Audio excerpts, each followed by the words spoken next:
The first thing I did after learning that I was terminally ill was to spend all my money on a virtual wife in a game. I invested in her, bought resources and upgrades, helped her survive in an apocalyptic world. And right before my death, she did something I never saw coming. It all started with a single game on my phone. That day, I was lying on a hospital bed, staring blankly at the screen, when my phone suddenly installed a game on its own. I wanted to delete that self-installed junk immediately, cursing yet another shameless virus app, but my hand trembled, my finger froze over the icon. There was a girl on the splash screen. She was alone, locked inside a room. Maybe out of pity for myself, we were too similar, I did not delete the game. Instead, I tapped enter, deciding to at least see what this damn thing was about. The screen went dark for a moment, then slowly became clear. Are games really this realistic now? I stared at the screen in surprise. The graphics were no worse than a movie, with a faint sense of three-dimensional depth. In front of me was a dirty, dark room, with only a thin beam of light breaking through. Dust was everywhere, broken furniture scattered around, clear signs of long abandonment. In the corner, pressed against the wall, a thin girl in an old, torn jacket was trembling. Her face was pale and dirty, her hair tangled, with dried blood in places. At around 1.70 meters tall, she was completely curled up, like a wounded stray kitten. From outside the walls, faint zombie howls could be heard. I'm cold, so cold, and I'm so hungry. Her voice was suppressed, almost desperate. For some reason, my heart tightened. The girl in the game was far too similar to me. The same helplessness. The same misery. The same despair. Is this really a game? Or a mirror? She was trapped in a small room, surrounded by zombies. She could not get out. I have to help her survive.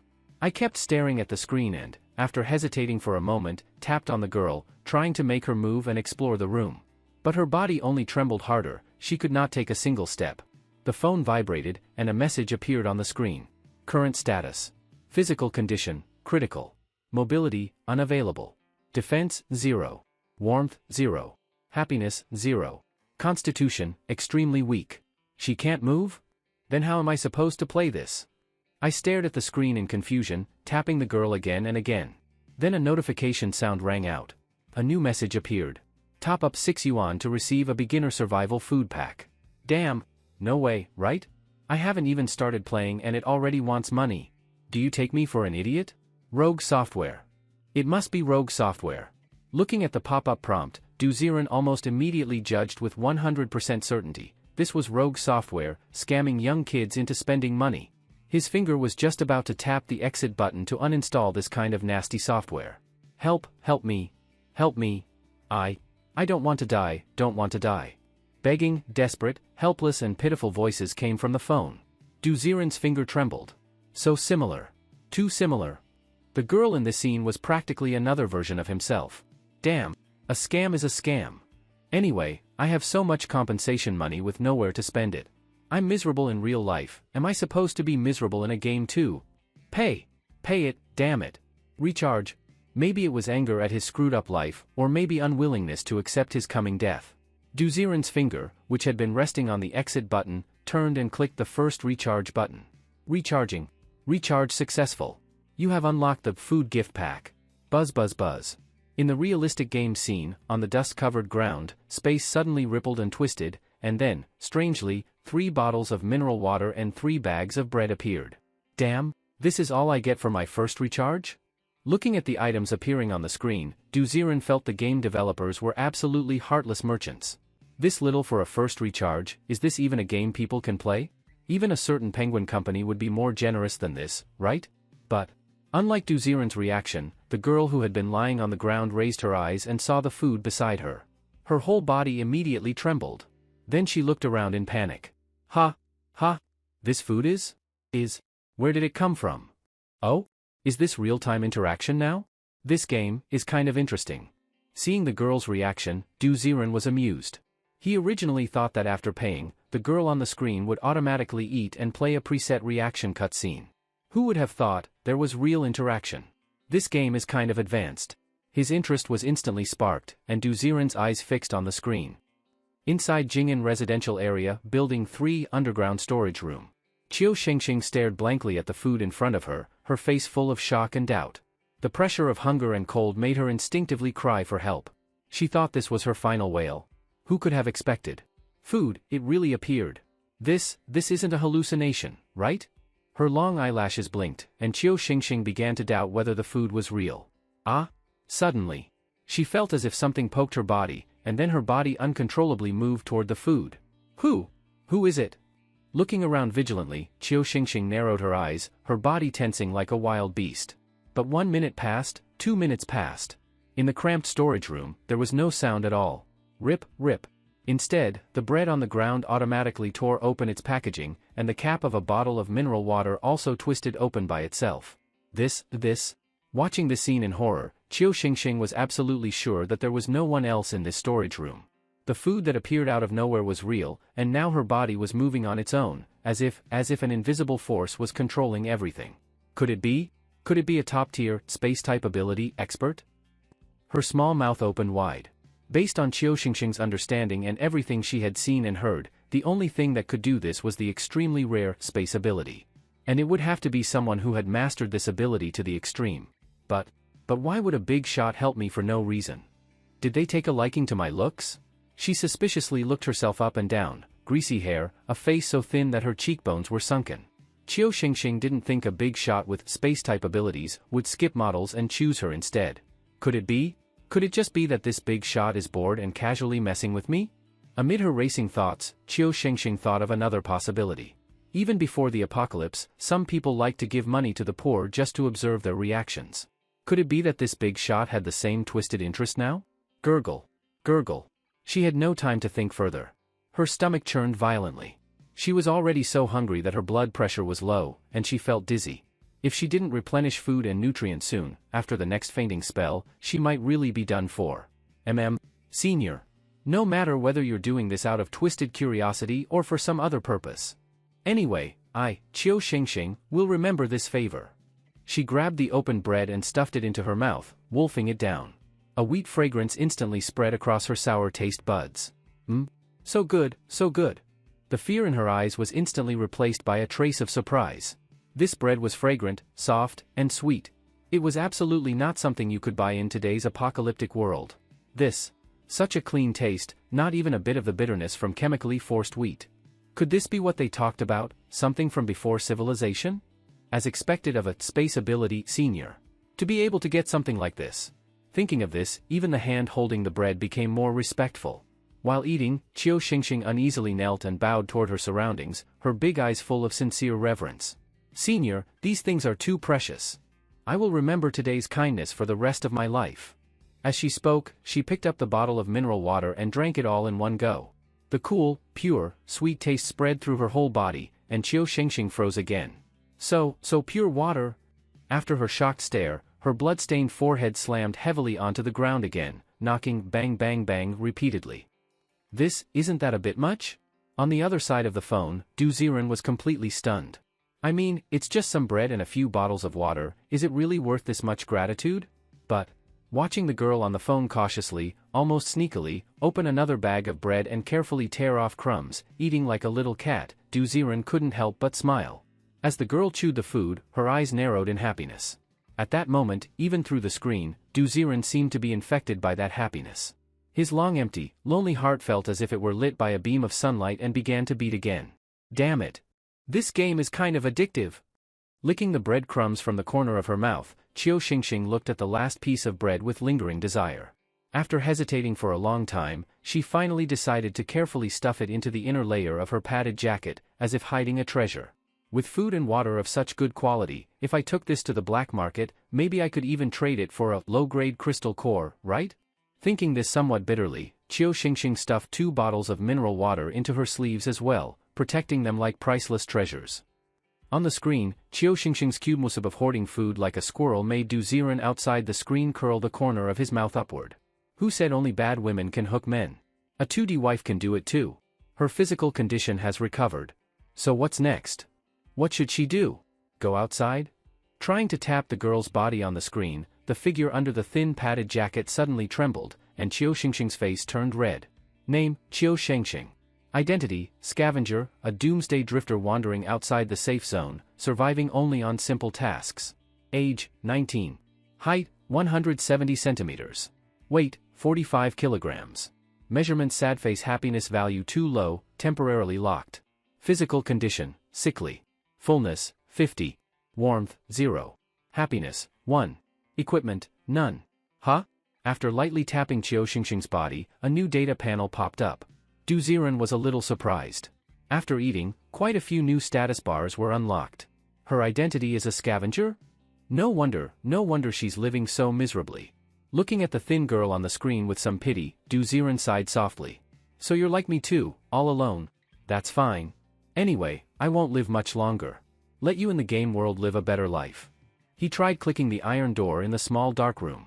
The next moment, bang bang bang. Inside the storage room where Qiu Xingxing was hiding, the iron door made a faint sound. Her thin body trembled like a sieve. She looked toward the iron door in surprise, then her face flushed with shy embarrassment. Senior, are you telling me to leave here? But there are zombies outside, my down jacket has already been torn. If I get scratched? Her small fists clenched tightly. Qiu Xingxing knew saying this was a bit shameless. But if she really had to choose, she would rather starve to death here than become a walking corpse monster. Oh, right. She's a girl. Sorry.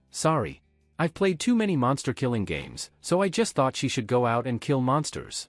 On this side of the phone screen, Du Ziren slapped his forehead and immediately stopped clicking randomly.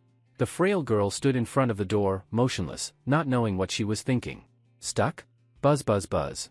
Suddenly, another crude recharge window popped up on the game screen. Qiu Xingxing cannot leave the storage room because of zombies. Please come help her. Click the button below, recharge 100 yuan, and instantly unlock beginner equipment, white quality 1 set of military combat uniform. Ha! Again? Looking at the cheap recharge ad, Du Ziren was sure this was a money-grabbing game. Look at you, your interaction animations are clearly so well done, with this tech you could make some domestic blockbuster, but instead you use it for this garbage game. You're really something? Grumbling, Du Ziren still honestly clicked the button. 100 yuan wasn't much to him. Just his hospital stay cost over 3,000 a month. He was about to die anyway, what was the point of keeping the money in his card? Spend it. Spend money to buy happiness, what's wrong with that? Recharge. In the real world I'm timid and submissive, but in the game world I have to strike hard. Ding, your bank card ending in 0304 spent 100 yuan at 1314. As the SMS notification arrived, the game screen also showed a recharge successful prompt. Inside the dark and cramped storage room, the dust in the corner rippled and twisted. The next moment, a thick military combat uniform appeared out of thin air in the dark corner. Ha! Inside the storage room, Qiu Xingxing was completely stunned. Again? Had this senior gotten addicted? Say, senior. This is also a gift for me? You want me to go outside? Her small hands trembled as she guarded her chest. Like a little rabbit adapting to a new environment, Qiu Xingxing shrank her neck and looked around cautiously. Ah? Without receiving any response, she suddenly felt something poke her back, and she couldn't help moving toward the military uniform. Senior really likes poking people. She muttered silently in her heart, her ears warming as she walked over to the uniform. But when she saw the thick army green clothes, her expression changed again. Good stuff. She had seen people in the safe zone wear this before. It was said to be worn by soldiers responsible for protection before the civilized society. It looked old-fashioned, but in the apocalypse it was priceless. Not only was it warm, the fiber structure inside, forget zombie claws, it could even block several bullets. This is too valuable. Senior, you. She was about to refuse, but the clothes were already being pushed toward her. Ah? With such kindness from you, Senior, if I keep pretending, I'll just seem fake. Senior, don't worry. After I go out, I will remember your kindness. One day, I will definitely repay you. Rip rip. She hurriedly unfastened her dirty padded jacket. After taking off the outer clothes, the tight black thermal underwear underneath outlined Qiu Xingxing's nearly perfect body curves. The black thermal wear was a full set, from top to bottom. Although her body was very thin, wrapped tightly and slender, the mountains that should be magnificent were not flat at all, and the peaks that should rise were not lacking at all. Hiss. Damn, who would have thought? A thin branch bearing rich fruit. On the other side of the phone, Du Ziren stared at Qiu Xingxing in her underwear, wishing he could shove his eyes into the screen. Who said a 2D wife isn't attractive? This was way too attractive. By the way, if later there's some cleanliness-related washing scene. His face inexplicably flushed red. The young man was thinking thoughts he shouldn't be thinking. Hey, this outfit is really heavy. At the same time, after putting on the military combat uniform, Qiu Xingxing tried to move her body and finally walked step by step toward the storage room iron door. On the synchronized game interface, a new interaction panel almost immediately popped up. Current mission, retrieve the family photo. Mission details, scavenger Qiu Xingxing, in order to obtain tokens from the black market, accepted a normal mission. For a researcher father, find the family photo he left behind at his former residence. Please immediately go to room 304 of Building A to search for clues. Mission reward, copper tokens *30, Qiu Xingxing happiness value +1. Oh? A new panel activated again? This time it's the mission panel? Looking at the mission appearing on the phone, Du Ziren could roughly guess why Qiu Xingxing was trapped in a storage room. The poor girl probably wanted to go through the underground garage and then follow the fire escape to Building A, room 304. This kind of route might be troublesome, but for a girl, it was the safest. Unfortunately, she probably didn't expect that zombies had also gathered in the underground garage, and in the end she hid in a storage room in panic and helplessness. Risking her life just for 30 copper coins? The apocalypse really is cruel. Sighing with emotion, Du Ziren suddenly noticed that a circular map had appeared in the upper left corner of the game screen. The map display was pitch black. When opened, only Jing'an residential area and a location called Mine Black Market were lit up. Inside the Mine Black Market, 2 light points were flashing, looking like markers for mission NPCs. Judging from the current information, I still have to let Qiu Xingxing complete the mission. She's so small and thin, can she do it? Looking at the screen with worry, the heavy military uniform propped up by Qiu Xingxing's small body looked clumsy and slow. It felt like seeing a daughter wearing her father's oversized clothes, cute yet stubborn. Creak. The storage room iron door was an up and down rolling metal shutter. As Qiu Xingxing slowly lifted the shutter, her somewhat sickly purple face tightened, and she tried to take a breath to encourage herself. I have to go out. I still have to go back. My younger brother and sister are still waiting for me, and Senior is helping me too. I can't let them down. She clenched her small fists. Step.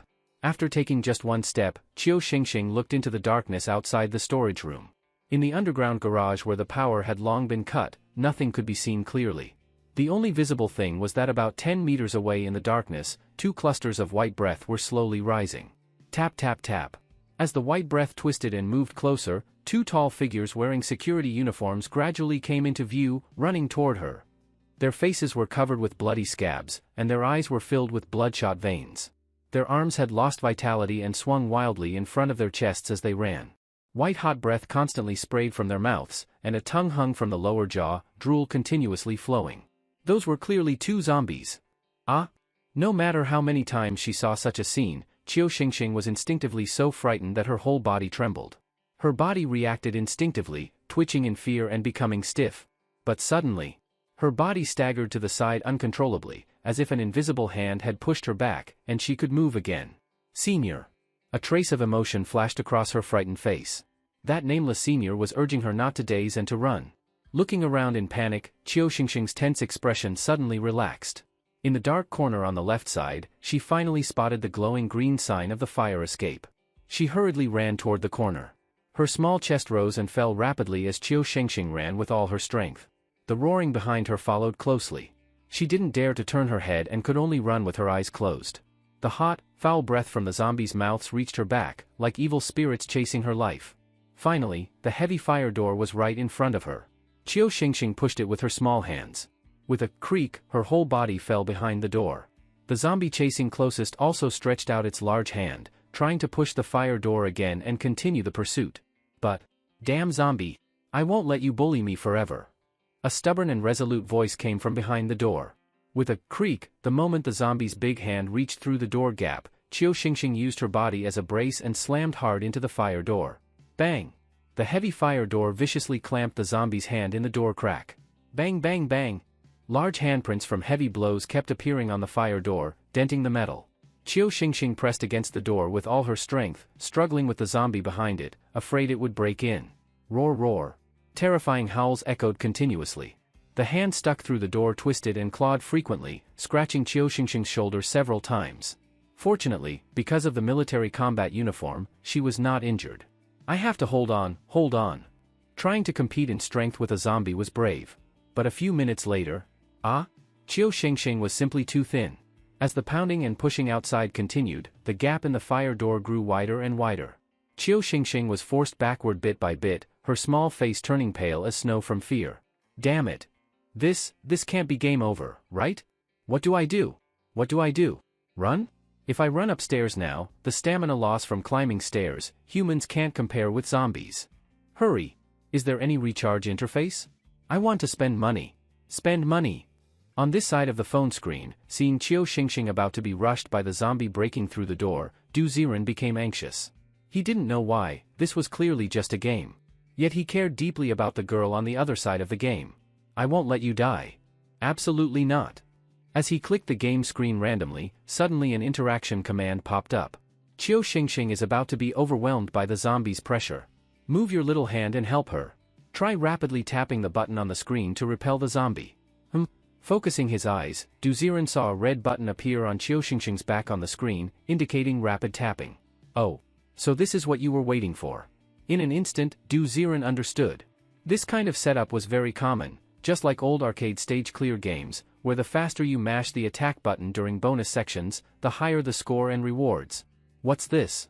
Even though I'm a patient, my hand speed isn't slow. Both thumbs frantically pressed the button. Suddenly, a trace of surprise flashed across Du Ziren's face. Huh? This feeling? Why does it feel like I'm actually touching something? At the same time, as Du Ziren frantically tapped on the phone screen, Chiu Xingxing suddenly felt that behind her, it seemed as if an invisible big hand had reached out, constantly pushing her and giving her strength. But it felt like it also poked her waist from time to time, making her whole body feel numb and tingly. Say, Senior. Is it you? Her face slightly flushed, Chiu Xingxing felt the support behind her and pushed hard with both hands again. Bang! This time, with the boost of the invisible force, after pushing the door with all her strength, she actually snapped the zombie's hand stuck in the door crack and slammed the fire door shut. The zombie outside completely stopped moving. A purple-black big hand fell at her feet. Chiu Xingxing looked at the closed iron door in shock. I did it? This was me? No. This was Senior helping me. Thank you, Senior. You've helped me so many times. I owe you too much, I can never repay it all. With a slightly red face, she looked toward the empty stairwell. Silence, no response. But, on the other side of the phone, Du Ziren pressed his lips together and smiled. What is this? I'm actually pretty amazing. It's just that feeling just now. Could it be that my ALS has already affected my fingers? Why did it feel so real? Looking at his fingers in confusion, Du Ziren's expression darkened a little. Lowering his head to look at the screen, Chiu Xingxing was blushing and shyly looking toward this side of the screen. So cute. Tapping in the direction of the stairwell, a trace of determination flashed in Du Ziren's eyes. No. If it really is the illness getting worse, then at least before I die, I'll let Chiu Xingxing live a good life.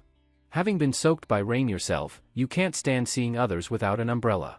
Even if Chiu Xingxing is virtual, he still wants to give her a piece of virtual safety. Quick! Get through the pre-story first. He frantically clicked the corridor ahead. Knock knock knock.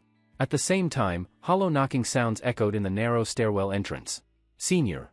Are you telling me to go upstairs? Pulling her small hands back, Chiu Xingxing buried her head into the oversized military helmet. She looked like a little mushroom as she slowly stepped toward the stairs. Luckily, pretty girls usually aren't unlucky. From the underground garage on level -1 to the residential floors on level 3, she didn't encounter a single zombie. Creak. Pushing open the fire door on the 3rd floor, what came into view was a long corridor. This wasn't the kind of civilian one staircase, two households layout, but a commercial building layout. Coming out of the fire escape, she could see the elevator lobby, and a long row of double-door apartments. 301, 302. Following the door numbers, 304 was easy to spot at a glance. Ah, such good luck. There are no zombies in the hallway either. Senior, this must be the good luck you brought me. Murmuring softly, Chiu Xingxing tiptoed to the door of 304. If there are no zombies in the hallway, then the zombies are most likely still locked inside the rooms. There's still a chance that there might be zombies inside 304. She slowly turned the doorknob. Click. Unexpectedly, the door wasn't locked. Maybe the residents were in a hurry to escape back then. Even if there were zombies inside, they wouldn't lock the door. Pushing the door open, Chiu Xingxing poked her small head inside. Cough cough cough. The living room, unused for a long time, was full of dust. There were broken ceramic bowl fragments scattered on the floor. It was clear that something had happened here before. It seems like there are no zombies. Her courage slowly grew. After stepping into the living room, Chiu Xingxing began opening nearby cabinets and searching inside. Photos, photos. Huh? What's this? Filled chocolate? So lucky. It's only been expired for half a year. A look of joy instantly appeared on her face. Chiu Xingxing carefully stuffed a softened piece of chocolate into her pocket. Her small hands kept opening the visible drawers in the living room, but apart from rotten debris and smelly clothes, there was nothing else. Maybe the photos aren't in the living room? She tried moving from the living room to the bedroom, still staying extremely alert, her whole body tense. In the apocalypse, bottom-level existences like her, scavengers, getting bitten by a zombie and becoming a walking corpse to be instantly killed by ability users, were everywhere. It's okay, it's okay. I have the clothes Senior gave me. As long as I'm careful. Creak. Gently pushing open the bedroom door, Chiu Xingxing had just stuck her head in. A sharp scream suddenly exploded in her ears. What? She didn't even have time to look up. She only felt a black round mass suddenly drop from the top of the wall and pounce onto her head. A pair of already rotten, green hands fiercely clawed at her face. Looking closely, it was clearly a baby zombie, its entire body rotten and green, its small face almost completely gone. It had been crawling on the wall above, waiting for an unlucky person to open the door. No! No! Her arms instinctively shielded her face. The baby zombie's nails were long and sharp, scraping against Chiu Xingxing's sleeves like steel blades.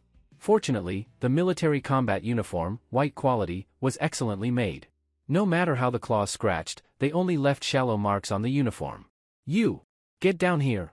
Probably feeling how thick the military combat uniform was, Chiu Xingxing took advantage of the gap while the baby zombie was clawing at her and grabbed its neck with her left hand. In an instant, as if its lifeline had been seized, the baby zombie's arms and legs flailed wildly. Even though you're a child.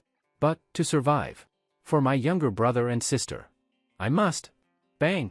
With a powerful downward smash. With a squelch, a pool of thick green liquid exploded on the floor.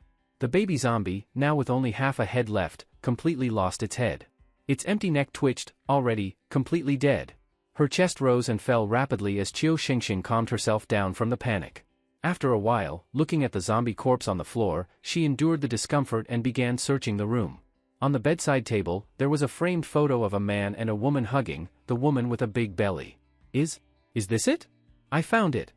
She quickly walked to the bedside table and picked up the frame, her face lighting up with joy. At the same time, on Du Ziren's side, a new message box popped up above Chiu Xingxing's head. Mission completed. Chiu Xingxing gains happiness value +2, mission completed +1, discovered chocolate +1. 30 copper coins pending task submission for collection. Current happiness value, 3. Continue exploring room 304? Or start returning to the mine black market? Oh? Is this asking me to choose between free exploration or completing the mission and entering the main storyline? Looking at the panel that appeared on the screen, Du Ziren began to think carefully. Generally, when a game is designed like this, there's a reason behind it. Like in a certain famous game from Japan, if you choose the wrong path at the start of the story, it locks the rest of your progress. Of course, there's also the chance of it being a prank-style life or death choice. As for this current choice, Du Ziren rubbed his chin and looked at the photo album in Chiu Xingxing's hand. It's asking me if I want to keep exploring room 304? If you think about it, the photo is of a pregnant woman and her husband. If the client is the husband, then could that baby zombie just now have been the child from the woman's belly? Wait, there's a trap here. Suddenly, it was like something clicked in Du Ziren's mind. He frantically tapped the door of room 304, signaling Chiu Xingxing to leave. Think about it. If the husband ran away and left the pregnant woman and baby behind, then we've already seen the baby zombie. What about the pregnant woman zombie underneath? Was she killed by the husband?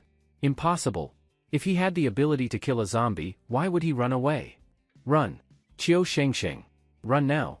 Feeling uneasy, he shouted toward the screen, but on the screen, Chiu Xingxing tilted her head, still confused as she looked around. Senior? Did you just knock on the door? Are you telling me to leave? If it's your request, then Xingxing understands. She nodded, stuffed the photo album into her coat, and quickly walked toward the door of room 304. Roar. But, as if triggering some kind of death cutscene, from behind the frosted glass of the bathroom door, a chilling roar suddenly echoed. Boom boom boom. The next second, the frosted glass shattered and a female zombie, bloated all over and with a hollow belly, walked out. She exhaled hot breath, holding a rusty pair of scissors in her hand. Looking closely, the zombie had a waterlogged, giant-like appearance. Her face was swollen enough to cover her eyes, and from her ripped-open stomach hung long strands of black intestines. It looked like she had literally sliced open her own stomach and pulled the baby out before dying and turning into a zombie. As the pregnant zombie roared, the intestines hanging outside her belly started writhing in a bizarre way. This is a mutant zombie? She has abilities too? Her face instantly turned pale. Qiu Xingxing finally realized why no one had taken on this photo retrieval mission. It was hiding all kinds of tricks. This is bad, this is bad. This thing? There's no way I can. Whoosh! Before Qiu Xingxing could even finish her sentence, the exposed intestines snapped toward her like a snake and lashed out. Too fast. Way too fast.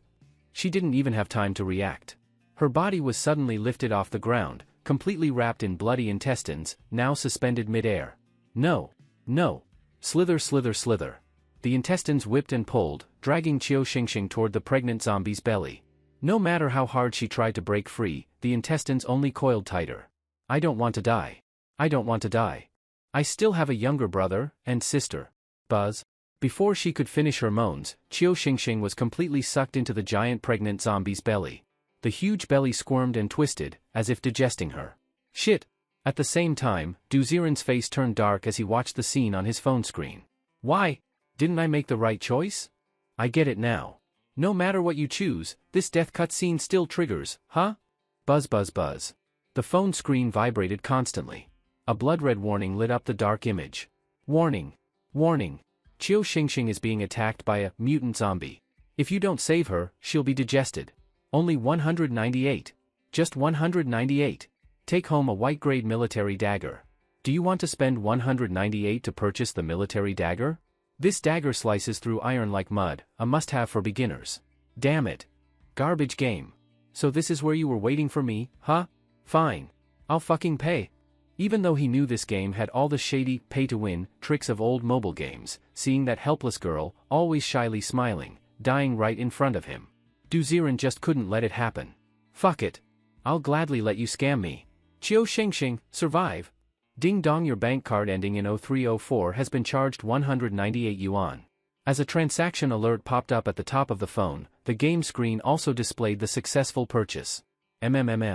Inside the pregnant zombie's belly, Qiu Xingxing's breathing grew labored. Her vision was blurry, and her eyes were shut tight. Am I going to die? I just wanted my little brother and sister to have a better life. Scenes from her life flashed before her eyes, her siblings, her parents killed by zombies, her years of wandering like a beggar in the outer zones. Everything faded like smoke in the wind. But in the end, what unexpectedly came to her mind wasn't her family. It was that mysterious senior who had helped her. I'm sorry, senior. I owe you, and actually, I really wanted to meet you. You must be a very gentle person, right? As her eyelids drooped, something suddenly pulsed coldly in the palm of her hand. Stay alive. Qiu Xingxing. Buzz. A man's voice suddenly exploded in her ears. Qiu Xingxing's eyes snapped open, and in her hand, a cold, sleek dagger had appeared. This. Senior? I understand now. Tears unconsciously fell from the corners of her eyes. All this time, she had borne everything alone. Qiu Xingxing had no support, no awakened powers, no powerful family. In fact, even at the age when she should have been pampered, she was out scavenging for her siblings. All her helplessness and sorrow, at this moment, she felt like she finally had someone to rely on.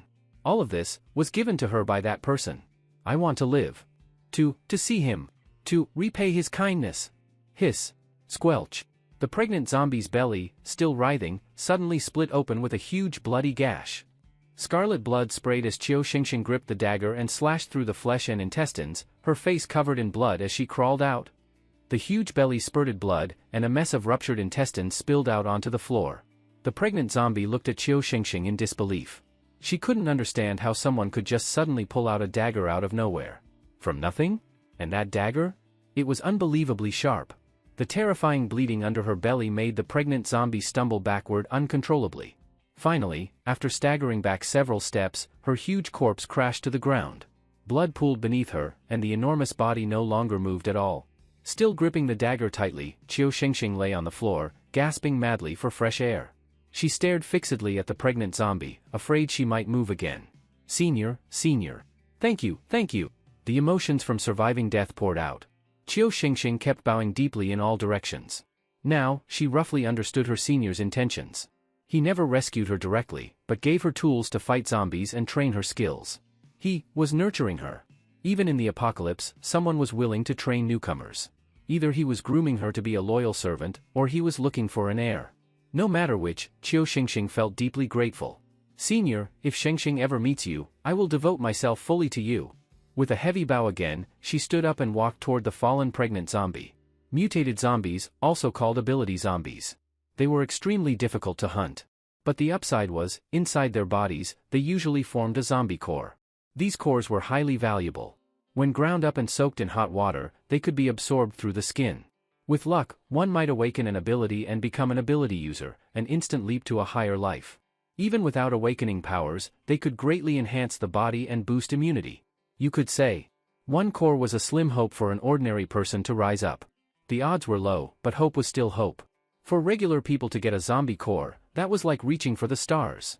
Take Qiu Xingxing just now, if not for that senior, how could she have killed a mutated zombie? A zombie core, huh? If I use it, maybe I have a 1 in 1,000 chance of becoming an ability user and leading my siblings to a better life. But I know clearly, without senior, I couldn't have killed this zombie. So, squelch. The sharp dagger suddenly pierced the pregnant zombie's head, and a red core wrapped in blood was pulled out by Qiu Xingxing. Holding it in both hands, she respectfully raised it toward the empty sky. Senior, please accept this humble gift from Xingxing. At that moment, Du Ziren looked at Qiu Xingxing on the screen, holding the core in her hands and looking up sincerely, his expression puzzled. My goodness. This interaction, it's way too advanced, huh? What do I need that thing for? What, you're actually going to mail it to me from inside the game? He laughed, poked her flushed cheek on the screen, and a pop-up appeared. Name, Qiu Xingxing. Identity, scavenger, a drifter surviving on basic tasks outside the safe zone. Age, 19. Height, 170 cm. Weight, 45 kilograms. Measurements? Happiness too low, currently locked. Physical state, sickly. Fullness, 30. Warmth, 5. Happiness, 3+2, post-crisis bonus. Equipment, military combat uniform, white, military dagger, white. Your doomsday survival character is offering you a gift. Accept? What, you really can send it to me? Clicking accept for fun, Du Ziren was simply curious. Why didn't he let Qiu Xingxing keep it? Because he guessed, in a game like this, he could just pay to give her better cores, and awaken better powers. As for this current core? What, is this shady game company actually going to mail me a life-sized replica or something? Forget it, better refresh the mission. I'm curious, once happiness gets higher, maybe I can. Hehehe. With a piggish grin, Du Ziren didn't notice that the core in Qiu Xingxing's hands disappeared the moment he clicked accept. Great. Senior accepted it. He's acknowledged me. At the same time, inside room 304, Qiu Xingxing's face lit up as she saw the core vanish from her hands. This was the most valuable gift she could offer. This core was her only real shot at climbing the social ladder. Even if it was a disposable item to her senior, to her, it was one of a kind. As long as it's for him, even if it's my only chance to rise in this life, I'd still give it gladly. Her ears turned red for no reason. Recalling that voice in her near-death moment, her heart started to race. If I'm not mistaken. Senior's voice sounded quite young. Her cheeks began to burn. Snapping out of it, she patted her little head. What am I thinking? Even if Senior is young, there's no way someone like him would care about me. Better clean up and return to the black market to hand in the mission. She quickly wiped the blood off her face and stepped out of room 304. Retracing her path back down to the underground floor, she deliberately avoided level -1, where 2 zombies still blocked the fire exit. On tiptoe, she crept through the dark parking garage on level -2 and made her way out. Whoosh whoosh. Outside the residential area, the world was blanketed in white. Snowflakes fell thick from the sky, and the snow on the ground had piled up over 10 centimeters deep. Looking at the endless snowfield, Qiu Xingxing exhaled, tightened her coat around the food and photo she carried, and walked alone through the desolate snow. Damn. This game's graphics, this level of realism, you could shoot a Hollywood blockbuster with it. Using it just to make a cash grab game is such a waste. In front of the phone screen, watching Qiu Xingxing walk out of the neighborhood, Du Ziren was once again amazed by the game's visuals. Just as he prepared to move his barely mobile upper body and switch hands holding the phone. Knock knock knock.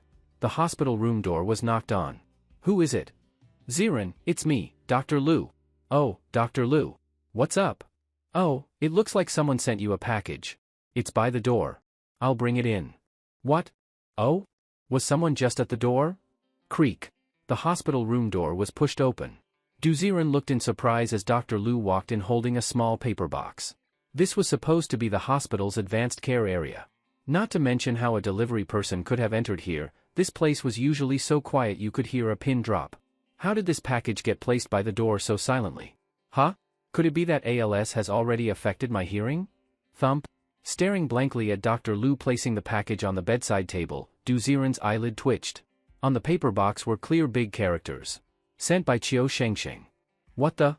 This crappy game company is this fast? Ziren, do you want me to help you open it? Considering Duziren's physical condition, Dr. Lu asked kindly. Duziren nodded. Please, Dr. Lu. No problem. I'm curious though, just who is this Chiu Shengsheng to you?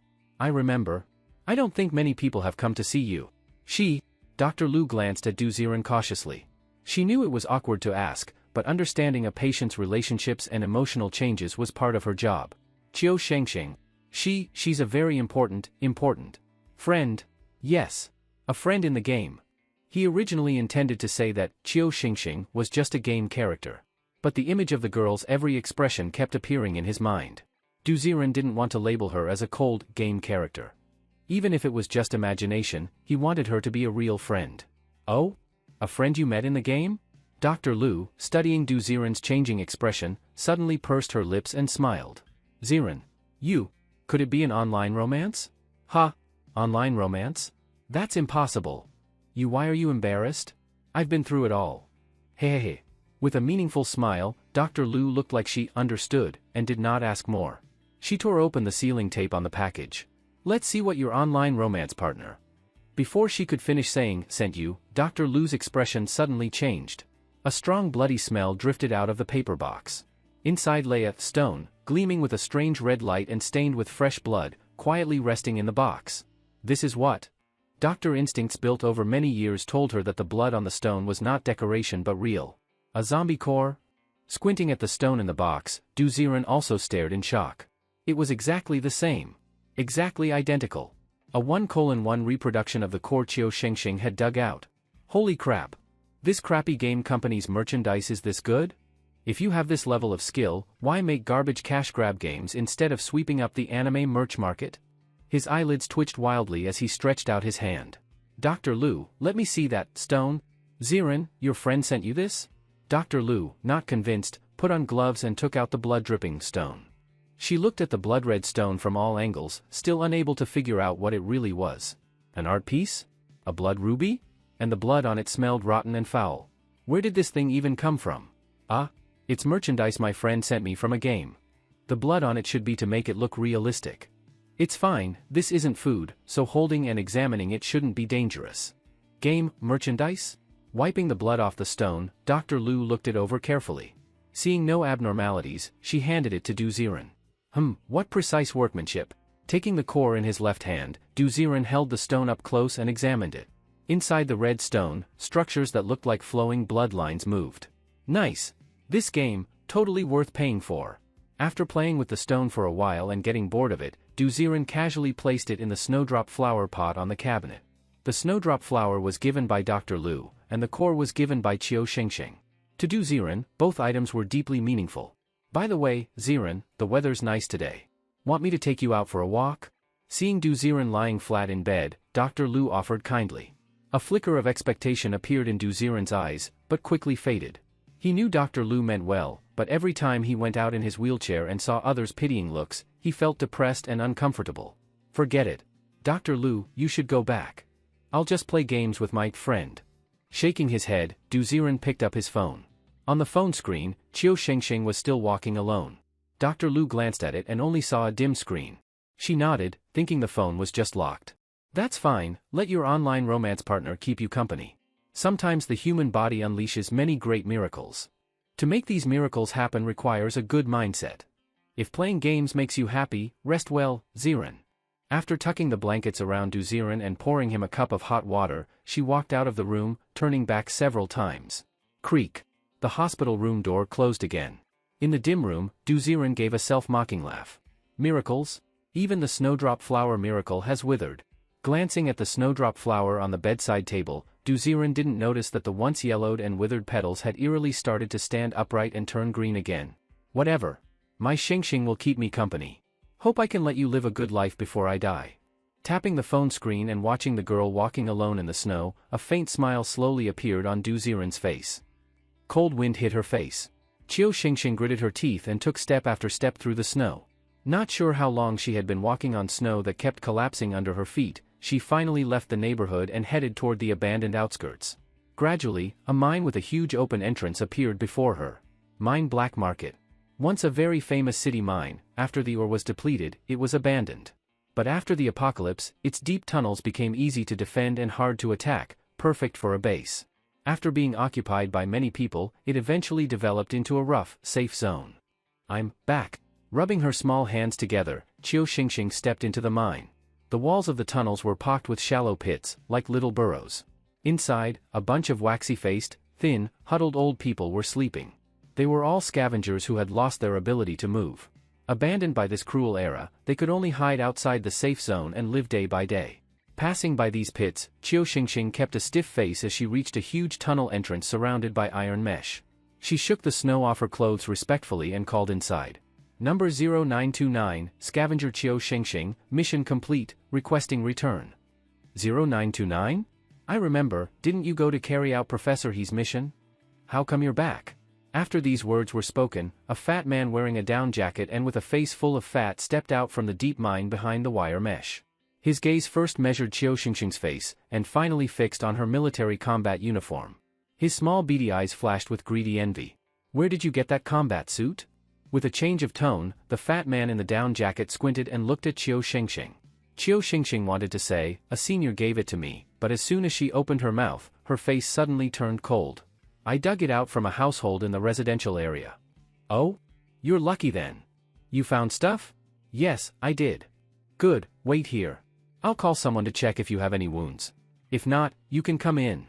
Hey, bring a woman. Shouting into the mine behind him, immediately a woman with messy hair and wearing mink fur and stockings ran over. Lord Wu Hai, do you have orders? You, go check her body and see if she has any wounds. Understood. Understood. Upon hearing the command, the woman obediently stood by the wire mesh. The wire mesh blocking the deep mine began to creak and strangely bend and fold, opening a humanoid-shaped doorway. Let's go! Slipping through the doorway, the woman grabbed Qiu Xingxing's arm and led her toward a deserted pit inside. She seemed very practiced at checking for wounds. After unzipping Qiu Xingxing's jacket, she immediately reached toward her body without hesitation. Huh? What's this? Rustle rustle. A packet of neatly packaged bread and 2 bottles of mineral water fell from Qiu Xingxing's arms. Greed clearly flashed in the woman's eyes. Such clean water, and this bread, you?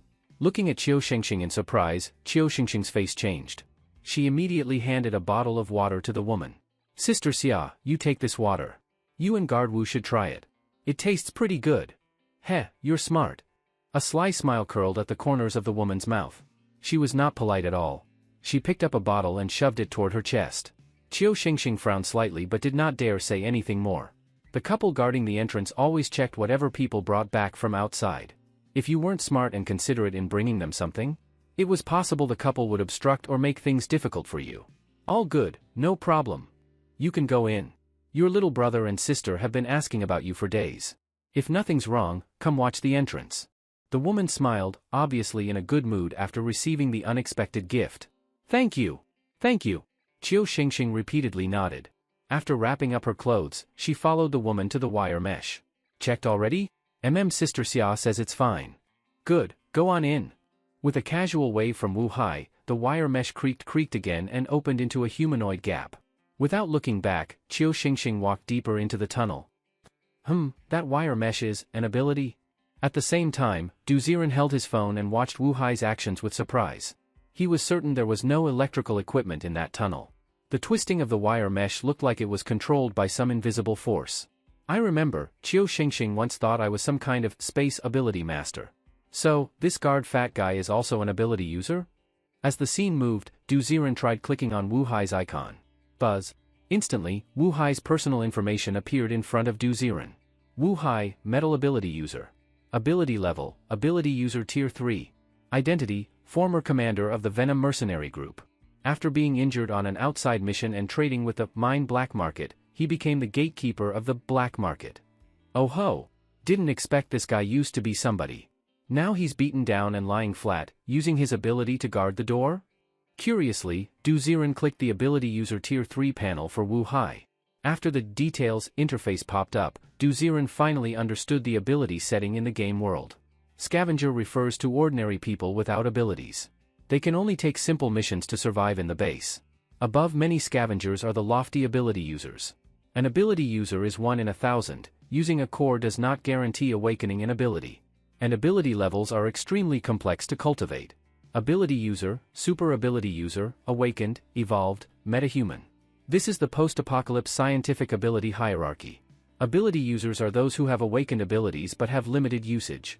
Super ability users can use their abilities almost endlessly, even expanding their power. Awakened are those at peak ability mastery, with genes and ability memory fused, beginning to comprehend extraordinary ability techniques. Once an ability technique is mastered, its power is beyond imagination. After that, evolved are beings completely fused with their abilities.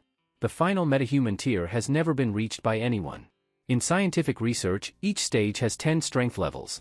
Each progression requires a large amount of cores, so the higher the ability level, the rarer it is. This was why Qiu Xingxing looked at Du Ziren with worship and fear. In her mind, Du Ziren might already be the kind of old monster like a evolved. So even an ordinary tier 3 ability user can act like a corrupt official in a safe zone? Seems like, I need to find a chance to help Qiu Xingxing awaken an ability too. Clicking on the screen, Qiu Xingxing had already walked along the path into an area with many dirt houses. She walked toward the largest dirt house, which had big characters reading, Mission Transfer Office.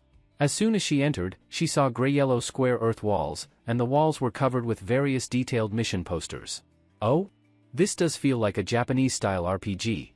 Quietly watching the screen, Qiu Xingxing walked straight to the bar counter on one side of the earthen wall. Standing in front of the counter was a woman with yellow-brown hair. What surprised Du Ziren was that this woman's hair, skin, and even pupil color were all yellow-brown. Mine Black Market Mission Manager, Linya. Identity, Ability User. Ability Level, Ability User Tier 5. Ability, Earth Control. The information appeared after clicking, and Du Ziren raised his eyebrows. Of course. All the good jobs in a secure camp were taken by high-ranking ability users. Linya's sister, I'm here to turn in the mission. Oh? Little Shengxing, where did you get that outfit? Got lucky, found it in the residential area. Well then, you can sell that outfit and not have to go out for a month. What Du Ziren didn't expect was that Qiu Xingxing actually had a good relationship with Linya. She greeted her, and her eyes swept over Qiu Xingxing's clothes with no envy or jealousy. Placing the photo on the counter, Linya squinted and, without hesitation, took out a small bag of items and handed it to Qiu Xingxing. Here, take it. 30 copper coins. Save it, it should be enough for at least a week. Thank you, Linya's sister. Receiving the bag of money, Qiu Xingxing showed a rare smile. Qiu Xingxing completed the mission, find the family photo, and received 30 copper coins. Successfully returned to the safe camp, happiness +1, warmth +10. Current happiness, 6. Current warmth, 15. With the mission fully turned in, Qiu Xingxing's personal information panel updated again. 30 copper coins. And a bag of bread, a bottle of water. My little brother and sister will definitely be very happy when they see these, right? On the narrow dirt paths between the earthen houses, Qiu Xingxing held the heavy money pouch in her hands, her small face flushed red. The girl's face was filled with the joy of hope for life. So good. My little Xingxing is really so cute. So cute. Don't go out to struggle anymore, I'll spend money to support you. On the other side of the phone screen, Du Ziren watched the girl's smiling face, and the corners of his mouth also lifted. For some reason, watching Qiu Xingxing gradually get better made him feel some sunshine and confidence in his emotions. Although you are a game character, although you are just a string of data, but you truly are the little sun in my dark world. Don't worry, I will definitely help you live a good life. Staring at the screen, Du Ziren leaned against the bed and suddenly felt a tingling in his chest. Probably just from sitting in one position too long? He did not pay much attention and just stared at the girl on the screen, smiling. Inside Mine Black Market's mid-level survival camp, in a corner earthen house. The cramped, damp, and earthy-smelling house had only about 10 square meters of space, filled with small earthen furniture and one large earthen bed. Even in such conditions, if you failed to pay the monthly 10 copper coins regularly, you would still be driven outside the wire mesh into the pits. The large earthen bed was covered with slightly damp quilts. Wrapped in the quilts were two children not even 8 or 9 years old. They were a boy and a girl, both with somewhat dirty faces. In the dark environment, the girl blew on her palm and weakly asked the boy beside her, whose face was dark purple, "Second brother, when do you think sister will come back? Shall we go to the gate to look again? We still have a pancake at home? We could bake it and bring it to sister? All right?" The two little ones climbed out of the quilts, wearing only slightly blackened padded jackets. They shivered as they took out a stiff pancake from the quilt and were about to put it into their arms. Tap tap tap. At this moment, footsteps came from the door. "Sister Qing, Sister Jing, I'm back. Sister." The two little ones trembled and immediately ran excitedly toward the door. At the doorway, Qiu Xingxing, wearing the oversized military combat uniform, looked at the two figures inside the house with relief. At this moment, the tension on her face eased and she felt somewhat relieved. It was as if all the grievances she suffered outside disappeared without a trace when she saw her little brother and sister. "Sis, you went out and came back all right?" Qiu Ning hugged Qiu Xingxing's arm and looked her up and down with concern. "Sis, your big coat looks so cool." Little sister Qiu Jing, with a runny nose, also ran over and clung to Qiu Xingxing's thigh. "Don't worry. Sister won't be hurt. Sister, you met a good person this time." "Ah? Really? But didn't sister say not to trust anyone in this apocalypse? He's different." While talking, Qiu Xingxing slowly took out the bread and the bottle of mineral water from her huai as if showing off. Clang clang. "Look, what is this?" Like showing off, when the clean water and white bread appeared, the two little ones' eyes lit up. "Sister, what is this?" Qiu Ning's eyes widened. "Wow, such clean water? I've never seen this kind of water before. Sister, does this taste good?" The two little ones asked one thing after another as Qiu Xingxing smiled and opened the mineral water and the bread. "Here, eat slowly. Also save the water and drink it sparingly. When it's eaten and finished, sister will take you to buy new clothes." In the small house, the children's cheerful voices echoed. The two little ones carefully tore the bread. "So delicious. Sister, you eat too." "You guys eat, sister already ate on the way back." No, sister, you eat. You eat." The small piece of bread was torn into many pieces. The two black little hands offered breadcrumbs. Qiu Xingxing's smile, calmer than ever before. "So good. So good." Watching the overflowing happiness on the phone screen, Du Ziren just wanted to find a recharge screen to help Qiu Xingxing improve her living conditions. Thump thump. His heartbeat suddenly became inexplicably low in the chest. His chest tingled, and his breathing began to become rapid. It felt as if a 1,000-pound stone was pressing down on his chest. Du Ziren felt a burning pain in his chest. No matter how he tried to breathe in, the oxygen seemed unable to reach his lungs.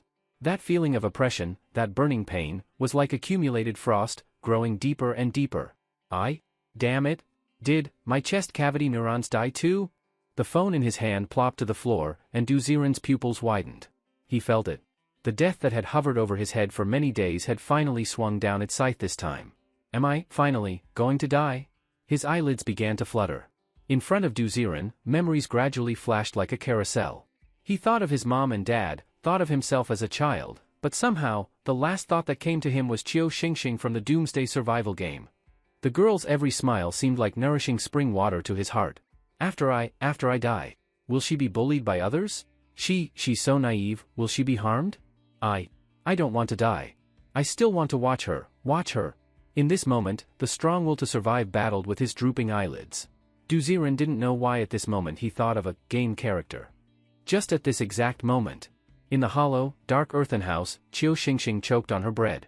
She seemed to feel something, and her gaze looked around the empty surroundings. Senior, at this moment, are you doing well?" Across the phone screen, the two's thoughts seemed to gather together. "I can't die." Forcibly moving his body, hearing the voice from the phone, Du Ziren looked toward the bedside with hope and despair. I probably still can't make it. The snowdrop flower has withered, and my life." "Huh?" In a flash of astonishment, Du Ziren's eyelid twitched. Because that pot of dying snowdrop flowers, at this moment, was full of life, and the petals and leaves were fresh and green. The flowers that represent living miraculously had actually come back to life. When did this happen? His breathing grew faster. Du Ziren looked at the vibrant flower, disbelief filling his eyes. The dying flower, a symbol of miracles, had come back to life. Then why couldn't he, Du Ziren, survive too? I want to live. I want to watch her grow happier step by step. Clenching his fists tightly, the stubborn sound of joints cracking echoed. Duziran's eyelids twitched, and a red light caught his eye. In the pot of the snowdrop, the figurine, crystal core, from the game company was glowing with an eerie red light. Qiu Shengsheng, the gift she gave me? Stretching out his arm with effort, Duziran grabbed the crystal core from the flower pot and held it in his hand. He could feel a stream of heat flowing from the crystal core into his limbs. Slowly, it seemed like he was regaining some feeling in his lower body. Waves of warmth moved through him, and Duziran closed his eyes in comfort.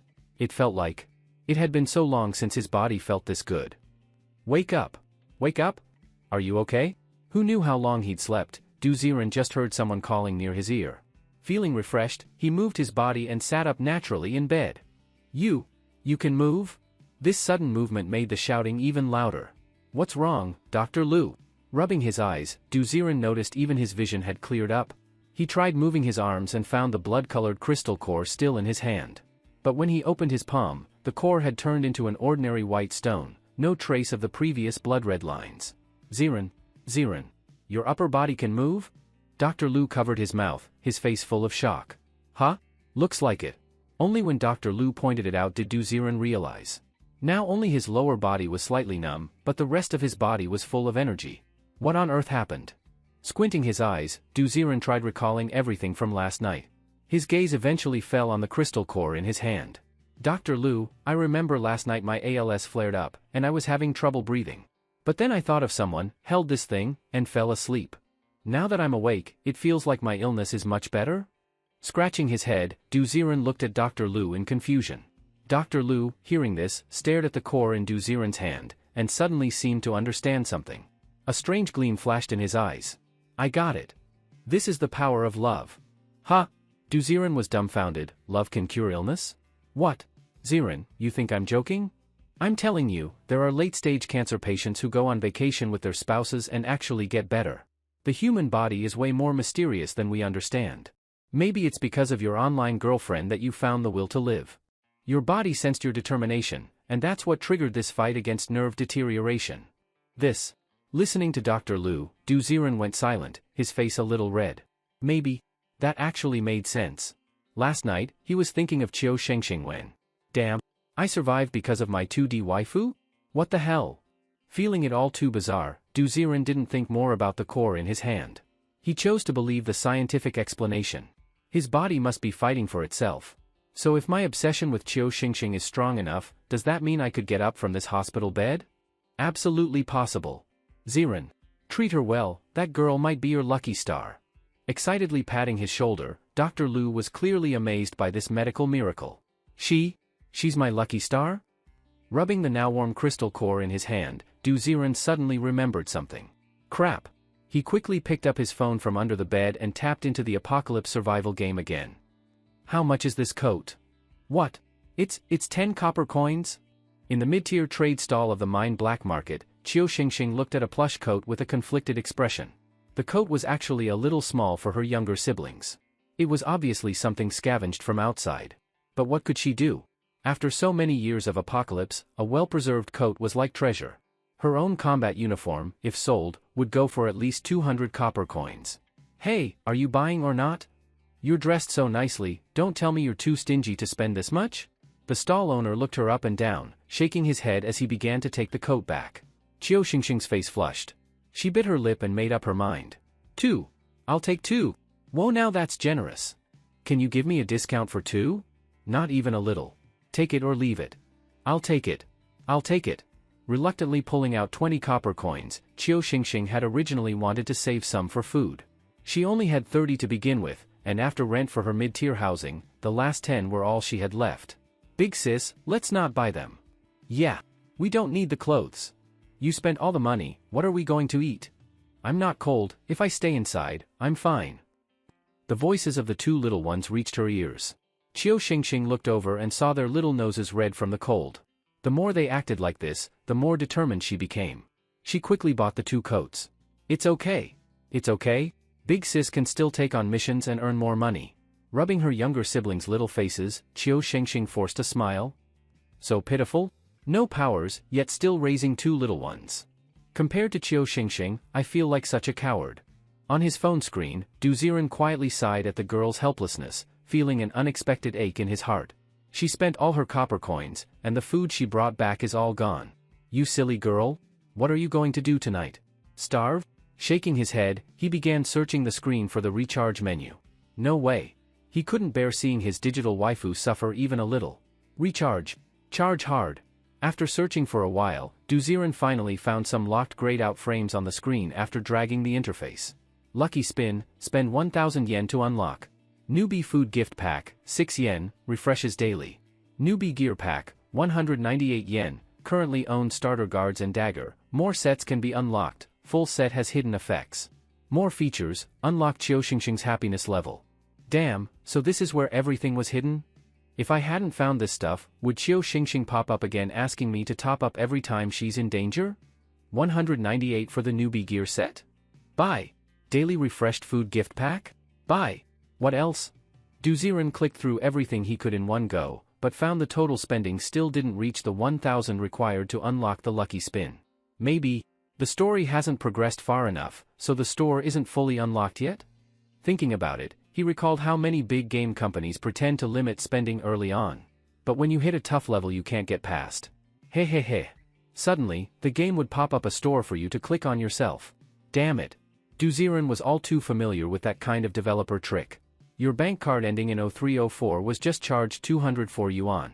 You are making frequent in-game purchases. Please be mindful of spending. We recommend enabling minor protection mode. Refunds available for underage users. Even the bank app on his phone popped up a notification, kindly reminding him. Addicted? Buying food and supplies for my wife, isn't that just basic duty? Ha! Ignoring the text alert, Duziren clicked the in-game buttons. The 6 yuan food gift pack showed as being delivered, and after clicking the newbie gear set, an icon of a handgun appeared. Recommended newbie gear, Desert Eagle, comes with 60 bullets. You now have the full newbie set, combat uniform, military dagger, Desert Eagle. Equipping all three unlocks the hidden effect, Luck +1. Oh. A set, huh? Duziren didn't even glance at the details, this kind of setup was standard across all games. He clicked the handgun, and the screen showed delivering. Meanwhile, inside a dark, cramped mud hut, Chiu Xingxing looked at her younger siblings sleeping with smiles on their faces, wrapped in thick down jackets. A faint smile appeared at the corner of her lips. Gurgle gurgle. Gurgle gurgle. Her stomach had growled several times already.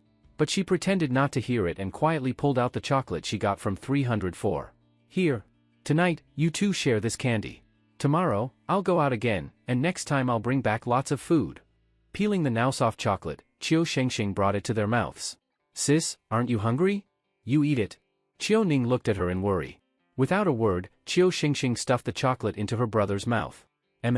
So yummy. If it's yummy, eat more. Chiu Jing wants some too. Okay. The sweet chocolate was gradually shared between them, all fed to the siblings. Looking at the empty wrapper licked clean, Chiu Xingxing pursed her lips and walked to the door holding her stomach. All right? Go to sleep. I'll just wash my hands and come to bed. Okay. Hearing their peaceful voices behind her, she stepped outside.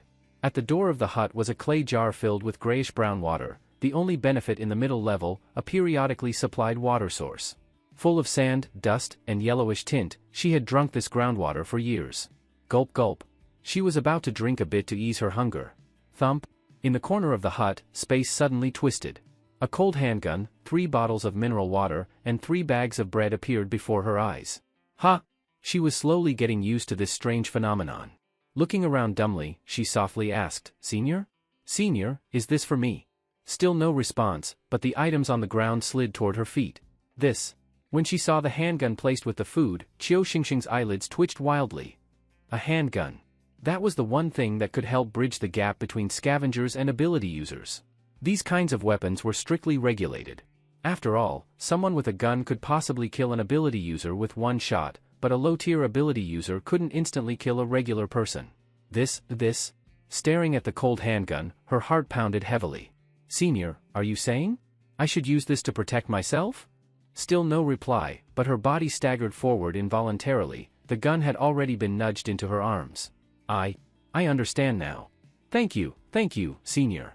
She had sworn, if she ever met this senior one day, she would repay him with her life. So, after putting away the gun and ammo, Chiu Xingxing didn't hesitate to pick up the bread and water, and walked back into the hut. Her younger siblings were still lying in bed, holding their stomachs, unable to sleep. They were still growing. How could one chocolate be enough for the night? Come on, stop pretending. Big sis found food. Rustle rustle. Opening the bread and water, Chiu Xingxing smiled brightly and walked to the bedside. Wow. Sis, where'd you get this food? Wow, it's the white bread and clean water we had today. Their eyes sparkled. Chiu Xingxing smiled and said, a very kind big brother gave it to us. Wow. A big brother? Don't ask too much. Eat up. Rip rip. As the wrappers opened, the three of them hungrily tore into the bread inside the cramped hut, filled with excitement and joy like never before. Gulp gulp gulp. Sweet mineral water and delicious bread, it felt like a dream. My tummy is so full. So happy. Little Chiu Jing lay on her side, her face flushed pink. Happy? Are you happy?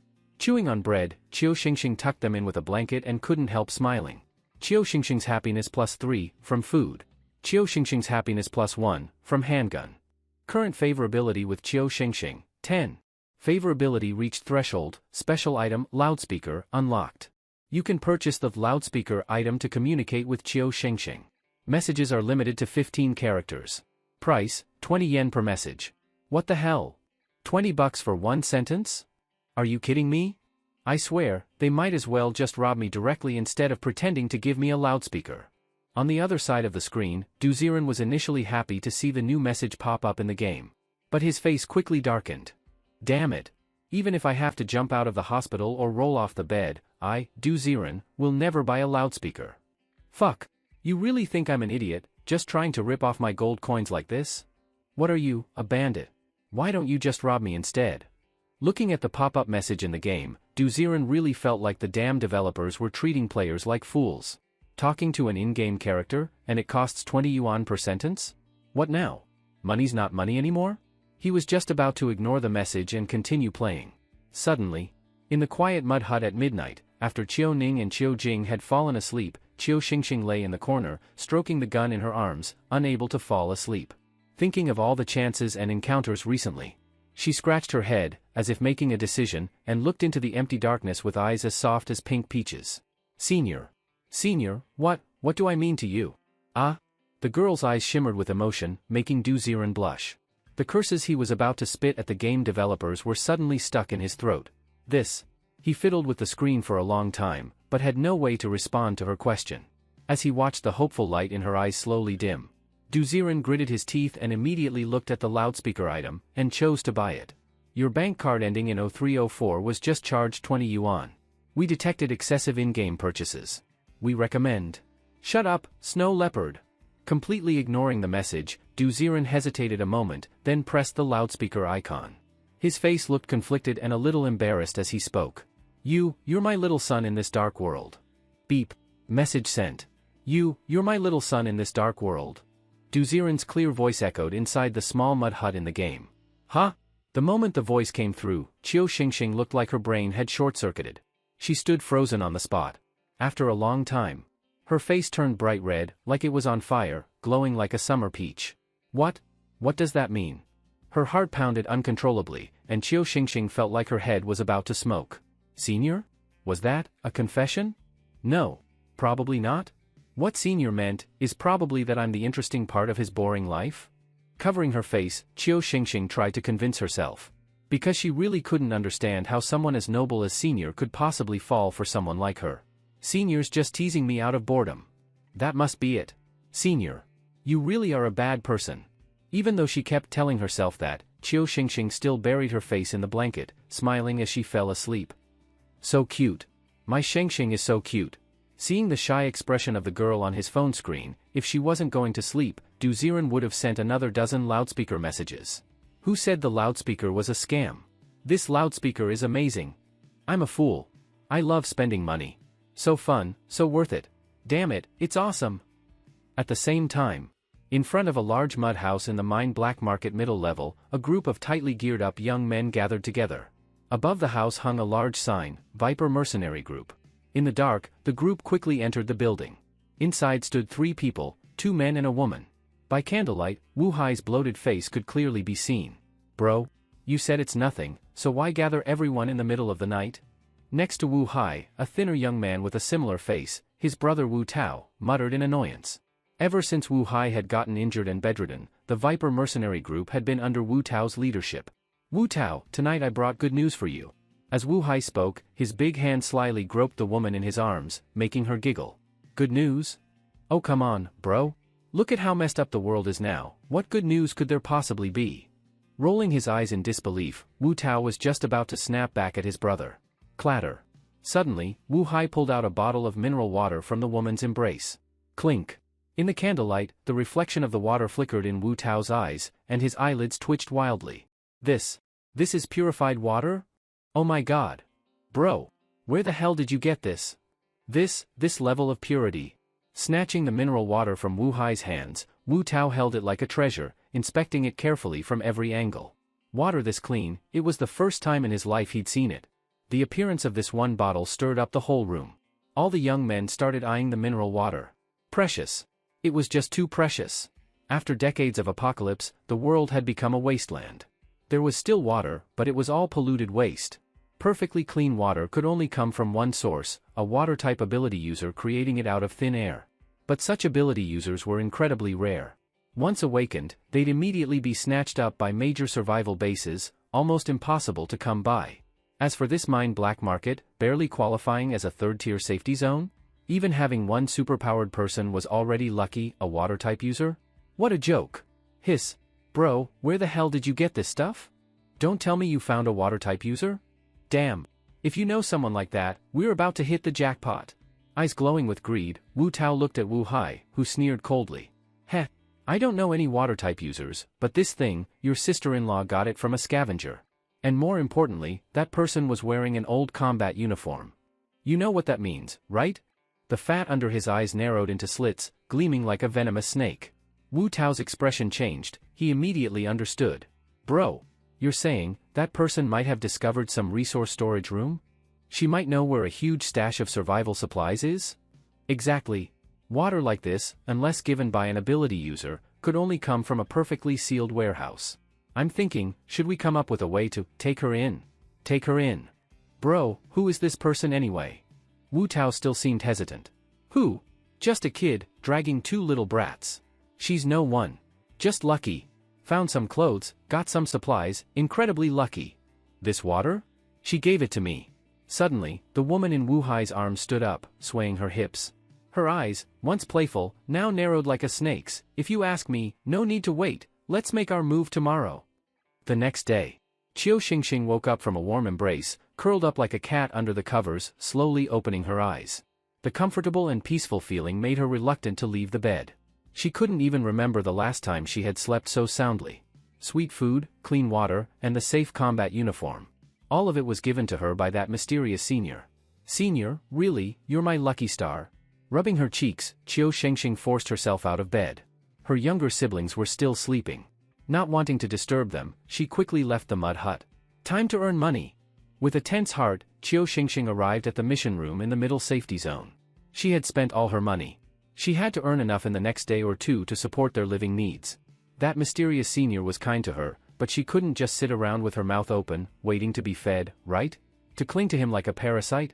Just the thought made Qiu Xingxing feel disgusted with herself. No. Senior has already helped me too much.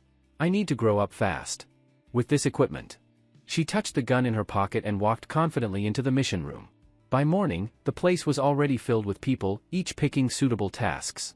At the counter, Linya looked surprised at Qiu Xingxing, who was tilting her head while picking a mission. Eh? Xingxing, didn't you just earn 30 copper coins? Why are you here today? Oh. Sis Linya, I came to pay this month's rent. She handed over her last 10 copper coins at the counter, and touched her empty pockets, smiling a bit awkwardly. The safety zone didn't protect you for free. Even one day of overdue rent, and you'd be kicked out immediately. Qiu Xingxing didn't care about herself, she was afraid her younger siblings would be in danger outside. You paid rent, don't you have money left? Buy some expired buns, you. Linya accepted the money and looked at Qiu Xingxing in confusion. But Qiu Xingxing only shook her head. My younger siblings need new clothes. You. Surviving is hard enough. Why do you go so far? Sis Linya, you don't understand. I just want to give them a better life. Enough talk. Let me see if there's a suitable mission. Her small body turned around, stubbornly staring at the mission wall. Linya could only sigh softly. Suddenly, a mission notice appeared in front of Qiu Xingxing. Mission: explore the Jing'an neighborhood map. Details: to assist the ability users in exploring Jing'an neighborhood, one scavenger is needed to retrieve the original blueprint of the buildings from the Jing'an property office. Reward: 50 copper coins upon return with the map. Huh? They want the blueprint for Jing'an neighborhood? I know that place well. Eagerly taking down the mission paper, Qiu Xingxing felt like luck was on her side. Sis Linya, I'll take this mission. I accept. Waving the paper in her hand, Linya glanced at it and looked surprised. This mission seemed to be a personal post, it hadn't been there yesterday. Only this morning did the client's money and mission appear at the counter, and then the task was posted. What a coincidence. Is heaven watching over Shengsheng? Not thinking too much, Linya gave her a thumbs up. Be careful out there. With a sweet smile, Qiu Xingxing walked out of the mission room, heading straight out of the mine black market.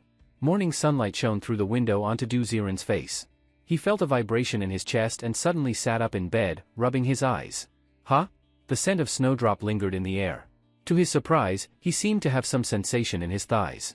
Maybe if he got lucky like that night again, he might actually get up from bed. His phone kept vibrating. When Du Ziren picked it up, the dark screen lit up with a bold message. Your apocalypse survival character has accepted a new mission. Find the Jing'an neighborhood blueprint. Mission reward: Qiu Xingxing happiness +2, copper coins +50. My Xingxing took a mission again? That's great. Higher happiness must mean more game content. Rubbing his eyes and propping up the phone, Du Ziren launched the apocalypse survival game. Slumped on the bed like a lazy shut-in, after watching Qiu Xingxing live well last night, Du Ziren had actually slept great too. Now he was full of energy. On the screen, the girl was walking alone in the snowy wilderness.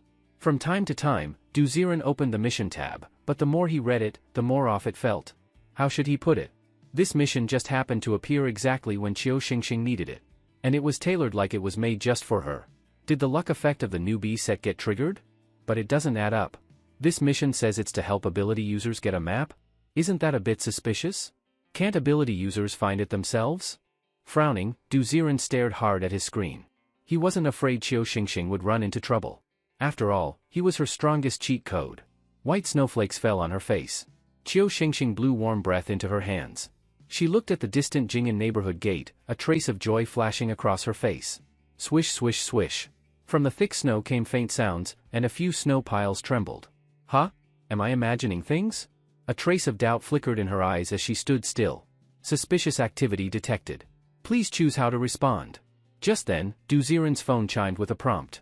Option: proceed as normal and draw the military dagger. Option: step back and draw the military dagger. Another life or death decision appeared, like those that trigger a death CG. Du Ziren hesitated only briefly before choosing the second option. His instincts told him something was off about this mission. After tapping step back and draw dagger, Qiu Xingxing, who had been frozen in the snow, was suddenly nudged backward, stumbling a few steps, and the dagger in her arms dropped right into her hand. Huh? Senior? Did you just tell me to step back? Could it be? Already used to this kind of sudden touch, Qiu Xingxing held her dagger tightly and backed up quickly through the snow. Swish swish swish. The next second, a large rope net suddenly sprang out from the snow, aimed right at where Qiu Xingxing had just been standing. The heavy net slammed onto the snow, it missed. Immediately after, more than a dozen young men burst out from beneath the thick snow, all wearing black down jackets with a viper emblem on their chests. Well now? She actually dodged it? Damn. Didn't think this little thing would react so fast. Missed or not, a bunch of us handling one little girl? Easy job.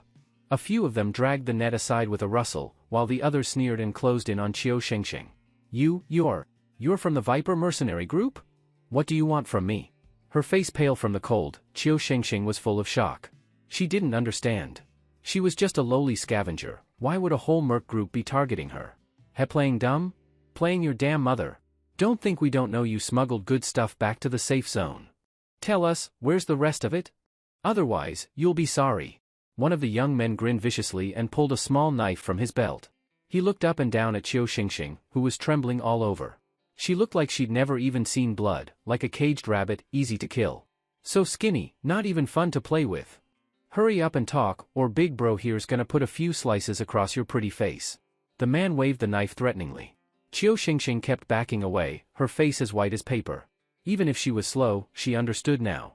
It was that woman's sister Xia who checked her wound. She had sold her out.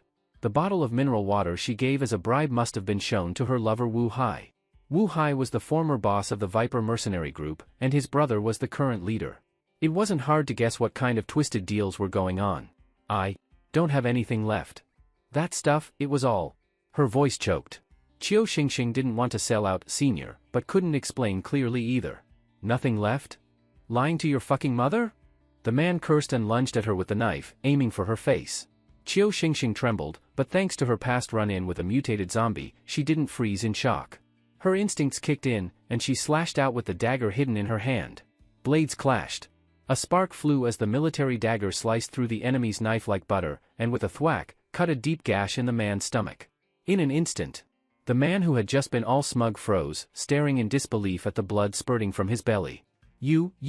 He opened his mouth, clearly wanting to say more, but before the shock had even left his face, thud, he collapsed. Blood soaked the snow, a thick metallic smell filling the air. The others, who had been watching like it was a show, were stunned. She killed Erguzi? She actually dared to fight back? You bitch! After a brief moment of shock, the remaining men snapped back, each pulling knives from their belts. Cold blades gleamed as they closed in on Qiu Xingxing in a circle. Surrounded, Qiu Xingxing was naturally afraid, her body trembling again. After all, she was still a newcomer. Facing an armed gang alone, it was impossible not to fear. But she also understood that once targeted by a merc group, nothing she said would matter. In the apocalypse, it was a world of zombies eating humans, and humans eating each other. If she died outside the mine black market, who would care? This whole mission today had been a trap to lure her out. Just to avoid breaking the safe zone's rules. At this point, whether she had food or not, she was sure to be tortured by the Viper mercenary group. I can't die. I must survive. I still have my younger siblings, and my senior. She gripped the dagger tightly. Whoosh, a cold wind came from behind. A man swung a knife horizontally at the back of her head. Tap the flashing button on screen to help Qiu Xingxing avoid the attack. At that moment, on the other side of the screen, dozens of attack cues popped up on Du Ziren's phone. Oh? Reaction test, huh? Easy. Both thumbs flew over the flashing indicators. Next, Qiu Xingxing, who had been frozen in place, suddenly moved like a dancing serpent. Her legs bent at impossible angles, and she fell backward. As dozens of blades slashed through the air, she dodged them all, then suddenly flung her dagger, burying it in an attacker's forehead. The man stared blankly at her, then fell straight to the ground. What the hell? What kind of moves are these? Is this a fucking action movie? Unbelievable. Totally unbelievable. The ring of men were all dumbfounded. What kind of reflexes let you dodge that many attacks, and counter with a kill? Fuck. Don't just stand there. Attack. No matter how good she is, she can't fight off a dozen of us. Do it. One man, eyes red with rage, raised his knife to stab. The others followed, their blades raised high. Aim at the enemy's head and shoot quickly to help Qiu Xingxing escape death. Just as the blades hovered midair, their silver gleam reflecting on Qiu Xingxing's pale face. On this side, Du Ziren's screen froze on that scene. Dozens of red targeting dots appeared over the heads of the surrounding men. It looked just like those survival prompts in Tomb Raider when Lara Croft was in danger. Du Ziren smirked and, adjusting the angle, furiously tapped the red zones during the brief reaction window. Heh. Nice timing. Even stole Lara's mechanics, huh? Bang bang bang. As he tapped each red mark, Qiu Xingxing raised her gun. Senior? Feeling her body move in ways she never could on her own, Qiu Xingxing gave up control and focused on watching. Draw gun, load, aim. In one smooth motion. In the blink of an eye. Bang! Bang! Bang! Gunshots rang out in quick succession, and the dozen fierce men in front of her all had blood explode from their heads. Their vicious faces still twisted in hate, but perfect bullet holes now pierced the center of each forehead. Next moment, the men who had been surrounding her all collapsed with loud thuds. Blood pooled across the snow. In the center stood the girl with the gun, covered in blood, but completely unscathed. Cold wind blew as Qiu Xingxing stood alone in the snow, calmly looking around. In the distance, a few Viper mercenary group members who had been retrieving the net were now completely stunned. Holy shit! What kind of gun god is that? Her shooting is so fast. Damn it! She must have trained in some firearms unit or something. No way! Who even trains shooters these days? Where the hell did she get a gun? Boss! She has a gun! Chaos broke out. The remaining mercenaries, ignoring the net entirely, shouted and ran frantically across the snow. Open fire! Leave no one alive! At that moment, still frozen in place, Qiu Xingxing suddenly heard a prompt in her ear. Senior? Hearing that familiar voice, Qiu Xingxing hesitated. She had killed zombies before, but this would be her first time killing a human. If you don't kill him, they'll hold a grudge and come back to kill you. Think of your younger siblings. Another prompt followed. Qiu Xingxing pressed her lips together, then raised her pistol. Bang! Bang! Bang! Although she had never used a gun before, the moment of control earlier had left her unexpectedly proficient. Though her bullets didn't hit their heads, the fleeing men were still struck in other parts of their bodies. Blood burst out, and they collapsed to the ground, groaning in pain. Boss, help! Save me! Blood gushed from their wounds. Even if they weren't fatally hit, losing that much blood in freezing snow, they wouldn't last long. Damn it! Damn it! Hidden in a snowy corner, Wu Tao watched everything with a face so dark it looked like it might drip. Unbelievable. Completely unbelievable. Their mercenary group came out with 15 people, 14 strong men and 1 ability user. Wherever they went, they dominated. And today, a little girl had wiped them all out. Is this some kind of joke? Wu Hai. Fuck your mother? This is the nobody you said had no background? She's a fucking gun god. Shit. Shit. Cursing furiously, Wu Tao slowly took out a few silver needles from his coat pocket. He knew now, this grudge wouldn't end here. If he didn't kill this girl, he'd never be able to live it down. I don't believe it. I don't care how good she is, can she beat an ability user? Go! With a sharp flick of his hand, 4 or 5 silver needles flew like beams of light into the snow, gleaming faintly as they shot straight at Qiu Xingxing's chest like arrows in a storm. Huff huff huff. The wind howled, but Qiu Xingxing noticed nothing. On the other end of the phone, Du Ziren had just spent 40 yuan convincing her to kill. He let out a sigh of relief. Suddenly, a flashing prompt appeared on his screen. Ability-based attack detected. Choose a response. Newbie set luck hidden ability triggered. You don't need to worry about this attack. Oh? The set ability activated? He stared blankly at the screen. Clang clang clang. Next second, there was a metallic clattering sound, 5 shiny silver needles bounced off Qiu Xingxing's chest. Ouch! Qiu Xingxing felt a pressure on her chest and quickly checked her front pocket. A few Desert Eagle bullets now had strange scratches on them. What happened? She stared at the damaged bullets, still confused. But Du Ziren was already laughing. Holy crap! So that's how luck works? All the attacks hit the bullets. That's insane luck. Shit. Shit. Why is she still okay? Why? Du Ziren laughed on one side, Wu Tao nearly lost his mind on the other. All his efforts, and she was standing there like nothing happened? That attack would have crippled most ability users of his level. Why? Why could that woman just brush it off? Damn it. Could she be wearing some limited reinforced bulletproof vest? No. Impossible. I want her dead. Dead? Grinding his teeth, Wu Tao couldn't imagine what backup she had left. He only had the strength of an ability user, level 2, and could only launch 2 attacks per day. This time, I'll aim for her head. I dare you to survive that. Buzz buzz buzz. His pocketed needles began vibrating again. Wu Tao's face turned cold and venomous, staring at Qiu Xingxing like a snake. Ability-based attack detected. Please take appropriate action. At that moment, Du Ziren's phone lit up with another alert. Who the hell is this? Why are NPCs always sneak attacking? Fighting a girl and still using sneak attacks, shameless. He frowned. If there's one thing Du Ziren hated in games, it was archers who hid in the back and sniped. Now, this invisible archer was really annoying him. He quickly bought 2 loudspeakers, pressed the voice button, and said, Qiu Xingxing, get down. After the first loudspeaker finished, he used the second. This time, Du Ziren changed the loudspeaker's setting from to Qiu Xingxing only to everyone. And just like that, his warning echoed throughout the game world. You coward shooting from behind. Get the hell out here. Just as the first loudspeaker rang, Qiu Xingxing, still confused, instinctively dropped to the snow. She had no idea what was going on, but down she went, like a clueless fawn. Several silver needles whizzed over her head. She buried her face in the snow and didn't move. Whatever Senior says, I do. Senior must be protecting me. Face buried in the snow, her thoughts ran quietly. Little did she know. The next second, the whole world roared with thunder. You sneaky bastard in the shadows, get out here. The sound exploded like a shout from the deepest abyss. Senior?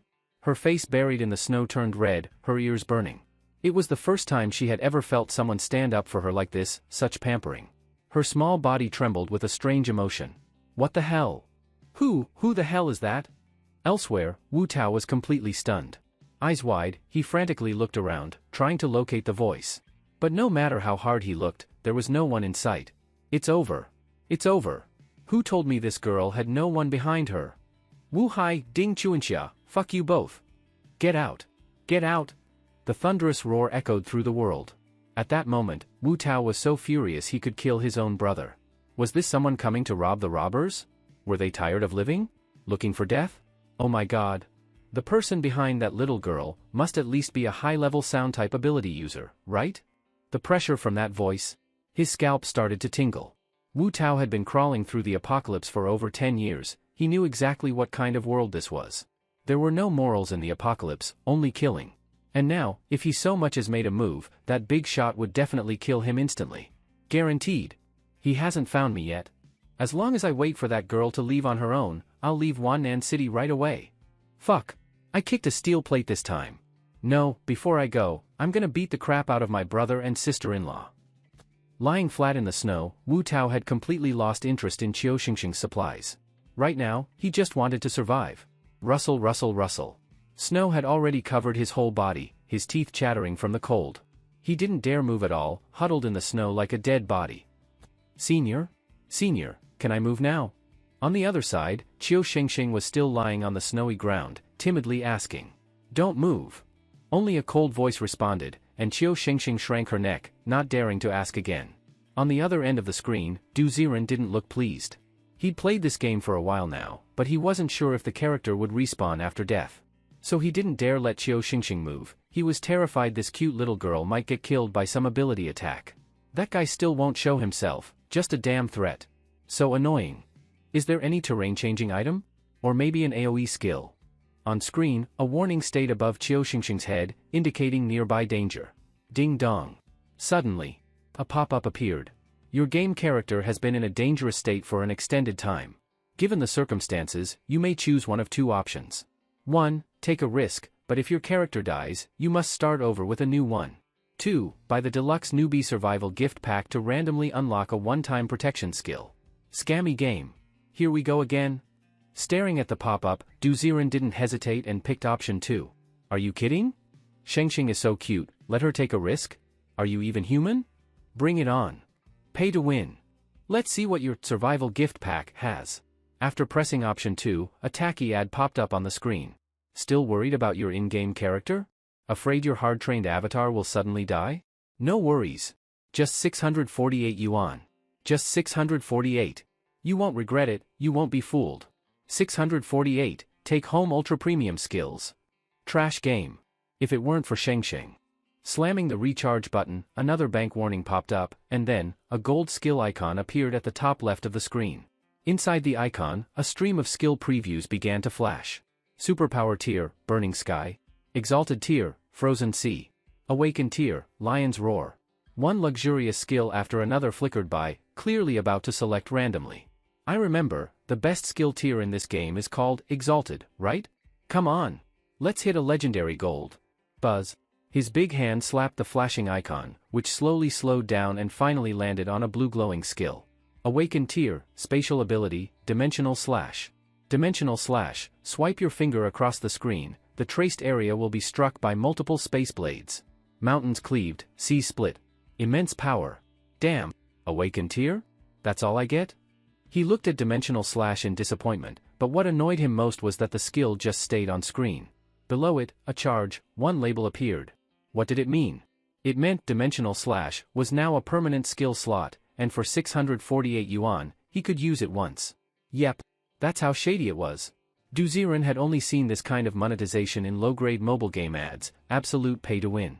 648 yuan down the drain, huh? Damn game devs. Grumbling, Du Ziren still looked back at his phone screen.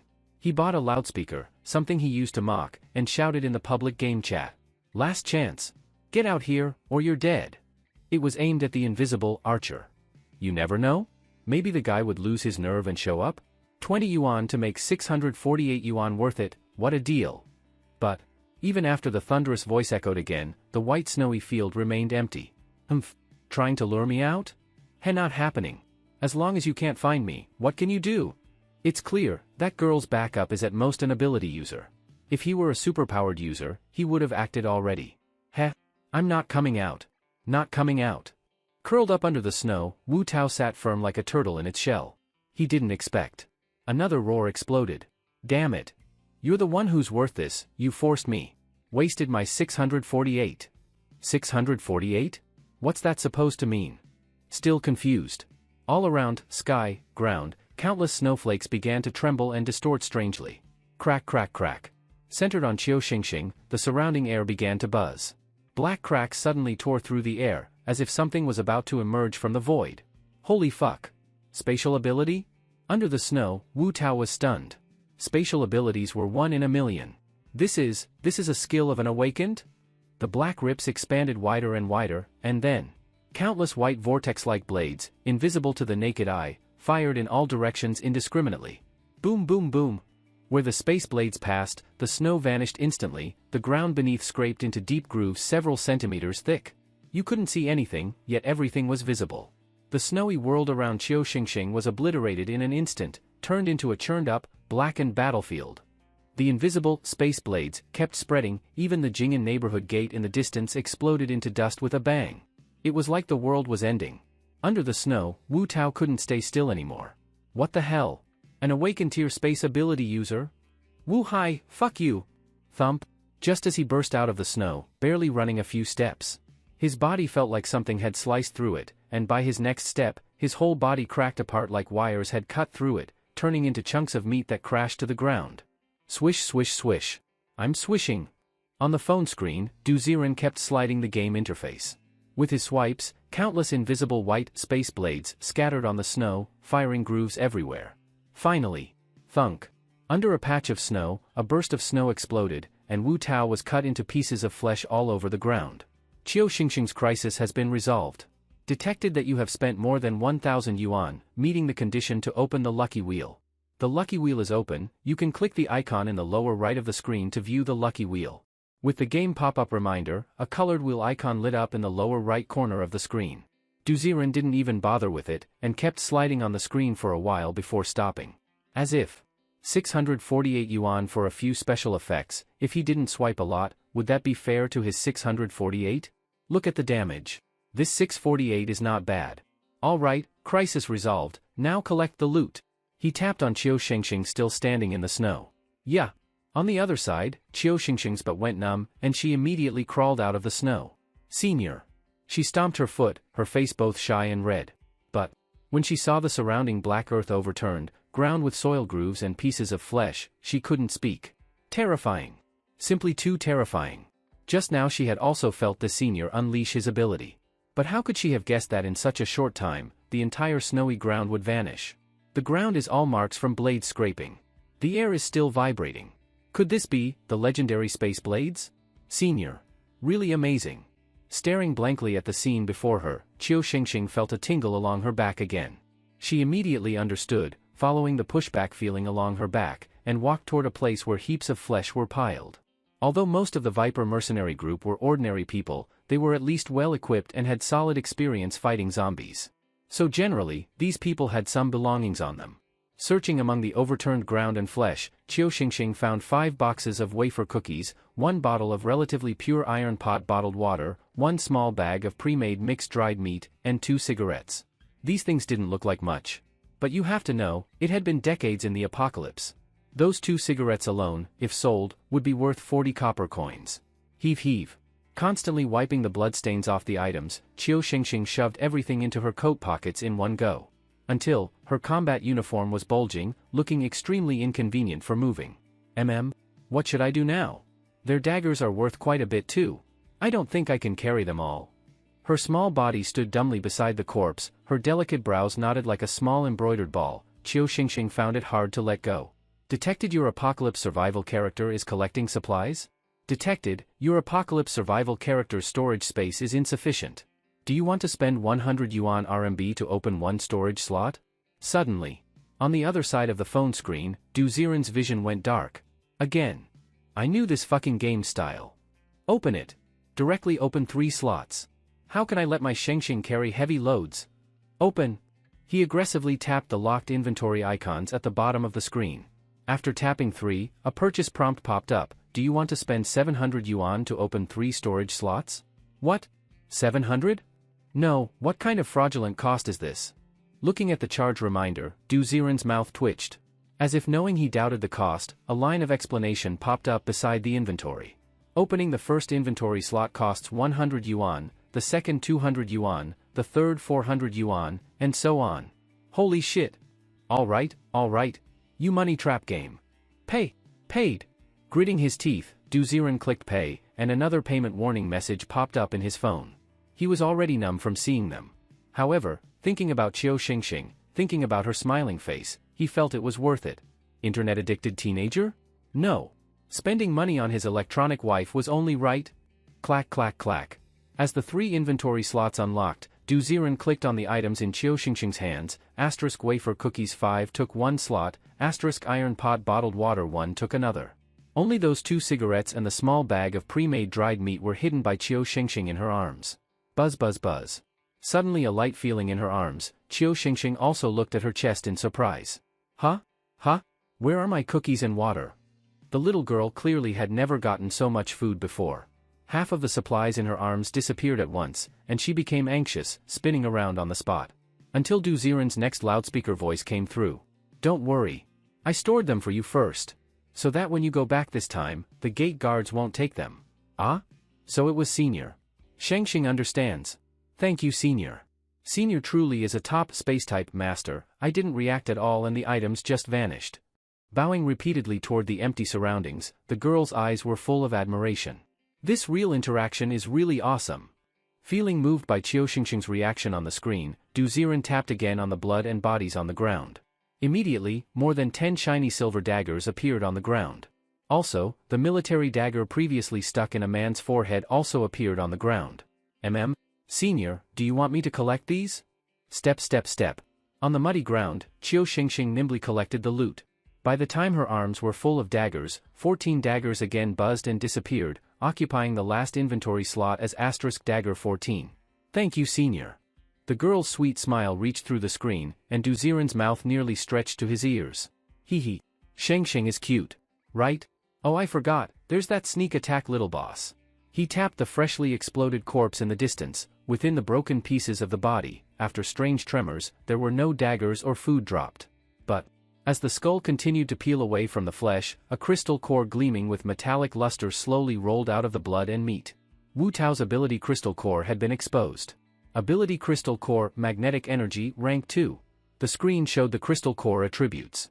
On Qiu Xingxing's side, she repeatedly looked at the wriggling pieces of flesh, then quickly walked up and picked the crystal core from the blood and meat. She wiped the crystal core shiny using her combat uniform. Then, without any hesitation, she held the crystal core with both hands and threw it toward the empty void. Senior. Please, Senior, accept this crystal core. Almost without a bit of selfishness, Qiu Xingxing immediately raised the crystal core high into the air. She was very clear, for Senior, this crystal core was the only thing on her that could attract Senior's attention. Although, at Senior's level, he might not even care to glance at this crystal core. Your apocalypse survival character has delivered a second gift to you. Do you accept? Yes/no. On the phone screen, an interaction prompt appeared again. Du Ziren looked at the shining crystal core and hesitated for a long time. I mean, can this crystal core be used to awaken Qiu Xingxing's ability? Last time, didn't I get an offline peripheral core? And it's boring if I just keep it too. Besides, this one doesn't even look good. He tried clicking the crystal core to push it back into Qiu Xingxing's arms. Buzz buzz buzz. Suddenly, a line of warning words popped up on the game interface. Detected that the current crystal core's quality is too trash. If forcefully given to Qiu Xingxing, her awakened ability strength will be greatly reduced. Do you want to force Qiu Xingxing to use this crystal core? Ah? Influence character late stage growth, huh? Then forget it. Forget it. He hurriedly clicked yes, not daring to randomly give Qiu Xingxing the crystal core. Who plays a game and randomly taps the skill tree in the early stage, affecting the character's late-stage growth? Buzz. The metallic crystal core that Qiu Xingxing was holding up with both hands instantly distorted and disappeared. Senior accepted it? In the scene, Qiu Xingxing's face lit up with joy, a sincere smile appearing on her face. She wiped the blood off her hands, but when her eyes looked at Wu Tao's corpse, she unintentionally showed a trace of envy. An ability user was truly worlds apart from ordinary people. Who wouldn't envy an ability user? Damn it. No matter how hard things are, I can't let the kids suffer. Where can I get a good crystal core? On the other end of the phone, Du Ziren keenly sensed the envy in Qiu Xingxing's eyes. That feeling was like a little princess watching another girl with new clothes while she had none, a trace of disappointment mixed with being considerate, making it all the more heartbreaking. No. If others have it, our Xingxing can't be left behind either. At the thought of Qiu Xingxing's helplessness facing an ability user, Du Ziren couldn't wait to make Qiu Xingxing become an ability user immediately. Detected, your apocalypse survival character's urgent desire to become an ability user. Recommended you use the Lucky Big Wheel. The wheel pool is rich and has a chance to drop legendary abilities. A chance? Looking at the game's new pop-up, Du Ziren's eyes widened. Prize pool setting, has a chance. Wasn't that the usual money-grabbing trick for mobile games? For Xingxing. Recharge. In the end, he tapped the Lucky Big Wheel in the corner. After entering, the large wheel showed nearly more than 40 different items or crystal cores. Among them, only 2 were gold quality, 4 were purple, 8 blue, 10 green, and 18 white. At the center of the wheel, there was even a current luck percentage setting. Yeah. Looking at this interface, Du Ziren couldn't help but think of a certain famous game's prize wheel. After opening the luck percentage setting, Du Ziren found that this game was even more money-grabbing than that famous one. Lucky Big Wheel, single pull costs 128,999 for 10 pulls with discount, 10 pulls guarantee at least purple-blue quality items. Each pull adds +1 to your luck. When luck reaches 365, you are guaranteed a gold quality item. What? So basically, if my luck is bad, I'd have to spend over 30,000 to get just one gold crystal core? Holy shit. You make more money than that famous game too. Staring fixedly at the big flashing wheel, Du Ziren squinted. Tap tap tap. Suddenly, on the game screen, Qiu Xingxing walked sadly into the distant snowfield. Du Ziren glanced once, his heart ached. Right then, in a fury for his beloved, his finger tapped 10 pull. Your bank card ending in 0304 charged 999 yuan? The colorful wheel began to spin. Congratulations. This draw 1, loudspeaker, white, 9, dimensional blade, blue, 1. Your dimensional blade, skill charge +1. Current luck value 10. What? 999 and that's it? Again. Congratulations. This draw 1, loudspeaker, white, 8, dimensional blade, blue, 2. Your luck value charge is now 20. Again. Congratulations. Again. Again. Like being possessed. You can never understand the obsession a gamer has for top-tier items. Warning, your daily recharge has reached 30,000. Our bank reminds you, do not participate in online gambling. A bank text even came through the phone. Du Ziren's face darkened as he bitterly tapped the final 10 pull button. Last time. If still no gold, I'll have Dr. Lu help me pull. His mind was full of the desire to give Qiu Xingxing the best. Du Ziren never thought of stopping, he only doubted his luck. Finally. When his luck value reached over 300, this 10 pull at last landed on a gold prize. Congratulations. This draw 1, bottled water, white, 3, honey jerky, white, 6, rare crystal core, ability immortal unyielding, gold, 1. Your luck value 323 points have been cleared. My god. Seeing the finally appearing gold crystal core, Du Ziren collapsed on the bed, drained, and sighed deeply. So it really is? This is a money trap game. After cursing the game developers again, Du Ziren opened the game warehouse. At this moment, the warehouse was already packed with drawn items. Just the loudspeaker, 20 each, numbered over 100, fulfilling Du Ziren's short-term freedom of dialogue. Remaining, over 50 bottled water, more than 10 packs of honey jerky, 12 charges of dimensional blade, over 10 blue crystal cores? Among the dazzling items, Du Ziren stared fixedly at the only gold-glowing crystal core. Then, he, almost without hesitation, clicked on this gold crystal core and then, directly sent it to Qiu Xingxing, who was still walking in the snowy field. A strange warmth suddenly came from her chest. Qiu Xingxing, who was still walking in the snow, was startled. Huh? Her little hand reached into her chest, and she suddenly felt a scorching golden crystal core. This golden crystal core had a strange appearance. It wasn't like other crystal cores that were oval, it was shaped like a small humanoid. Inside the crystal core, golden lines flowed like liquid sand, clearly high class. What is this? Holding the crystal core, Qiu Xingxing was completely dumbfounded. Even if she were silly, she knew what this crystal core meant. Say. Senior, is this given to me by you? Her mouth opened wide, and Qiu Xingxing felt like her brain was about to shut down. A moment ago, she was lamenting that she wasn't an ability user. The next moment, Senior sent her a crystal core she had never seen. What kind of favor was this? Senior? Senior. This thing is too precious. I can't take it. Holding the crystal core up in panic, Qiu Xingxing knew that even if she sold herself, it probably wouldn't be worth a fraction of this crystal core. She was so fearful she didn't dare accept this crystal core. It's given to you, just use it. The stern yet young and easygoing voice sounded in her ear. But this time, Senior's voice sounded a little tired, as if hollowed out. Senior, my worthless life isn't worthy of this. I said. If I want you to use it, then use it. Before Qiu Xingxing could explain, the crystal core slipped again from her hands and fell into her arms. Senior. Qiu Xingxing's eyes reddened. Even from childhood, her father and mother had never been this good to her. How can I repay you? Even if I sold myself, I couldn't repay your kindness. Tick-tock, tick-tock. The crystal core in her arms emitted heat, and tears streamed down the girl's face. Didn't you say that if you ever meet me again, you'd go all out for me? That sentence alone is enough. The calm voice came again. Qiu Xingxing's little face stiffened, then she nodded vigorously. Xingxing swears by her life, Xingxing's life is Senior's. Whatever Senior wants Xingxing to do, I can do it. Do anything? On the other side of the phone, Du Ziren had spent so many loudspeakers, and his expression had been a bit pained. Suddenly hearing that sentence, the corner of his mouth twisted. Then if that's the case. If I make you do my homework. Thinking of that, Du Ziren laughed. He couldn't imagine what expression this resolute girl would make when seeing equations. Ha ha ha ha ha ha. His laughter reached Qiu Xingxing's ears on the other side. Huh? Senior? Senior, are you happy? Looking around blankly, the laughter suddenly stopped. Yeah, just seeing you makes me happy every day. Huh? Her face turned bright red in an instant. Qiu Xingxing was really not sure, was Senior saying sweet things to her or teasing her? Senior? I? Her body tipped toward the distant Jing'an neighborhood, and another prompt sounded in her ear. Use this crystal core first. Don't waste time. I understand. She nodded and, following the pushback force, ran into the neighborhood. 1 hour later. In a dusty, cramped, dark first-floor room. Qiu Xingxing was cleaning dirt from the bathtub in the bathroom. She opened the window to the outside and began letting large snowflakes fall into the tub. In the apocalypse, water was precious.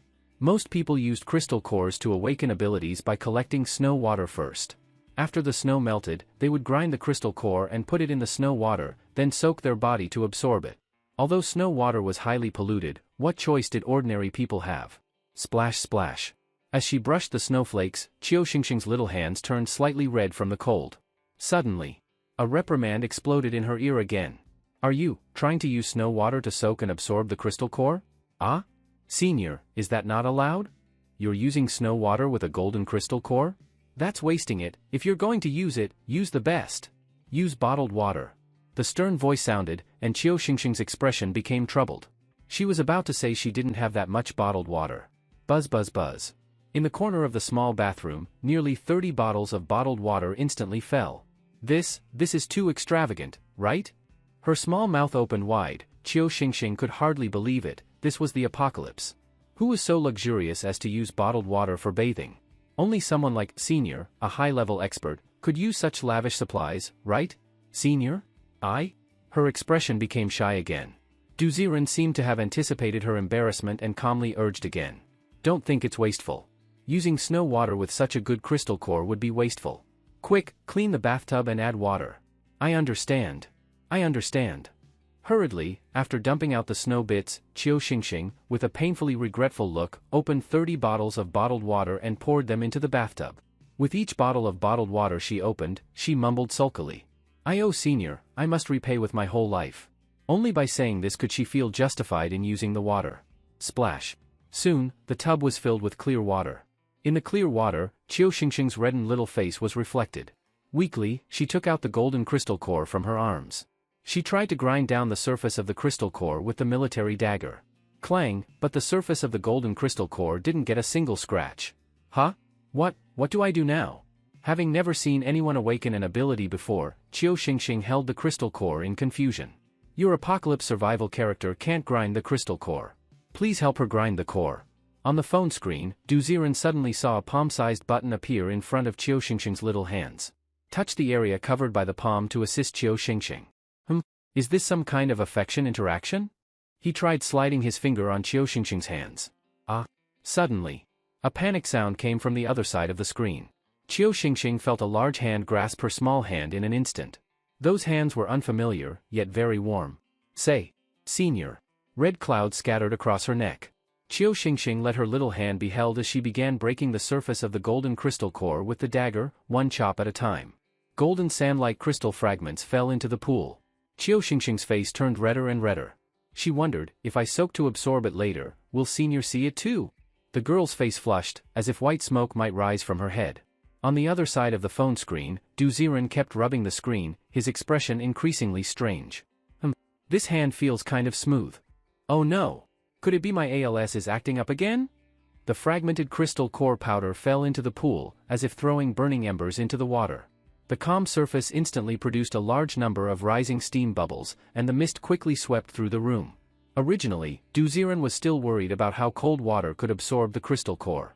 Now it seems that using a bath method to absorb the crystal core really makes sense. The crystal core can heat the water temperature, and the high temperature can stimulate the pores to open and absorb. Compared to swallowing, soaking in crystal core water can indeed better assimilate the power of the crystal core.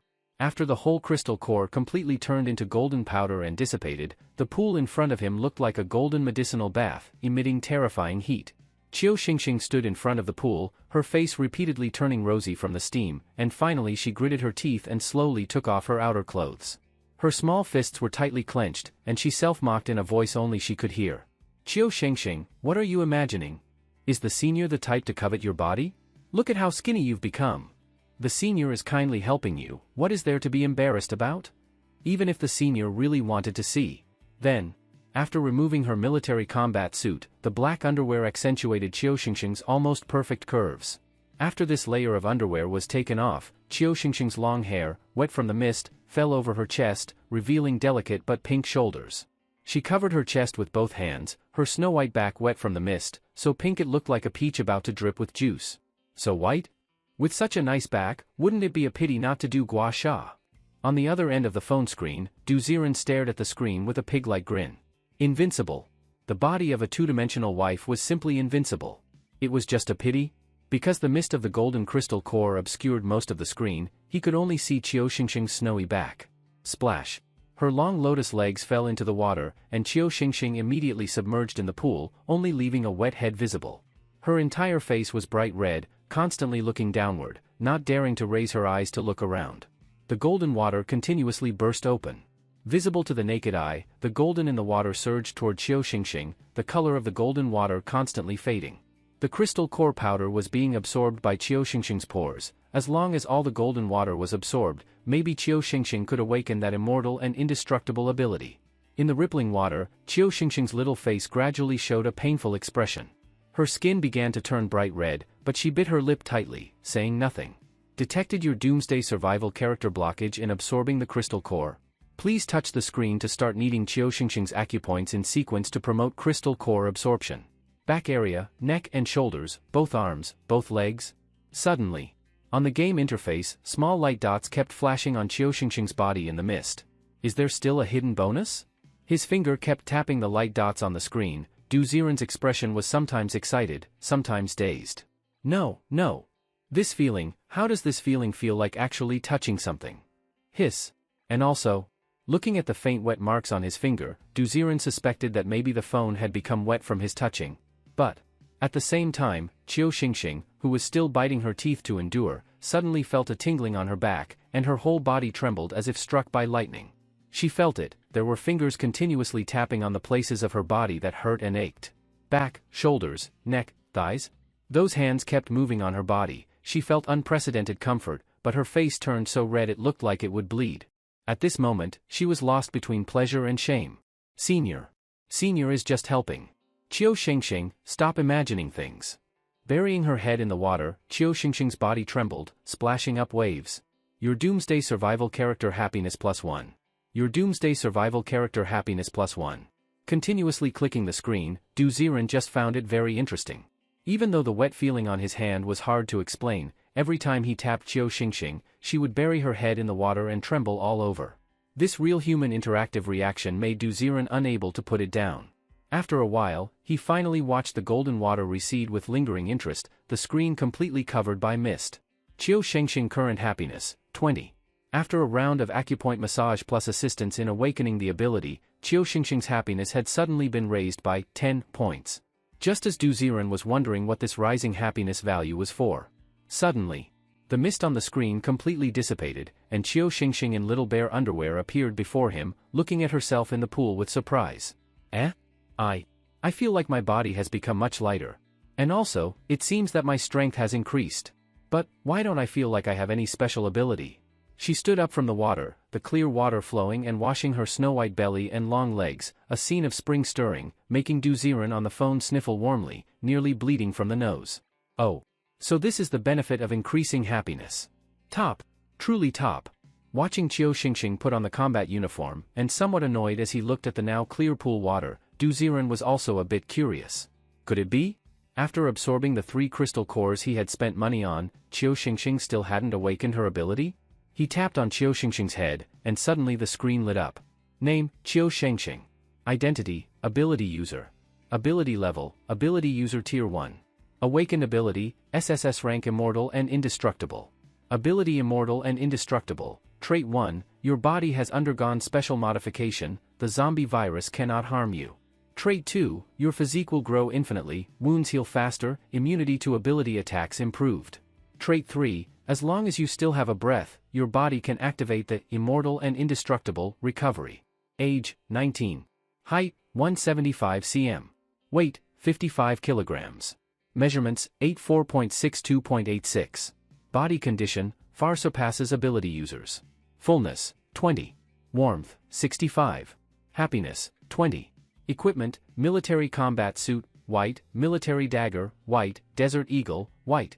Items, wafer cookies 5, iron kettle bottled water 1, prepared jerky 1, daggers 14. Mission, find the architectural map of Jing'an community. Hiss, this ability is a bit awesome. No wonder it's SSS rank. Staring fixedly at the description of Immortal and Indestructible, Du Ziren roughly understood the strength of this ability. Its scariest part wasn't how strong it was, but that it could grow infinitely. What does that mean? Given time, Qiu Xingxing's body could grow to the hardness of diamond, with regeneration like instantly regrowing a severed arm. This was simply invincible. Humanoid monsters. Because happiness increased, so Qiu Xingxing's measurements unlocked for me? And also, Qiu Xingxing even grew taller? Hiss, it looks like the goal of giving Qiu Xingxing a good life is getting closer and closer. On this side of the phone screen, Du Ziren kept marveling at the broken power of the ability Immortal and Indestructible. On the other side of the screen, Qiu Xingxing furrowed her brow, her face lifeless as she stared at the pool, wishing she could just dive in and drown. Senior gave me such a precious crystal core.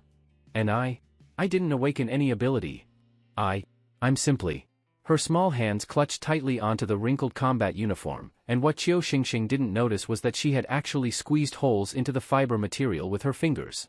You have to know, this stuff can barely be pierced by bullets. Are you spacing out? Suddenly, a familiar voice rang in her ear, and Qiu Xingxing dropped to her knees with a thud. Senior, I'm sorry. I wasted one of your crystal cores. Wasted? How was it wasted? I didn't awaken any ability. I'm just like most people, I got stronger and my body grew a bit, that's all. How about we run an experiment? Seeing Qiu Xingxing so dejected, Du Ziren knew that just explaining how terrifying the SSS level ability, Immortal and Indestructible, was probably wouldn't convince her. She might think he was messing with her. A practical field test might explain things better. Huh? Experiment? What kind of experiment? Looking around in confusion, Qiu Xingxing's body began walking uncontrollably toward the window. Whoosh! Cold wind blew in. Outside, snow was still falling. On either side of the residential road, a few shriveled, skinny zombies were exhaling warm breath with hoarse growls. Didn't you need the blueprint for Jing'an community? Now, you are not allowed to use a handgun. Use your dagger to fight your way to the property office and retrieve the blueprint. This is your trial. A deep and mysterious tone rang in her ear, full of boss-like authority. Qiu Xingxing paused for a second, then nodded slightly with hesitation. But senior, we already killed Wu Tao's group. Isn't the blueprint kind of useless now? Useful or not, you can still trade it for 50 copper coins. Why not? Well, that's true. I'm just afraid Wu Hai will try to get revenge for this, but inside the black market mine, he can't make a move. Senior, is this a test of my courage? Even without abilities, as long as I have the right mindset, I can still carve out a path in the apocalypse? I understand now. Senior. Clenching her fists, Qiu Xingxing felt deeply grateful to the senior who had taken care of her all this time and never gave up on her. I definitely won't let senior down. Even if I don't have an ability, I can still serve as your death guard. Thump. She leapt cleanly out the window. Even Qiu Xingxing herself was stunned. Wearing the loose combat uniform, she could still move so swiftly? Could it be, because I grew?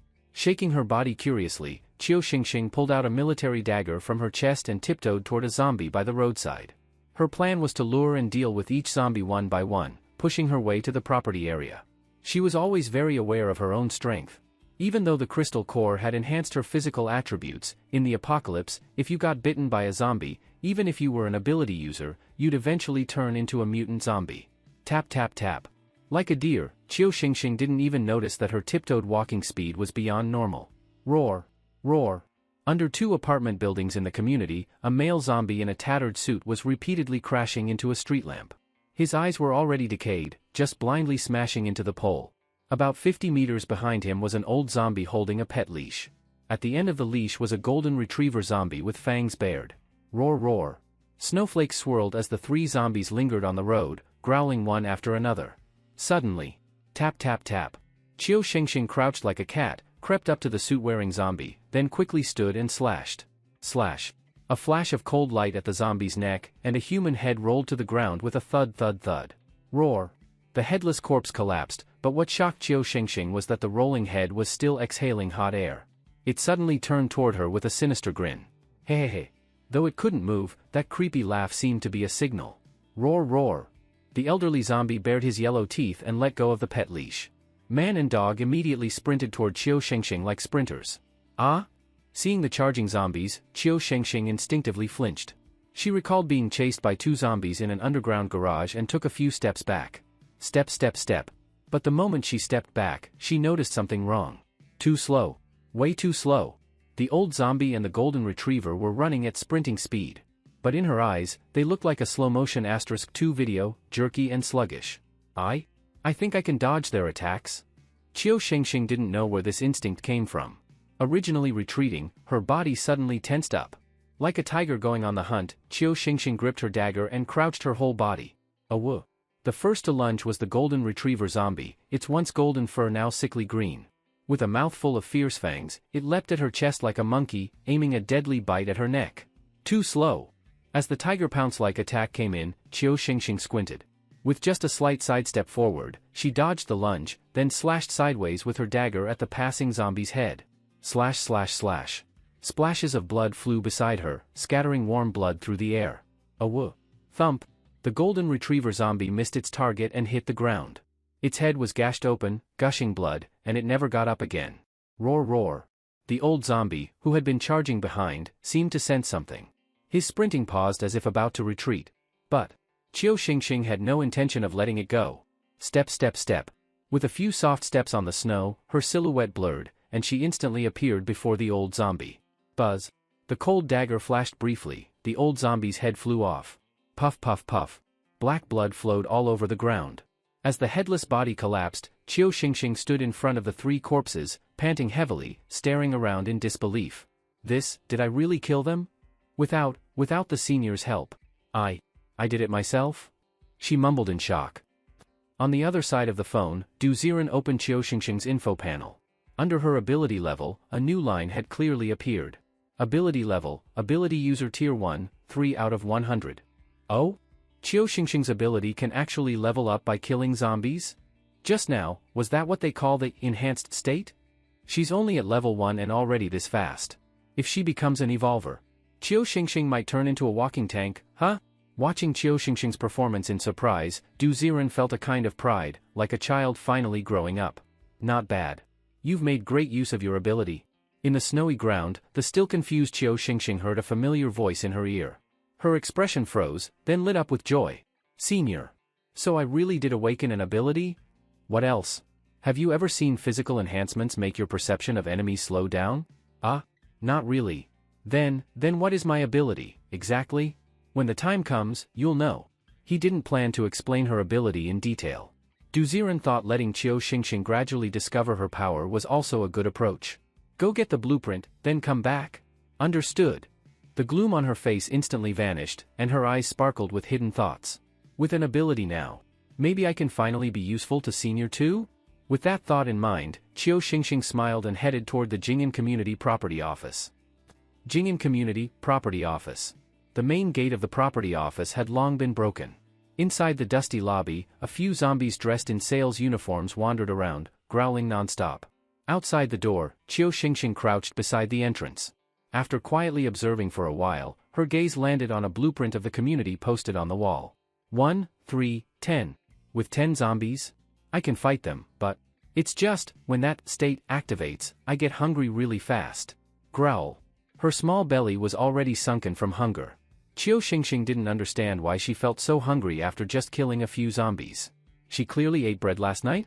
The preserved jerky in her pocket, she didn't want to eat it. She planned to take it back for her younger siblings to taste. Then, if I'm fast enough, I should be able to grab the blueprint and run out, right? Let's try. She picked up a stone near the door and threw it into the corner of the lobby. Bang! In the next moment, the wooden door of the storage room in the corner of the hall was smashed open by the stone. Roar! In an instant, all 10 sales zombies rushed toward the storage room, flailing wildly as if ready to attack. The result, a group of zombies clustered at the door, scratching at the wood nonstop. Roar roar. The scene was a little funny, but Qiu Xingxing didn't dare let her guard down. She stared at the zombies, and when she once again sensed their movement slowing down, she dashed out like an arrow. Step step step. Footprints quickly appeared on the dusty floor of the lobby, heading straight for the wall. Then, tear. As soon as the blueprint was pulled off the wall, more running footsteps echoed. Pant pant pant. By the time Qiu Xingxing reappeared, she was already standing at the entrance of Jing'an Community. The sales zombies hadn't even reacted yet, and Qiu Xingxing was already gone. Growl. Growl. The hunger in her belly grew more intense. Qiu Xingxing tried to push herself to walk back to the black market mine. But, thump, as she took her next step, her whole body trembled and collapsed to the ground. Her lips trembled uncontrollably, and her body temperature dropped. This was a typical sign of low blood sugar. But Qiu Xingxing didn't understand, she just shivered and gritted her teeth. Warning. Warning. Your doomsday survival character's satiety value is too low. On the other side of the phone, Du Ziren watched in shock as Qiu Xingxing's satiety value plummeted from 30 to -5. So, using abilities consumes satiety? He looked again at Qiu Xingxing's ability level. Ability level, ability user level 1, 10 out of 100. Using the ability also increases the ability level? So this means, as long as Qiu Xingxing has enough food, she can outclass others at the same level. This is the terrifying part of an SSS-ranked ability. He quickly pulled out the honey-glazed jerky he won in a previous draw from the shop inventory, along with a few bottles of mineral water, and sent them over to Qiu Xingxing. He couldn't bear to see her suffer even a little. With overwhelming hunger, Qiu Xingxing felt her entire body sore and weak. She silently swore she'd never use her ability on an empty stomach again. Suddenly, in the freezing snow, a bag of honey-glazed jerky and a bottle of mineral water appeared in front of her, and Qiu Xingxing's face lit up. Senior? Eat. Look at how stingy you are. If you want to eat, then eat. I can afford your siblings' portions too. I can feed your whole family. This. Her face instantly flushed red.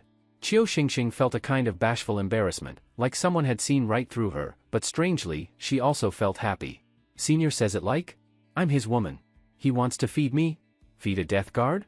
But, it sounds more like, feeding a woman. A woman? If I were Senior's woman, Like a fully ripened apple, Qiu Xingxing's little face turned so red it looked like steam might rise from her hair. What is my dear Xingxing even thinking? Why is she acting like a steam princess all the time? Watching the red-faced, shy girl on the screen, Du Ziren poked her. Your doomsday survival character is caught up in a sweet fantasy, happiness +1. Current happiness, 21. Ha! Du Ziren was stunned. Wait, bro. She's gaining happiness just by fantasizing? What kind of blissful thought is Qiu Xingxing having over there? Through the screen, Du Ziren unwrapped the honey-glazed jerky and mineral water. Sliding the items, he fed each slice of meat to Qiu Xingxing's little mouth. At that moment, due to low blood sugar and total fatigue, Qiu Xingxing lay on the ground like a dead corpse, unable to move a muscle. Senior, is Senior feeding me? Opening her red little mouth, breath steaming forward, Qiu Xingxing watched as the jerky was placed in her mouth piece by piece, and she felt a strange joy like a pampered wife. She wished time would slow down, so she could just keep being fed like this forever. Maybe, next time I'll pretend to faint, just so Senior can feed me again? Damn it. Qiu Xingxing, what's going on in your head all day? Her face turned even redder. Your doomsday survival character is caught up in a sweet fantasy, happiness +1. Current happiness, 22. On this side of the phone screen, Du Ziren looked at his wet finger, full of question marks. Dude, if you're gonna play like this, I might just start spamming. Just as Du Ziren was about to send Qiu Xingxing a few more packs of special recipe jerky to see if he could boost her happiness value again. Qiu Xingxing's satiety value above her head reached 24, and she slowly got up from the ground. Her neck and earlobes were flushed red. Who knows what she had just been thinking to get that excited. Can't think about it anymore, can't think anymore. Qiu Xingxing, you need to know your boundaries with Senior. Work hard, that's what you should be focusing on right now. Only by becoming strong enough will you be worthy of standing beside Senior. Lifting the bottle of mineral water in the snow, Qiu Xingxing drank it in one gulp, then patted her own cheeks. After kowtowing once more in all directions, she pursed her lips and quickly ran off toward the black market mine. Black Market Mine Iron Gate Guard Post. Wu Hai was cuddling with Sister Xia, lounging comfortably in a dirt pit, both hands constantly rubbing the woman's thighs. Keep your hands to yourself. Sister Xia pretended to be shy, slapping Wu Hai's hand, then narrowed her phoenix eyes and drew circles on his chest. So, if we get our hands on this supply stash, how do we split it? Split it? Of course I get the biggest share. 60% for me, 30 for my brother, and 10 for you. You. Wu Hai, you heartless bastard. If it weren't for me, would you even be getting any of this? Listen to yourself. If it weren't for my brother, would you even have that share? His dirty hands reached back up under Sister Xia's thigh. She bit her lip but didn't dare say more. On the surface, she appeared to be Wu Hai's woman to outsiders. But in reality, it wasn't like that.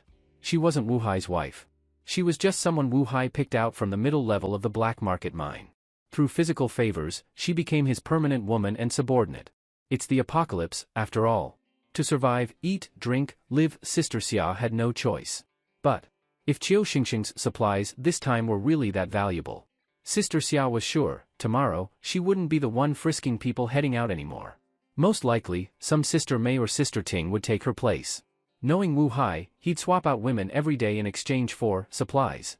Once I get my hands on those supplies, I'm going to buy a permanent safe spot in the third level of the black market. I'm done serving you. The two clung together, but each had their own thoughts. Huh? What's taking Wu Tao so long? It's just one girl, how has she not come back yet? Frowning, Wu Hai was getting impatient. Just as he was about to pull off Sister Xia's top. Step step step. Footsteps echoed from the dark corridor outside the iron gate. Who? Judging by the sound, it didn't seem like a group, it was just one person. Annoyed, Wu Hai poked his head out of the pit. But when he looked out past the gate, his impatient face instantly turned into one of shock. Standing outside, was none other than Qiu Xingxing, looking rosy and full of energy. It had only been 2 or 3 hours, and this woman seemed like a different person. Not only was her complexion better, even her body had matured quite a bit. You're 0929? Qiu Xingxing? Wu Hai frowned, not believing his eyes. What the hell? 15 big men from the Viper mercenary group went after one defenseless woman, and she managed to return unharmed? Yes. It's me. I've completed my mission. Please open the gate, Gatekeeper Wu. Qiu Xingxing's face was calm. Looking at Wu Hai now, she no longer had any of the timidness she once did. This outing had stripped away her former softness, replacing it with a cold and resolute edge. What did you call me? Gatekeeper Wu? His brow instantly twisted into a knot. No one had ever addressed him like that, except ability users. What else? You're just a gatekeeper. I've completed the job. According to black market mine rules, once I'm cleared, you should let me in. Qiu Xingxing stared coldly at Wu Hai, neither arrogant nor servile. You. Fine, fine. You say you completed the mission? Where's the stuff? Gritting his teeth, Wu Hai accidentally revealed his setup. Oh? How did Gatekeeper Wu know I was supposed to bring something back? Cut the crap. I've got more connections than meals you've eaten. If you say you completed the mission, but have nothing to show, how am I supposed to believe you? Here. She casually pulled out the Jing'an community blueprint from her pocket. Wu Hai's face froze. Clearly, he hadn't expected that Qiu Xingxing could really retrieve it on her own. Damn it. Damn it. What the hell were Wu Tao and the others doing? Not only did they let her come back, they let her finish the mission. His face darkened. Meanwhile, at the gate, Qiu Xingxing slowly put away the blueprint and gestured at Wu Hai. Gatekeeper Wu, aren't you opening the door? You. Sister Xia, go inspect her. You know what I mean, right? He patted Sister Xia, whose eyes turned cold, clearly unhappy about Qiu Xingxing's return. With a cold face, she walked to the gate. Once the iron mesh opened up a person-sized gap, she stormed over and grabbed Qiu Xingxing by the shoulder. You, come with me. She pulled Qiu Xingxing's arm angrily. But, as they entered a dirt pit, just as Sister Xia was about to act, Qiu Xingxing's slender hand grabbed her back. Crack, crack, crack. In an instant, Sister Xia felt as if iron clamps had seized her shoulders, sending pain through her entire body. You! Qiu Xingxing! What are you doing? Screaming like a shrew, Qiu Xingxing remained expressionless. Sister Xia, last time I respected you, even gave you water, and you repay me by trying to get me killed. What are you saying? I said. Qiu Xingxing, won't forget this grudge. In the black market mine, I can't touch you, but outside. Crack, crack, crack. Her grip sank deeper into Sister Xia's shoulders, making her tear up from the pain. She never expected that someone slimmer than her could have such strength. You're threatening me? Wu Hai! Wu Hai! She shouted at the top of her lungs. Footsteps sounded outside the pit. Wu Hai appeared and yelled, "What's going on?" She threatened me. Said if we go out, she'll kill us. What? Wu Hai's brow twisted, his expression dark as hell, but he didn't dare step into the pit. Even in the apocalypse, the black market mine had its rules. If a man interfered or peeked during a woman's inspection, he'd be punished harshly. This rule was set by a powerful female ability user in the black market mine, and Wu Hai didn't dare disobey. You, check her for injuries first. We'll deal with the rest later. He called out helplessly. Inside the pit, Sister Xia coldly shook her arm. You hear that? Still want to get inside? With a cold face, Qiu Xingxing let go of Sister Xia's shoulders and spread her arms, waiting for the inspection. Rustle. The moment Sister Xia undid her top. Suddenly, that packet of preserved jerky and 2 cigarettes dropped out of her pocket with a plop. What is this?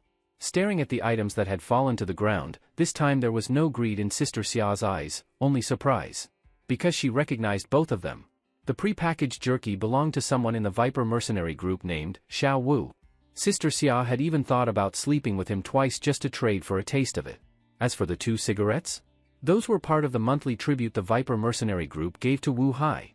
And yet, these things had just fallen out of Qiu Xingxing's pocket. What did that mean? That she could get these from the Viper mercenary group? With how they are, they'd never give this stuff away willingly. There was only one answer. She either robbed, tricked, or stole it from them. But that's impossible. She's just one person. How could she get something from 15 men in the Viper mercenary group? Could it be that she took them head-on? That she has some power behind her too?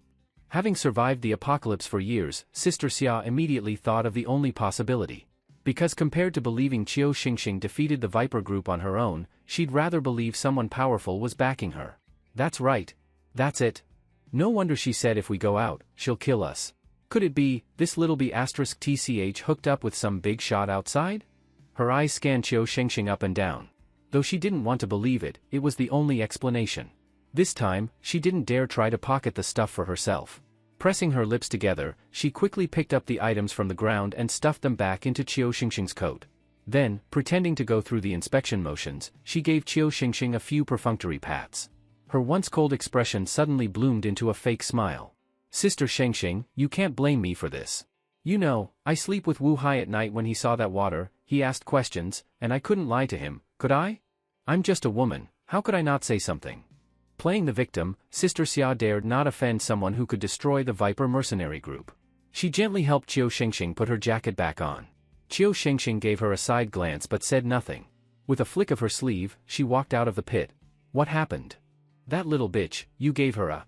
Outside the pit, Wu Hai had assumed it would be Sister Xia who came out, looking smug. But, when he saw Qiu Xingxing walk out unscathed, his eyes narrowed. Sister Xia! Here!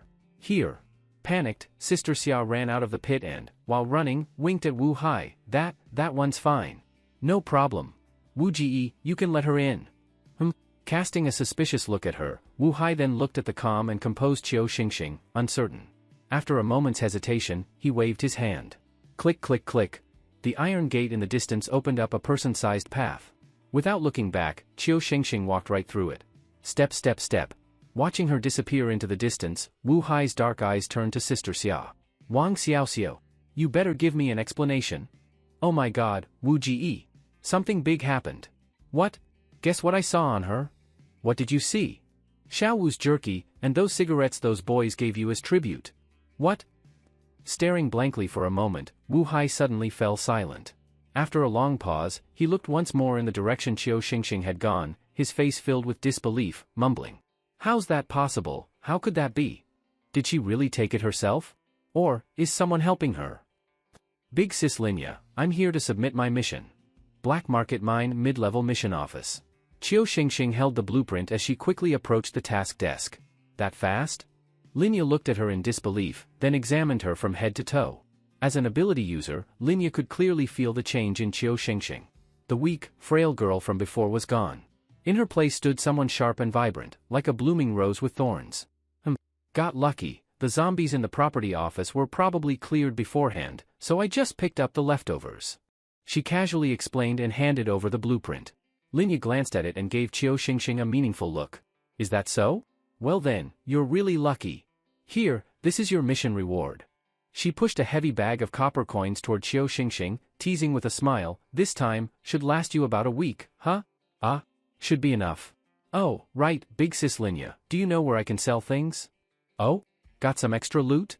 Yeah, some gear. And also, this. Saying that, Qiu Xingxing pushed the cigarettes onto the counter. Holy shit? Cigarettes? You really got your hands on this stuff? Even the usually calm Linya couldn't help but curse at the sight. Cigarettes? Who has them? Where? Just the word cigarettes made almost every man in the mission office turn their heads. But Qiu Xingxing didn't panic. She calmly held the cigarettes in her hand. Because she knew, in the black market mine, no one dared make trouble. Unless, they could beat the level 8 ability user who created the place. Whoa, it really is cigarettes. Beautiful lady, I'll give you 10 copper coins for one, how about it? 10? You're dreaming. I'll pay 20. 25. In an instant, men surrounded Qiu Xingxing, bidding like crazy. A long line was about to form, people crowding in. Behind the counter, Linya panicked and quickly took the cigarettes from Qiu Xingxing's hand. Sister Xingxing, how about this? I'll give you 100 copper coins, both sticks, okay? Sure. Qiu Xingxing nodded. Selling both for 100 copper coins was a good deal. Besides, she had a decent relationship with Linya. Big Sis Linya, you smoke? She asked softly. Linya smiled and shook her head. No. My dad's the one who used to love it, but he hasn't had one in ages.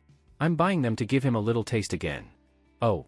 Then, can you help me sell other stuff too? Huh? You've got more? Daggers. Self-defense ones. That's fine. How many? I can help you offload them. Thinking for a moment, Qiu Xingxing pretended to reach into her chest, her eyes darting to the air, and she whispered very softly. Senior. The next second? Clatter clatter. 14 daggers dropped heavily onto the counter. Linya's eyes froze. These are the few items you were talking about? That's right. Qiu Xingxing nodded lightly. As Linya looked at her again, her expression kept shifting. 14 daggers. If this kind of thing appeared at a first-tier survivor base, fine, understandable. But this was the third-tier black market mine. 14 self-defense daggers? Where'd they come from? Did she raid an armory? Or rob someone? Armory? What a joke, Wannan City had already been stripped bare. There was no way Qiu Xingxing had found a hidden weapons cache. Only one possibility remained. This seemingly delicate girl had wiped out at least a 14-man squad. But, Qiu Xingxing? Robbing a squad? That was unthinkable. She was so small? Xingxing. You. Linya opened her mouth, unable to suppress her curiosity. But seeing Qiu Xingxing's calm and unfamiliar demeanor, she swallowed her questions and quietly stored the daggers under the counter. 14 daggers. I'll give you 10 copper coins each, 140 total. Sound good? All right. Qiu Xingxing nodded. She wasn't about to carry daggers all over the market trying to sell them, so she agreed readily. Good then. Here's your money. Another heavy pouch of copper coins was pushed onto the table. Qiu Xingxing now had 290 copper coins in her little pouch. The bulging pouch brought a faint smile to her face. For some reason, Linya no longer saw innocence in Qiu Xingxing's smile, it felt very different now. It felt like this girl had undergone a transformation, like she had become someone entirely new. Sister Linya. Well, I'll head home now. Watching the girl's firm back fade into the distance, Linya played with one of the daggers under the counter, her eyes narrowing. Your Doomsday Survival character Qiu Xingxing has completed the mission and received 50 copper coins as a reward. Qiu Xingxing's happiness +1. Due to additional unexpected earnings, Qiu Xingxing is in a good mood, happiness +1. Current happiness, 24. On the other side of the phone screen, Du Ziren watched all of Qiu Xingxing's decisions with a satisfied look. He had thought the silly girl would still be clingy and dependent on others. But unexpectedly, she'd shown her sharp edge, like a wild rose. You little thing. Still putting on that cold and aloof act. But inside, you're smiling your heart out, huh? He poked at Qiu Xingxing's cheek. In the cramped earthen alley, her previously serious face flushed red. Senior. Can you give me a heads up next time before you touch my face? She lowered her head shyly, completely different from the icy rose moments ago. Seeing that contrast, Du Ziren grinned, suddenly imagining a possible future. A queen of the apocalypse with a frosty face for the world, but behind closed doors, she blushed and acted coy only for him. Damn, just thinking about it is exciting. He tapped her a few more times, watching as she made her way to a simple market. She spent 40 copper coins there, buying 2 newer quilts. Carrying both on her small frame without even panting, she returned to a little earthen house in the middle tier. Xiao Ning, Xiao Jing. I'm home. As her voice rang out. Creak. The wooden door opened, and 2 little kids ran out. Ye sister's home. She's back. Shouting joyfully, they saw the 2 quilts on Qiu Xingxing's back. Sis, you even bought quilts? I remember quilts are really expensive. The older one, Xiao Ning, looked concerned. He knew how much risk his sister must have taken to afford them. It's fine, Xiao Ning. Sis has money now. Sis will even take you both to the 3rd tier tomorrow for a bath and a hot meal with white rice.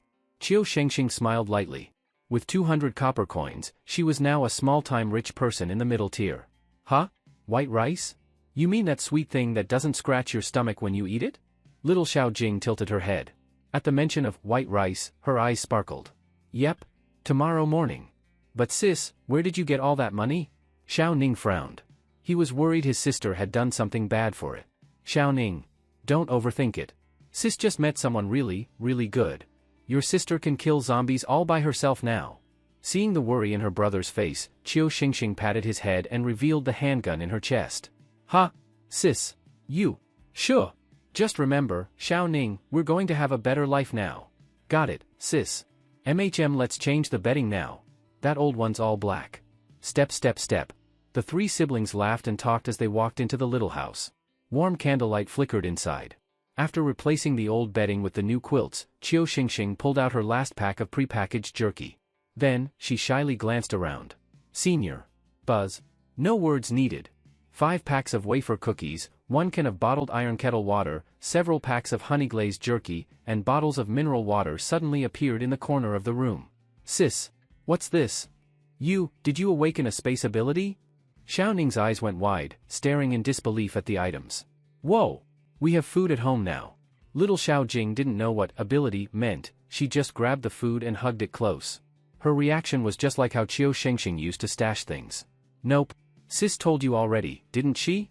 She met someone really, really good. He sent these over. Qiu Xingxing smiled and bowed respectfully toward the room. A good person? Sis, don't tell me you joined some crazy organization? First a gun, then a space ability? What do they want from sis?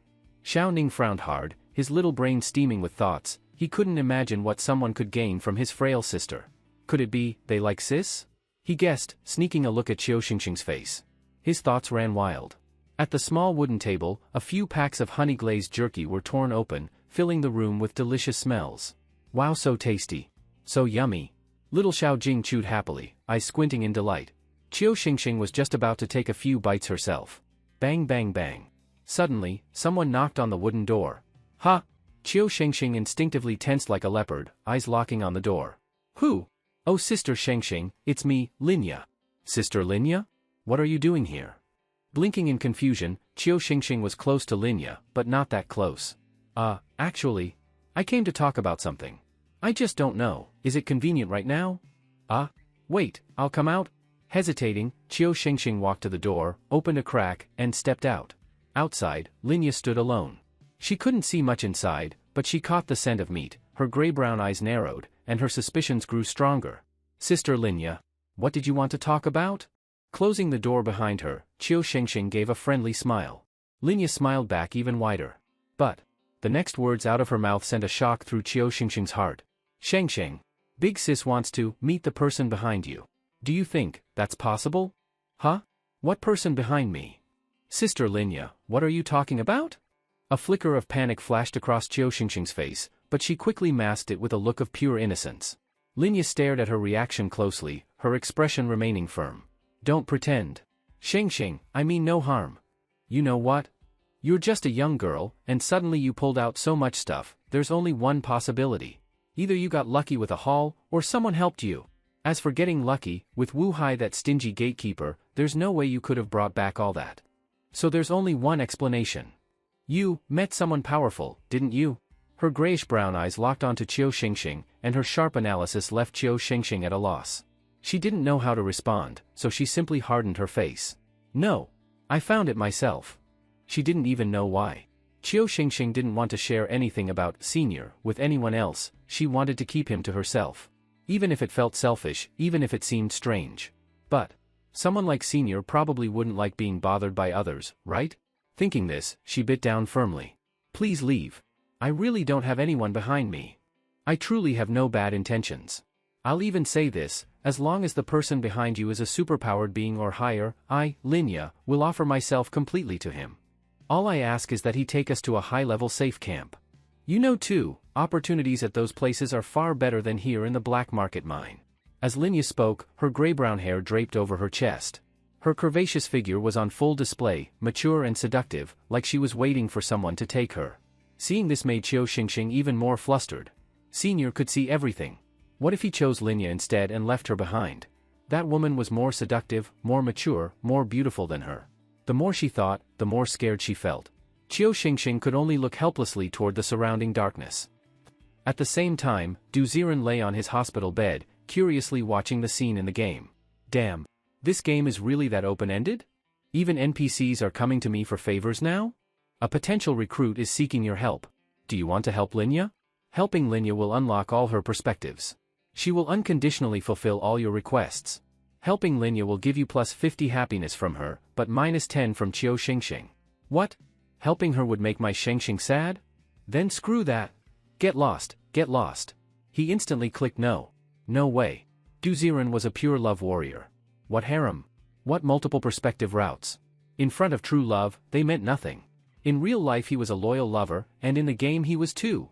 He couldn't do anything that would hurt Qiu Shengsheng, not even a little. Get lost. Almost the moment he hit no. In front of the cramped little house, a strange wave of energy burst outward. Get lost. The soul-shaking sound wave blasted out. Linya, who had been striking a seductive pose, froze, her face instantly turned pale with fright. This sound wave. It came from far away. There's no soundwave type ability user in this base.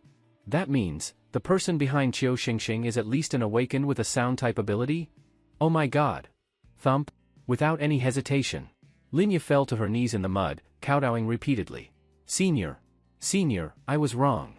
If you don't want someone like me, I'll leave immediately. I'll leave right now. She scrambled backward, head-butting the ground as she moved. Linya was smart. She knew that with people of this level, if you argue or act flirtatious even a little too much, you could be crushed with a snap of the fingers. As for whether someone like that would kill in the black market mine? Don't joke. The founder of this place is just a level 8 ability user, even he wouldn't dare fart in front of someone like that. Better to stay alive than take shortcuts. Thud thud thud. Her kowtows echoed farther and farther away. Once Linya disappeared, Qiu Shengsheng stood in the dark, staring blankly around her. She didn't know why. But her heart felt warm. She couldn't describe it, but it felt like she was Senior's only one, cherished, and that illusion made her feel happy. Your doomsday survival character is immersed in a blissful fantasy. Happiness +1. Current happiness, 25. What the hell? I just told off an NPC who wanted something, and my Shengsheng got happier? Does she have a romance brain or what? On his phone, Du Ziren poked at the dazed Qiu Shengsheng. Go back and eat. Oh okay. Blushing, Qiu Shengsheng smiled like a little deer and skipped back into the earthen house. Inside, warmth and joy returned to the little home. Du Ziren watched the phone screen, slowly placing it down on the nightstand. Phew. I guess I've cleared the intro part of this game now. Gotta say, this game really kills time. Looking outside, it had gone from morning to noon. Aya. He stretched his upper body. Creak. Suddenly, the hospital room door opened. Dr. Lu walked in holding another package. Ziren. Another package came for you, found it at the door. Don't tell me it's from that online girlfriend of yours again? She lifted the package. It looked just like the one before.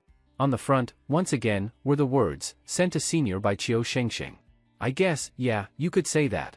Dr. Lu, hand me the utility knife, I'll open it. Now able to move his upper body, Du Ziren didn't want to rely on others for everything. Rustle rustle. He unwrapped the tightly taped box, and once again, the scent of blood wafted out. Inside this time was an oval-shaped, metallic-colored crystal core. Oh? This Wu Tao's crystal core was crafted pretty well. Holding the crystal core up to the light, Du Ziren saw liquid metal flowing inside, high-tech and vivid. This thing again. Sai, you youngsters really love sending these, huh? Dr. Lu glanced at it and nodded. To her, it looked like another novelty item, much less impressive than the blood-red one from last time. Hee hee. Well, if the game company's giving out freebies, might as well take them. Clutching the metal crystal core, Du Ziren felt warmth spreading through his palm. Then, on a whim, he placed the crystal core in front of his numb legs. I wonder if it could warm up my legs affected by ALS too. You child. Believing in that stuff, might as well let the nurse help you with rehab. But still, if it's something your little girlfriend sent you, maybe it really will have some effect. Smiling, Dr. Lu didn't say much about what Du Ziren was doing. She glanced at the bright sunlight outside and asked again, Ziren, it's a nice day. Should I wheel you out for some sun? Maybe not. I'd rather play some more. Alright then, just make sure to rest. After tucking the blanket back over him, Dr. Lu shook her head and walked out of the ward. Buzz buzz buzz. A warm sensation came from the soles of his feet. Du Ziren felt warmth gradually spread through his lower body, so relaxing that his eyelids grew heavy. I'll take a nap. As he closed his eyes, he didn't see the liquid inside the metallic crystal core slowly turning into flowing metal light, pouring into his lower body. His previously pale and skinny legs began regaining color, and suddenly twitched. Oh, right. Ziren, someone with ALS will be moving into the room next door later. He's an elderly man, and his mood is very unstable. You might have to get used to that. Click. The hospital room door opened again. Dr. Lu poked her head in to speak. She thought she might be disturbing Du Ziren's rest, but he was already snoring softly. He fell asleep that fast? Looks like he's in a good mood today. Scratching her head, Dr. Lu quickly left the room. In the distance, an elderly man surrounded by a large group of people was being wheeled toward the room next to Du Ziren's. Beside him were his wife, son, daughter, grandson, almost the whole family, all trying to comfort him. Old man, it's okay. It's just nerve damage in your legs. I'll push you around outside every day. Yeah, Dad, technology is advanced now. There are smart wheelchairs. You'll still be able to go out on your own. Dad, don't worry. Even if you have to stay inside, we'll get you a smart TV, home care, voice assistants, you'll never be bored at home. Despite their care, the old man was not satisfied. He just kept yelling, my legs. My legs. I'll never be able to walk outside again. Why am I so miserable? Why did this happen to me? Screaming like a stubborn old child, the more they comforted him, the louder he cried. As if their attention made him feel better.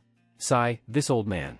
Getting sick in old age, with the whole family supporting him, that's already a huge blessing. Look at Ziren, got sick all alone, never said anything, never even cried. Watching the old man throw a tantrum, Dr. Lu couldn't help but sigh. The difference between people, their fates, really was immense.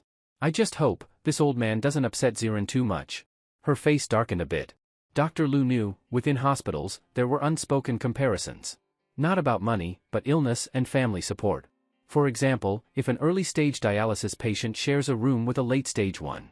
The early-stage one has family around, still has hope. The late-stage one lies there alone, probably not long for this world. Imagine how hard it must be for that late-stage patient to watch the other one laugh and chat with loved ones every day. But then again, maybe, Ziren's girlfriend really can bring him a miracle. Even just a small one, sigh. With a sigh, Dr. Lu passed the elderly man's family and quickly left the ward floor. After a long fuss, the old man was finally settled into the room next to Du Ziren's. But he still wore a sour expression. His son, trying to be dutiful, stood up immediately. Dad. Don't worry. From today on, my wife, my son, and I will visit you every morning. And every evening too. Dad. I'll come see you every afternoon. Yes. Dear, I'll take you out to get some sun whenever you want. The whole family crowded around, trying to cheer him up. The old man raised his chin and finally looked a little more at ease. Humph. Talk is cheap, just make sure you actually do it. We will. Honestly, your condition isn't even that bad. With some observation in the hospital, and regular meds at home, we can still take you outside. Compared to that, I heard the guy in the next room. Just 18 years old. Already paralyzed from head to toe. Isn't that way worse than you? Seeing the old man's mood lift, the son immediately started comparing. Some people just love to compare. If their illness is milder than someone else's, they feel better. Do they ever think about how that might hurt the other person? They don't even consider it. Yeah. That kid just finished his college entrance exams, hasn't even had a girlfriend, never gone to college. And now he's stuck in bed for life. See how lucky you are. Right? I heard his whole family's gone too. And look, we're all here for you. He's all alone, how sad is that? Hearing this, the old man finally felt more relieved. Yeah. That kid next door really was worse off. Come. Push me over. I want to see how miserable he is. Hearing how bad the other guy had it, the old man immediately wanted to take a look, hoping to gain some perverse satisfaction from the comparison. Okay. Dad here, I'll carry you. His son, completely ignoring basic manners or hospital rules, lifted his father and headed for Du Ziren's room. The whole group followed behind. Passing nurses frowned as they watched. People can be disgusting, but not this disgusting. Still, no one stepped in to stop them. Let's go. Hurry. The old man urged his son forward, the corridor echoing with noisy footsteps. Step. The sound grew louder. Du Ziren, snoring peacefully in his bed, began to frown. He was dreaming? And it was a strange dream. In the dream, he had really awakened abilities, not just one, but several. He used his powers to fight a giant mutated beast in some unknown place. Click. Suddenly, the sound of the door opening snapped Du Ziren awake. Who? He bolted upright in bed, eyes locking on the doorway. A young man was carrying an old man on his back. The old man craned his neck, staring at Du Ziren. Oh. So this is the pitiful kid, huh? So young, and already paralyzed. That's really sad. The old man spoke shamelessly, without even trying to lower his voice. Du Ziren's face darkened. Who are you? Oh, don't get the wrong idea. I'm your neighbor, the other patient. But me, I just have ALS in the legs. I'll probably be discharged soon. Not like you, you're probably stuck for life. The old man was still smugly rambling. Clink. A now perfectly clear crystal core rolled off Du Ziren's bed. Du Ziren ignored the old man and stared at the crystal core. The metallic color had vanished, just like the blood-red one from before. Did the special liquid's effect run out again? That sucks. He bent down to pick up the crystal core under the bed, but as he bent over, his lower body suddenly had strength again. With a jolt, he flipped off the bed, and stood up on his feet. Huh? I can stand? Shock hit him hard. It took a moment to realize, he could stand? Holy shit. At the door, the old man was completely stunned. Son. Did we go into the wrong room? This is the right room. I specifically arranged for you to be next to the late-stage patient before I came here. The young man scratched his head, confused, staring at Du Ziren. Late stage? Late your ass. This guy jumped right off the bed. Tell me, what kind of late-stage ALS patient can stand on the floor like that? Bang. A dried jujube smacked the son on the head, the old man full of dissatisfaction. He came to find someone worse off than himself, to feel a little better. But now seeing someone up and walking around, he felt even worse inside. Ow, Dad. Why'd you hit me? I definitely didn't get the wrong room. This is that guy's room. Hey, who are you? What are you doing in a patient's room? The young man looked at Du Ziren suspiciously. Du Ziren shrugged. That's right. I'm the one you were talking about, the tragic case. You. Who are you fooling? If you're that person, how can you be out of bed? Can't I have recovered on my own? Recover? My ass. ALS healing on its own? There's barely a handful of such cases worldwide. Believe it or not, up to you.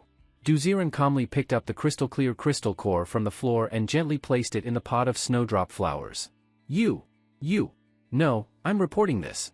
Someone's occupying another patient's bed.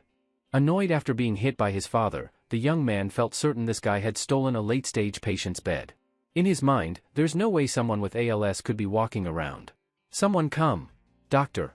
Nurse. What kind of ward management is this? Shouting loudly, several doctors and nurses rushed over. Leading them was none other than Dr. Liu, her badge-reading neuromuscular specialist. She frowned and looked at the young man, annoyed. What now? Your father throwing another tantrum?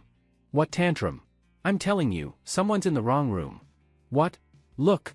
Wasn't this supposed to be the room for a late-stage ALS patient? Look at that. Standing there all lively, how's that late stage? That's alive and kicking stage. He stepped aside and pointed inside at Du Ziren. What nonsense are you spouting? This is Ziren's room, and this isn't for you to. Halfway through her sentence, Dr. Lu went blank. Because she saw something she'd never imagined in her life. The afternoon sunlight streamed into the ward. The boy stood holding a white snowdrop flower, bathed in light. The spring breeze passed, the snowdrop swayed, and the boy smiled brightly at her. Dr. Lu. I think I'm really cured. This. Her jaw dropped so far it could fit an egg. She even rubbed her eyes and slapped her own face. This isn't a hallucination, right? When Du Ziren could move his upper body last time, Dr. Lu still tried to rationalize it with youth and potential recovery. But now, a late-stage ALS patient was literally standing in front of her. This was an absolute miracle. Ziren, how did you manage to stand up? Step. She rushed over in a few quick steps and squatted down, pressing and squeezing the muscles in Du Ziren's legs. What should have been thin and wasted limbs were now firm and strong. This is just completely unscientific. Dr. Lu muttered, while Du Ziren scratched his head in confusion. Dr. Lu, do you think maybe it's really the power of love? Her mouth twitched. Dr. Lu was stunned. That line was something she'd made up before, just to comfort Du Ziren, hoping he could live his last days with a bit more happiness. In real life, recovering from illness through love? The odds were lower than winning the lottery. And yet? Seriously? You actually recovered from online love? Is this a joke? After double-checking his muscle strength, Dr. Lu's lips trembled. No. Ziren, come with me. I have to report this to the hospital director immediately. A miracle. This is an absolute miracle. A late-stage ALS patient fully recovered. You're definitely going to be tomorrow's top headline. Grabbing Du Ziren's hand, Dr. Lu ignored everything else and sprinted toward the director's office. Step. As the two of them dashed off in a frenzy, the old man's family stood frozen at the doorway. Hey, son. I didn't hear that wrong, did I? Late-stage ALS, self-recovered? This is obviously Chinese. So why do the words together make no sense to me? The old man's mouth twitched, and the young man was dumbfounded. Self-recovery. Late-stage ALS, self-healed? That luck? Dad, maybe we should transfer hospitals? I'm afraid you might get depressed. They had come here wanting to make comparisons to cheer the old man up. Now, the son was worried the old man would get depressed. Someone else actually self-healed. What kind of absurd luck is that? All their mocking moments ago now felt like childish nonsense. Transfer immediately. I can't fucking take it anymore. Why can he recover? My legs. A fresh round of tantrums erupted in the ward area. Onlookers rolled their eyes and quickly dispersed. Neuromuscular Institute of Wannan City, Director's Office. At the moment, two men were seated in the office. One wore a white lab coat, his chest tag reading Director Huang, with an air of authority. The other wore a suit, holding a briefcase, smiling politely. The young man was respectfully presenting documents from the briefcase. Director Huang, as you can see, with our Norman Pharmaceuticals R&D capabilities, we can fully meet your hospital's needs. As long as you agree to a partnership, we'll prioritize your medication orders. And we'll even offer 20% off standard pricing. What do you say? He smiled warmly. On his chest was a badge reading Norman Pharmaceuticals. Salesman's son, you're quite the speaker. Partnering with your company would be an honor for us as well. All right then, let's consider it done. Oh, about what your company asked, whether there are any special individuals at our hospital. Special individuals? You mean those who survive cancer, or recover at late stages? I know your company aims to extract resistance data from such cases to develop new treatments. But you know as well as I do, nowadays, such cases are extremely rare. Let alone miraculous recoveries from late-stage cancer, sepsis, AIDS. Those are straight-up medical miracles. How could I possibly have a miracle here? Director Huang chuckled casually. Bang! The office doors burst open. Dr. Lu charged in with Du Ziren. Director, it's a miracle. Ziren has self-recovered from ALS? What are you doing? Not even knocking on the door. So rude. What kind of manners are these? Wait, what did you just say? Hearing Dr. Lu's last sentence, Director Huang, who had been unhappy because someone had just pushed open the door without knocking, instantly went from displeased to astonished, then stared at Du Ziren in disbelief. The old eyes behind his narrow glasses were wide with shock. Director Huang knew who Du Ziren was. After all, there weren't many people wealthy enough to keep paying hospital bills for so long. Self-healed? ALS, late-stage ALS? Self-healed? It was like seeing a ghost in broad daylight. Director Huang looked Du Ziren up and down carefully for a long while, his mouth twitching. So there really are miracles? He adjusted his glasses. Beside him, Salesman Sun's eyes were shining as he kept staring at Du Ziren. Ziren, tell me, what have you been doing all this time? Did you just self-heal? With sincere, intense, pleading eyes, they looked at Du Ziren. Du Ziren scratched his head stupidly. I just slept, ate, played games, dated online. Ha! That's it? That's it. Nodding like a baby rattle, Director Huang didn't believe it and looked toward Dr. Liu. Dr. Liu also nodded, and then he let out a long breath. My goodness. This is literally a divine sign. Although it's hard to believe, the human body truly is mysterious. If you really healed, Ziren, your active blood cells might be the future hope for every ALS patient. Calmer now, Director Huang patted Du Ziren's shoulder. Ziren, have you considered donating blood for our research? Of course, it would be compensated. Before he finished, Salesman Sun quickly interrupted. 1 million. Mr. Du? If your case is real, our company is willing to offer 1 million for 150 milliliters of your blood for disease research. What do you think? Who are you? Only then did Du Ziren see the man in a suit in the corner. The man stood up quickly. Norman Pharmaceutical Research Company, Sales Department, Sun Kong. Oh, 1 million, huh? If this was the old Du Ziren, he would have lit up at that number and agreed immediately. But now, his family already had 3 million in compensation money. Even after nearly a month of hospital bills and game money spending, he still had about 2.7 million left. Though Du's family wasn't rich, they owned a 3-bedroom apartment in the city.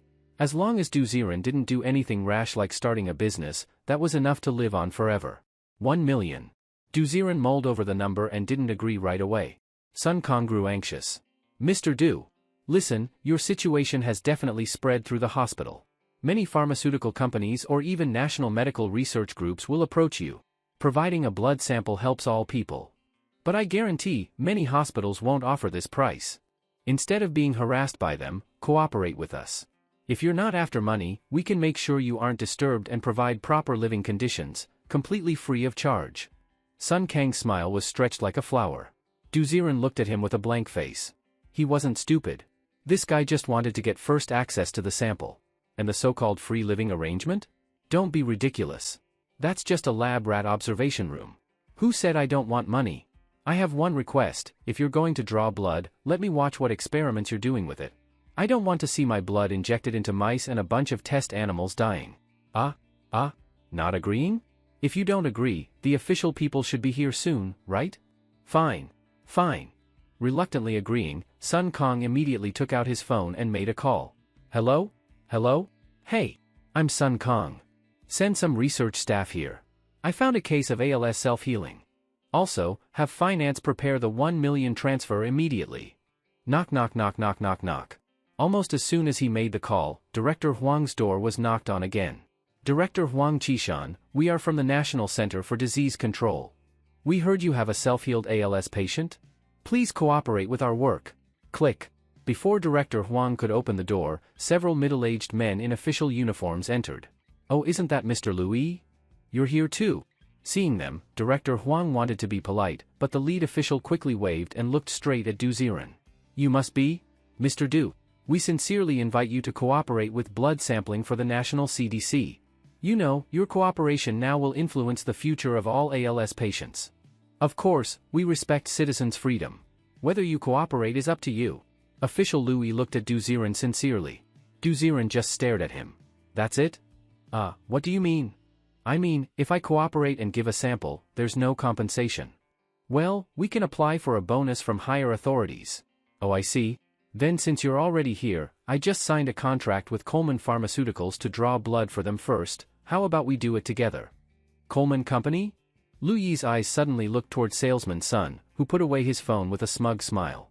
He already knew, whoever got the blood sample first would have an advantage in research, in producing medicine, and in dominating the market, so that 1 million was nothing compared to the future value. Dr. Louis, now that you're here, how about seeing our company's research technology? Humph, forget it. Let's each draw samples separately. The atmosphere in the director's office grew tense. Duzirin held the snowdrop flower in his hand, bored while waiting for the research teams to arrive. He knew that becoming a self-healed ALS case would attract attention. He wasn't that selfish. If his blood could help other patients, he didn't mind donating a little and making some money.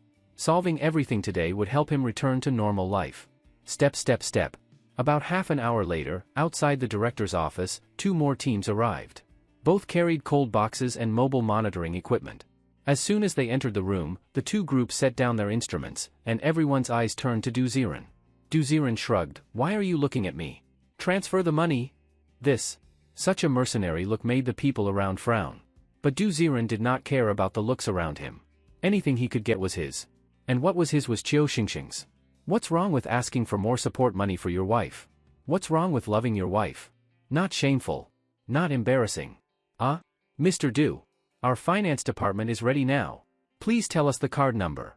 69,845. Okay. They quickly recorded this card number on the phone. After a series of operations by Sun Kong, Duzirin's phone soon started to vibrate. Bank card ending in 0304 has received 1 million yuan.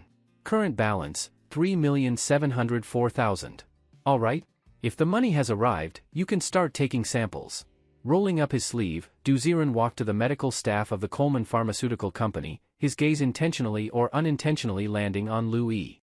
Louis frowned and immediately instructed a young man beside him. Go. Apply for the bonus. Then transfer it to Duzirin's account. Understood. The young man nodded and immediately ran out of the dean's office to make a phone call. As the cold needle pierced into the biceps, Duzirin watched with his own eyes as 150 milliliters of his blood was drawn. This amount was not much. After it was done, he even felt a bit energetic. All right then. Dr. N, you can start the preliminary research. Sun Kong called out. A female doctor from the Coleman Pharmaceutical Company immediately dropped a few drops of blood from the test tube and placed them under a microscope. Blood sample activity, no different from ordinary people. Blood analysis, white blood cells and red blood cells are normal. Suddenly. Dr. N paused mid-sentence.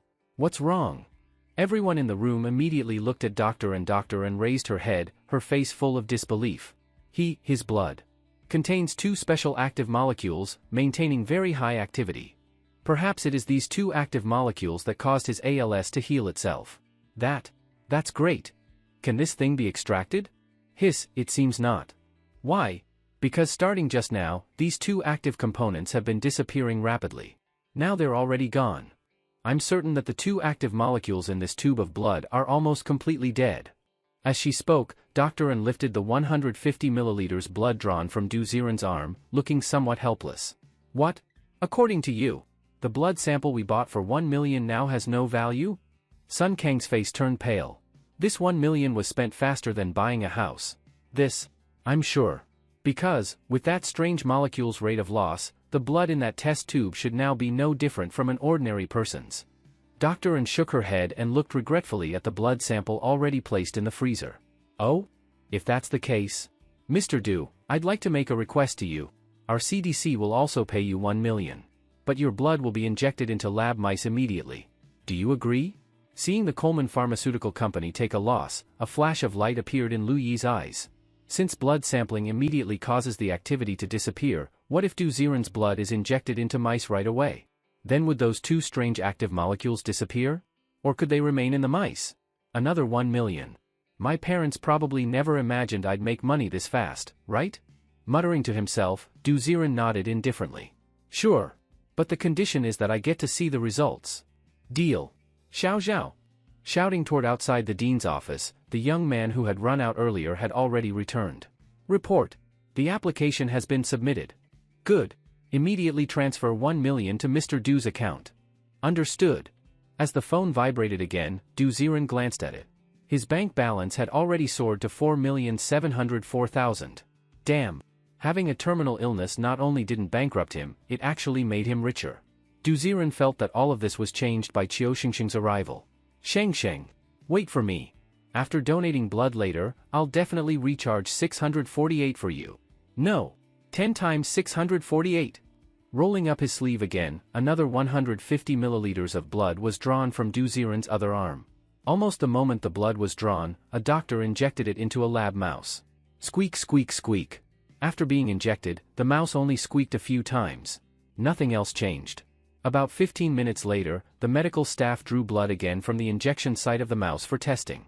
Shortly after, report, it's gone, those two magical blood-active molecules are gone again. Inside the dean's office, there was dead silence. Great. Another 1 million wasted. Countless gazes intentionally or unintentionally looked at Du Ziren. Du Ziren shrugged. Why are you looking at me? If you're not convinced, spend more money and draw more blood. That thing disappearing has nothing to do with me. Sigh. Louis frowned, waved his hand, and led his people out of the dean's office. Let's go. This kind of innate blood product may only be produced by his body functions. The heart transports the blood, and the blood produces those two active molecules. Unless his heart is dissected to analyze how the active molecules are born, studying blood samples is meaningless. As for dissecting the heart? Killing a person who self-healed from ALS to study his body? That's even more like killing the goose that lays the golden eggs. Completely meaningless. There's no need to block his information anymore. Just say it was a miracle of staying optimistic and finally recovering. He gave Du Ziren a meaningful look, shook his head, and left in disappointment. Tap tap tap.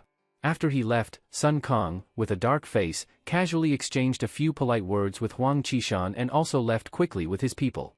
Inside the dean's office, only Du Ziren, Dr. Liu, and Director Huang remained. Well, Director Huang, do you still want to study my blood? Du Ziren looked at Huang Qishan with a mischievous smile. Huang Qishan frowned and shook his head hard. Ziren, stop joking with me. They couldn't figure it out. How would I dare touch it? You can handle the discharge procedures tonight. Congratulations, you're discharged. Upholding a doctor's responsibility, Huang Qishan forced a smile. Du Ziren smiled slightly. Thank you all for taking care of me these days. You're welcome. Then, Director, I'll take Ziren away. Dr. Liu spoke up. Huang Qishan sighed and watched the two leave. Go, go. Sigh. Why do the two active components in the blood disappear? Could it be that two new existences were born inside Du Ziren's body, constantly producing energy? Damn. I must be overthinking it. How could two energy bodies be born inside a human body?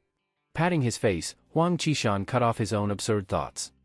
At night, at the entrance of Wannan City Muscle and Nerve Hospital, Du Ziren hugged the pot of snowdrop flowers and waved to Dr. Liu. Dr. Liu, thank you for all your care.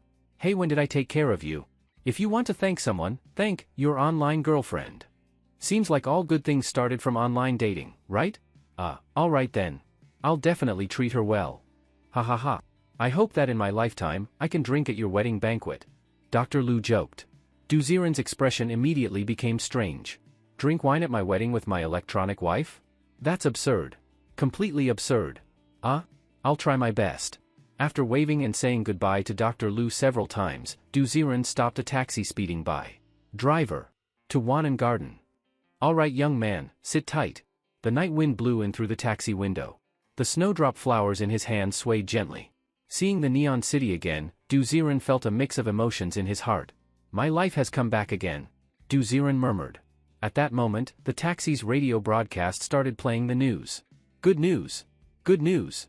Our city's muscle and nerve hospital has seen the world's first case of spontaneous recovery from ALS. It is reported that during his illness, the patient stayed positive, optimistic, and confident in life. Let us congratulate him for defeating the disease with the greatness of life. On August 18, Wannan City's mountain area will witness the Leo meteor shower, a once-in-a-century spectacle. The broadcast was full of happy news, making even the driver nod along. Hey! These days, anything amazing can happen. ALS can even heal itself? Kid, you know ALS, right? That guy in the wheelchair from that beautiful country had this disease too. They say once you get it, it's even harder to treat than AIDS. I remember only 7 people worldwide have been cured of AIDS, which is already incredible. But ALS being cured, this is definitely the first. That person must be insanely lucky. Even this disease got cured. The driver sighed emotionally. Du Ziren, sitting in the back seat, had a complicated expression. Yeah, that guy really is lucky. Right? I don't know how he stayed optimistic. If I got this disease, I'd be depressed for sure. Maybe, he has something to rely on emotionally? Du Ziren smiled and calmly opened his phone. The apocalypse survival game was still running. On the screen, Qiu Xingxing was also spending a happy day of her own. Taking her younger brother and sister to bathe, eating white rice, shopping. This day, Qiu Xingxing was very happy too. An emotional support? Kid, you mean being in love, right? I think so too. The car stopped at the entrance of Wanan Garden. Duziren paid the fare and smiled in relief. Yeah, that lucky guy must be in love. Tap tap tap. Walking back to the apartment building, he looked at the countless lights shining from homes. But none of them belonged to him anymore. Duziren's eyes darkened instantly. A series of notification sounds came from his phone. He looked down.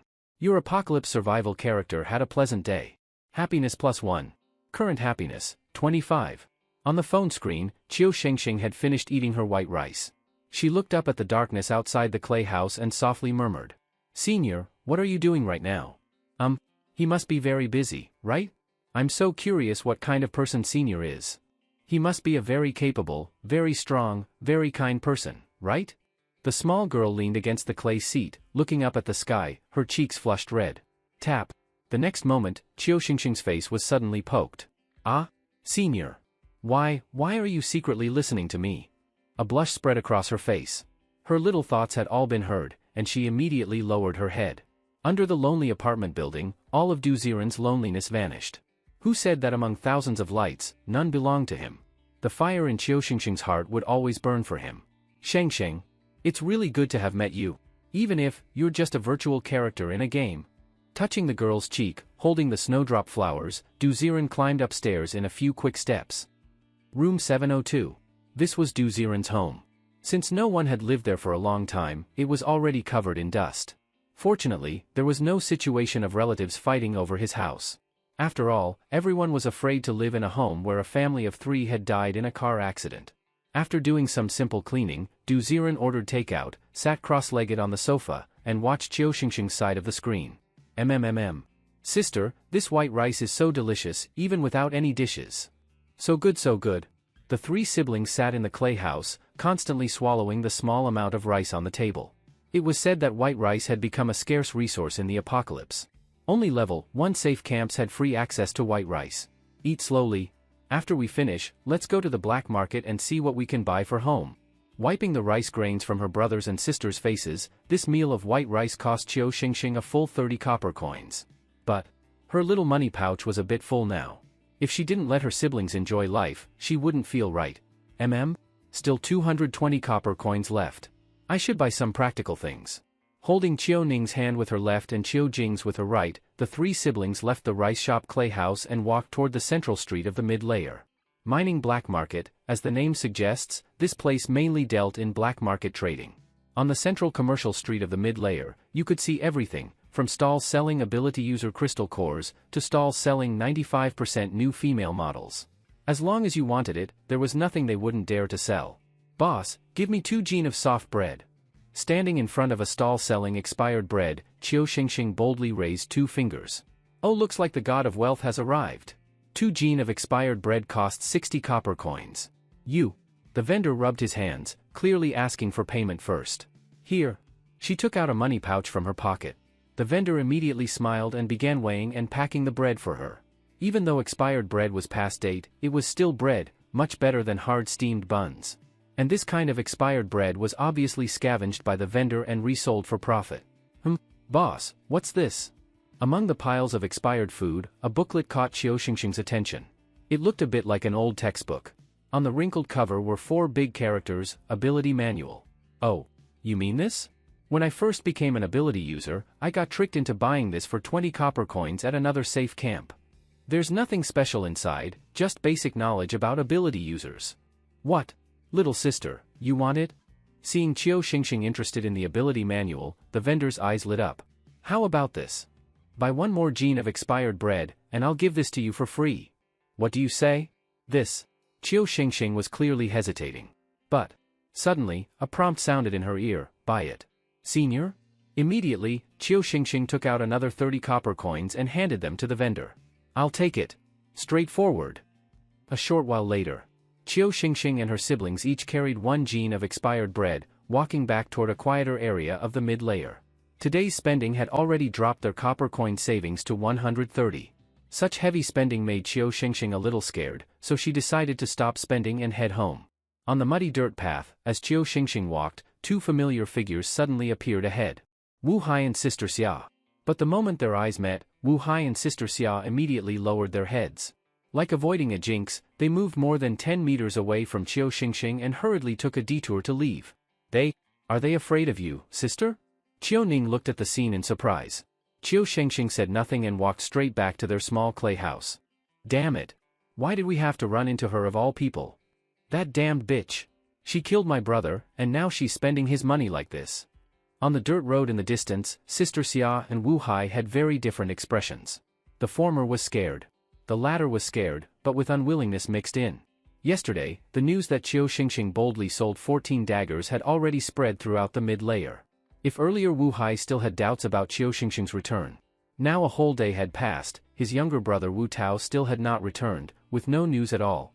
And Qiu Xingxing just happened to sell 14 daggers. No matter how stupid he was, he knew what had happened to the Viper mercenary group. Damn it. Damn it.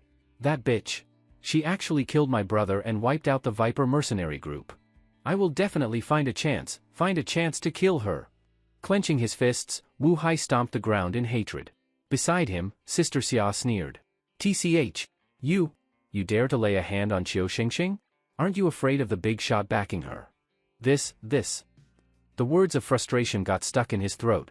Wu Hai stomped the ground a few more times, grabbed Sister Xia, and dragged her toward the distance. Stinking woman. Come with me and help me vent my anger. Inside the small clay house, the younger brother and sister were playing with different flavors of expired bread, while Qiu Xingxing was holding the ability manual and flipping through it. For her, becoming an ability user did not mean she understood common knowledge about ability users.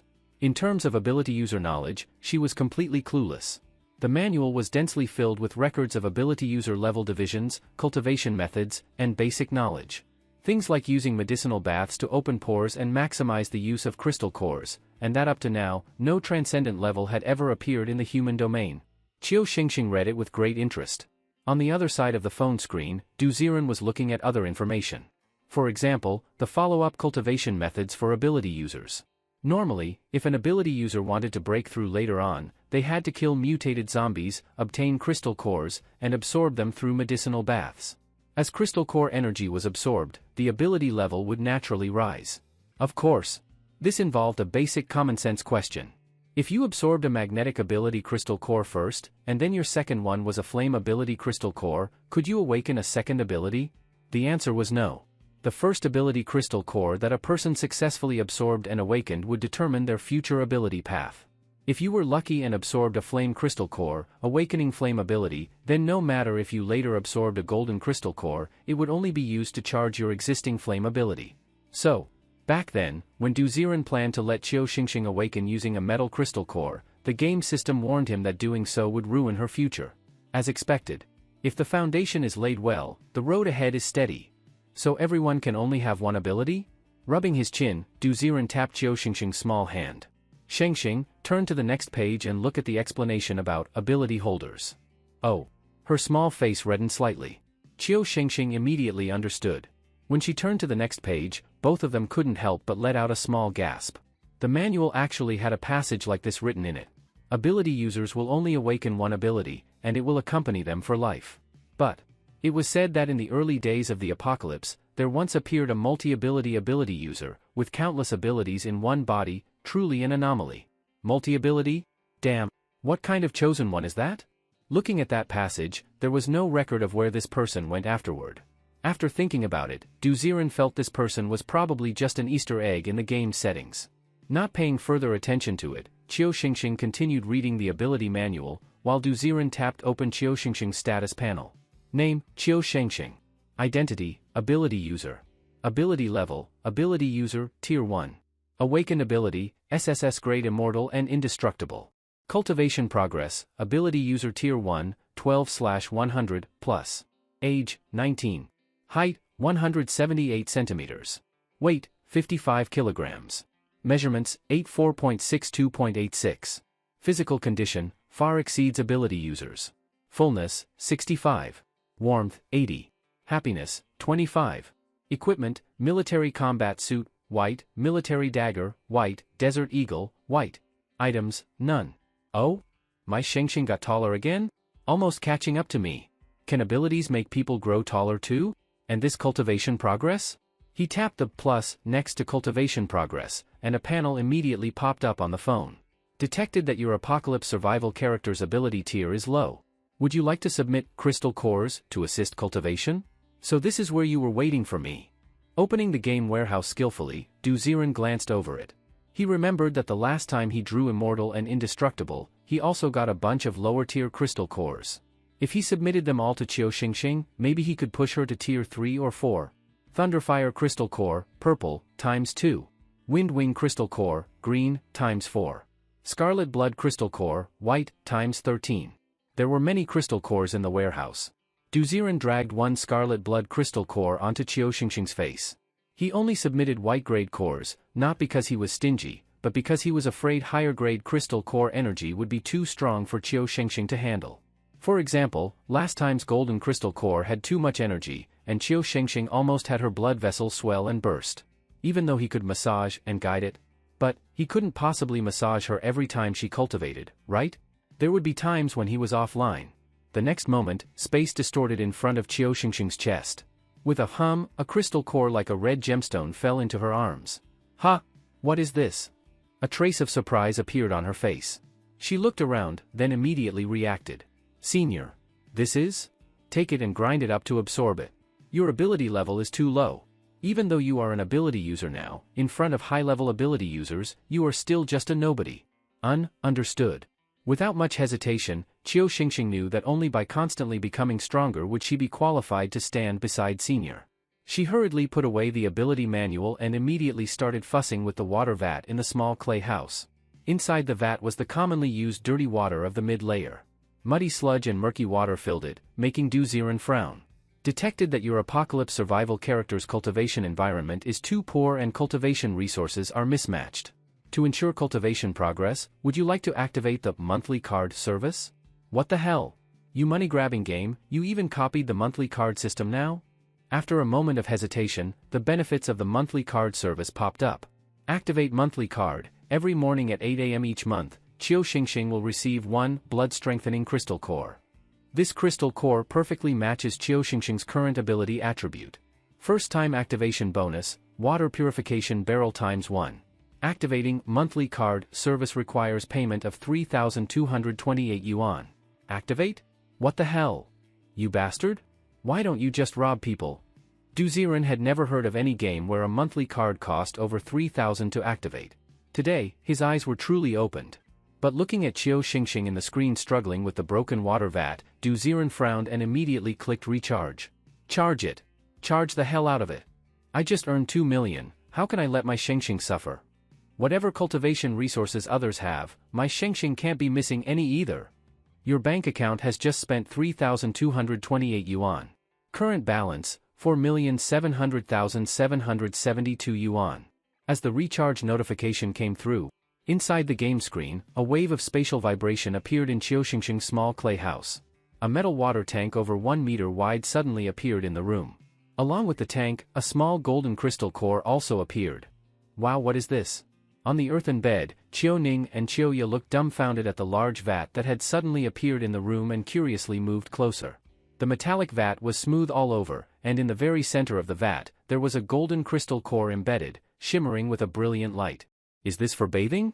Little Qiu Ya poked the vat and felt like something on it absorbed all the grime from her hand in an instant. What's going on? What happened? Drawn by the noise in the room, Qiu Xingxing came running in carrying a water bucket. Big sis. Look at this. Huh? This is a water vat? Staring in surprise at the metal vat, Qiu Xingxing suddenly understood. Senior, this is also from you? The vat purifies water, and it now contains a crystal core. Make sure to use it regularly every morning.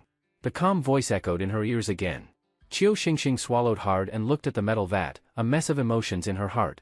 A vat that could purify water, in the apocalypse, its value was self-evident. And that golden crystal core at the bottom, it was clearly no ordinary item. And the senior even told her to use it regularly every morning? What did that mean? Was he providing for her future cultivation resources? One must know, even the founder of the black market mine had to kill zombies one by one to earn their cultivation resources. What had she done to deserve this kind of treatment? Senior? I? Stop saying things like, I don't deserve it. Just aim to become a major power first. I understand. Her hesitant gaze gradually became firm, and Qiu Xingxing poured all the water from her bucket into the vat. Gurgle.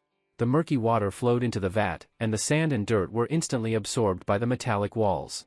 In an instant, the water in the vat became crystal clear. Crack, crack, crack. At the same time, the golden crystal core at the bottom began to shatter rapidly, and the clear water turned into golden soup in a flash. Puff, puff, puff. Steam filled the small clay house. Qiu Xingxing pursed her lips and looked at her younger brother and sister. Qiu Ning. Qiu Ya. You too? Qiu Xingxing had thought about letting them try the medicinal bath as well, maybe it could awaken their powers? But she was too embarrassed. Blushing, she didn't dare to ask the senior for more. The shy girl didn't notice that Du Ziren, on the phone, clearly understood her thoughts. Still too shy. Smiling, Du Ziren poked Qiu Xingxing's cheek. You can take the medicinal bath first. When the color fades halfway. Then your brother and sister can try it, based on their physical condition. Thank you, senior. Thank you, senior. Qiu Ning. Qiu Ya. Hurry and thank the senior. She pulled her still dumbfounded siblings off the bed. Qiu Ning and Qiu Ya were stunned. Why was their big sister acting all shy in front of empty air? They couldn't hear Du Ziren's private speaker, so they just followed her lead and kept bowing toward nothing. Soon, as the mist filled the air, Du Ziren watched through the white fog, observing Qiu Xingxing's figure grow fuller and her progress bar rising. Ability level, Powered Being, Tier 1. Cultivation progress, 25/100. 35 out of 100. HM. At this rate, and with her siblings joining the medicinal bath later. It'll probably take 2 or 3 days to reach Tier 2? This pace is acceptable. He couldn't see clearly through the mist, and had no interest in watching. So Du Ziren hung up the phone and got up to stretch. Ding dong ding dong. Just then, someone knocked on the door. Deliveries here? His face lit up, and he opened the door. Unexpectedly, it wasn't a delivery guy in uniform, but a tall man in a suit, Sun Kong. Mr. Sun, what are you doing here? Looking at Sun Kong suspiciously, Du Ziren was confused. Why did this guy come knocking? What? Still trying to buy blood with money? Oh. Mr. Du, don't get me wrong. I got your address from Dr. Liu. I came to invite you to an event. An event? Yes. You probably already know, right? Tomorrow night, August 18th, many people with conditions like yours are gathering at Langia Mountain to watch the Leo meteor shower and make wishes, hoping for recovery. They all want to see the miracle child, you, to bring some good luck. As Sun Kong spoke, he handed over an invitation. Langia Mountain Stargazing Event Summary. What good luck? You mean they want me as a mascot? He saw right through Sun Kang's sales pitch. Du Ziren wasn't dumb. Real patients don't have time or money to go stargazing. Only rich heirs who got sick think of watching meteor showers and finding some kind of lucky charm to ward off bad luck. Clearly, the recently popular ALS self-healer was the best mascot out there. Come on, don't say it like that. Think about it, meeting some rich folks isn't a bad thing, right? No surprise he was in sales, he could sell the dead as living. Du Ziren shrugged, clearly not interested. Is that all? If so, I'm closing the door now. Creak. Just as the door was about to shut, a loud voice rang through the hallway. 100,000. Spend one night with those people, 100,000. Oh? You sure it's just 100,000? You're not skimming anything off the top? The door slowed its closing, and Du Ziren's tone was teasing. 150,000. I'm closing the door now. 200,000. The total offer is 300,000. I'm just making a connection and earning a bit, fair, right? Creak. The door opened again. Du Ziren smiled. 250,000. Deal if it's a deal. If not, forget it. I'm not interested in being paraded in front of rich people as a mascot. Deal. Gritting his teeth, Sun Kong agreed. He knew all the power was in Du Ziren's hands. If he refused, Sun Kong wouldn't earn a cent. Ah, now that's more like it. Mr. Sun, have you eaten? Come in and have something. In the future, if there's any job where I can earn by just showing my face, remember me. Clack. Almost instantly, Du Ziren's expression turned from serious to cheerful, pulling Sun Kong into the house. They sat on the couch, and Du Ziren tossed him a bottle of water from the fridge. So, how do I get there tomorrow night? A car will come pick you up. What about the money? When will I get it? You'll receive it after the event ends tomorrow night. All right. If there's nothing else, you should probably go home. You're so blunt. Sun Kong twitched. It was Du Ziren who said he didn't want to go. It was also him who invited Sun Kong to eat. Now, once he learned the details, he sold himself off just like that? Sun Kong was speechless. Du Ziren just laughed. If you want my takeout, we can share. Goodbye. Thud. Sun Kong slammed the door. Du Ziren was about to go lock it. Click, the door suddenly locked itself as if pulled by some force. Looking at his outstretched hand, Du Ziren shook his head, thinking it must be an autolock? A night of good dreams. Du Ziren ate takeout while watching Chiu Xingxing fall asleep in the bath. By the next morning, when he checked the game on his phone, Chiu Xingxing had already claimed the monthly card Daily Crystal Core and started a new medicinal bath. The small clay house was filled with mist, but Chiu Xingxing didn't look well. Her rosy cheeks were furrowed, eyebrows tight like dense clouds that wouldn't disperse. Splash. Under the golden crystal core bathwater, the girl's body looked even more alluring and delicate. Ability level, ability user, tier 1. Current cultivation progress, 75/100, 77/100. Yesterday, I gave Chiu Ning and Chiu Ya a half-hour medicinal bath, but besides getting physically stronger, nothing else changed. Could it be, they can't awaken abilities? Frustrated, Chiu Xingxing slapped the water. The half-revealed curves made Du Ziren jolt. Get up? If I don't get up now, I'm gonna explode. Panicking, he shut off the phone and scrambled out of bed. After a quick wash, he rushed downstairs for breakfast. Inside the Wanan Garden complex, the breakfast area wasn't the only lively place in the morning, there was also a senior citizens activity park. Most people have seen it, some elderly folks practicing sword moves, jogging, even spinning tops. Yes, spinning tops. Even though Du Ziren didn't understand why the grandpas were obsessed with it, he still enjoyed watching. At that moment, in the open area of the park, an elderly man with short white hair was swinging his whip, making thunderous cracks as his top spun with a loud whoosh. Yo old Wang, your strength is great today. Spinning that fast? Another bald old man passed by and, while chatting, took a top from his pocket. Clack! Wrapping the whip around the top and giving it a strong swing, with a loud crack, the top started spinning fast. In no time, the two old men were happily cracking their whips. Heh! Old Li, you're really improving. As the two grandpas complimented each other, Du Ziren couldn't help feeling itchy hands while watching the whip cracks. He didn't know why. He'd never been interested in this stuff before, but today, just watching made his blood vessels feel like they were dancing, ready to burst from his skin. If he had to describe it, it felt just like that mutated zombie Chiu Xingxing first encountered. Right. All his veins were pulsing like that mutant zombie's intestines writhing. Grandpa, can I try it? Unable to hold back, Du Ziren waved at Grandpa Wang. Heh. Young man, what's up? You interested in this? Grandpa Wang was intrigued to see a young guy talking to him. Yeah. My hands are itching, just curious. Ha ha ha, it's a good thing for young folks to take interest. But, this thing looks simple, but without technique, it's tough. Here, try it for yourself. Handing over the whip, Grandpa Wang crossed his arms, ready to watch the fun. He knew beginners couldn't spin a top properly. You need to aim precisely, swing the whip with just the right force, not too strong, not too weak. Too much force? The top flies away. Too little? It wobbles and stops quickly. Beginners need a few days just to get it right. But then, in the next moment, clack! A sharp crack rang out. In Du Ziren's hands, the whip exploded like thunder, and instead of flying away, the top spun even faster. Whoosh whoosh whoosh. The fast-spinning top scraped visible marks into the worn ground. Oh my goodness! Young man. This technique, have you practiced whipping? The teasing look in Grandpa Wang's eyes vanished. He rushed over and examined Du Ziren closely, especially his palms. A true practitioner would have thick calluses. But Du Ziren's hands were clean and smooth, nothing like someone who trained. Practiced? No. I was just swinging it for fun. Casually twirling the whip, it moved as if it were part of his own body.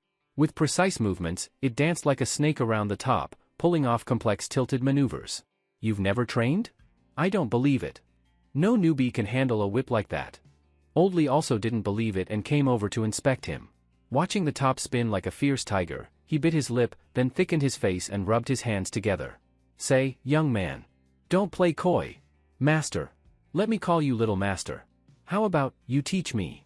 I'm newly retired and have time. Here, you teach me whip technique, I'll give you 100 yuan per hour. How's that? Ha! Teach this? Isn't it just waving your hand? Du Ziren was dumbfounded. He randomly whipped a few times, and now someone wanted to learn from him? Could it be, he was actually some kind of whip genius? You! Oldly, don't be ridiculous. If the young master's going to teach anyone, it should be me first. Right, master? Not to be outdone, old Wang joined in. The two toothless old men grinned at Duziren like daisies. Duziren forced a smile, quickly whipped and caught the top in one smooth move. That alone made the two grandpas' eyes sparkle again. Grandpas. Grandpas. I have things to do. About teaching whip tricks, maybe next time. He shoved the whip and top back into Grandpa Wang's hands and bolted down the alley. No way. Teach two old guys for 200 yuan? He needed to play his game. He had a digital waifu to spend time with. Even though he didn't know why he could whip so well, his time should be spent on his waifu, not Grandpa's. Thud thud thud. After shaking off the persistent old men and circling the complex, Duziren finally returned home. His face was dripping sweat, but he realized, he wasn't out of breath. Yes. After all that exercise, he wasn't winded. Something's off. Why's my body in such good shape? Could it be, after ALS, my body evolved? Thinking this, he went back inside and reopened his phone. Qiu Xingxing was still sitting in the vat, but her entire head was red. Current cultivation progress, ability user, tier 1, 99/100. 100 out of 100. When the bar above her head hit 100. Buzz buzz buzz. The golden water in the vat boiled rapidly, thick steam flooding the clay house. Qiu Xingxing's whole body turned bright red like a sunset. A shimmering light passed over her skin, and she exhaled a blast of hot air. Her gaze grew sharper, and her figure even fuller. Current cultivation progress, ability user, tier 2, 3/200. She had ascended. Senior. Senior. I think I just advanced. Excitedly standing up from the water tank, Qiu Xingxing jumped and bounced in the splashing water. Under her delicate underwear, the full fruits on the slender branches swayed, making Duziren's eyes blur. This water is big. No, wait, this water is really white. Rubbing his foolishly grinning face, Duziren calmly pressed the private speaker. I saw it. Keep up the good work. Understood. With a giggling, red little face, Qiu Xingxing's shoulder strap suddenly slipped off, revealing a plump curve. She only reacted then, letting out a soft ah and sitting back in the tank, her flushed head peeking out. Senior. Blushing shyly and squirming for a long time, she suddenly blew a stream of bubbles on the water surface through the mist. Senior? I think. I might be able to take on more advanced missions now. You can give it a try. Hee, I knew it, Senior, you're encouraging me to train more. I want to use the strength you gave me, Senior, to bring my siblings to live on the 3rd floor. Water splashed as Qiu Xingxing raised a clenched fist gesture. Duziren smiled. That's fine.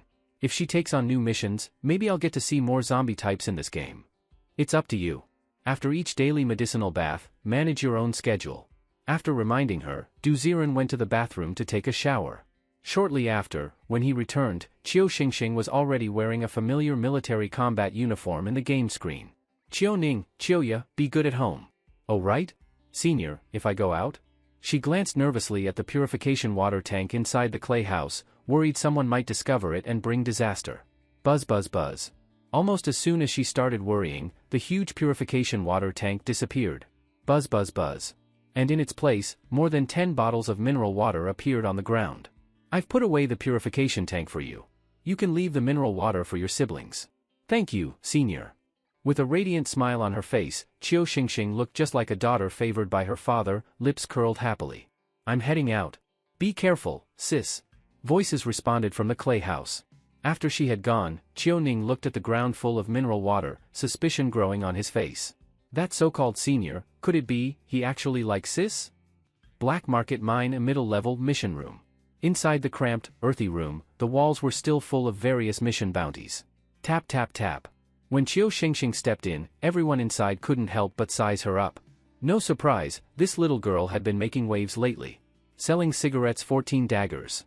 No matter how you looked at it, she didn't seem capable of pulling all that off. Xingxing, here for another mission? Linya stood behind the bar, smiling warmly. She showed no awkwardness from being rejected last time, walking out confidently from behind the counter. Sister Linya, you. What? Even with that big guy backing you, you still take on missions? There was clear jealousy in her voice. And seeing Qiu Xingxing dressed in military gear, Linya finally understood everything. So, from back then, Qiu Xingxing already latched onto a big shot, huh? Behind her smile were countless thoughts. Embarrassed by her words, Qiu Xingxing's cheeks flushed as she looked at the highest placed mission on the wall. The higher the mission was posted, the harder it was. I want to do a mission that lets me into the 3rd floor. What? The 3rd floor? After a brief surprise, Linya calmed down again. Of course. With someone like that behind her, what's black market mine, 3rd floor? Even getting into a top-level safe camp nearby wouldn't be hard. Sigh? Such good fortune. I don't even know what that big guy sees in her. She subtly looked over Qiu Xingxing, then glanced at her own curvy figure. She wasn't bad either. Sister Linya, is there any mission that allows access to the 3rd floor? Preferably for 3 people.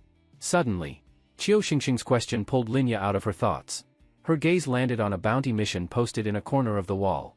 The 3rd floor of the black market mine was considered the luxury zone. You couldn't enter just by having abilities, you needed enough contribution to the base. Here. This mission. Hunt for the zombie dog crystal core. This is a mission issued by our black market mine dog squad. If you can find a zombie dog crystal core, depending on the quality and quantity, the squad will give you a reward. Just getting one, green, zombie dog crystal core should get you permission to live on the 3rd floor. With a wave of her hand, the dirt in the wall corner shifted, and the mission bounty fell into Linya's hand. She said it lightly, like it was no big deal. But that wasn't the case. People nearby frowned.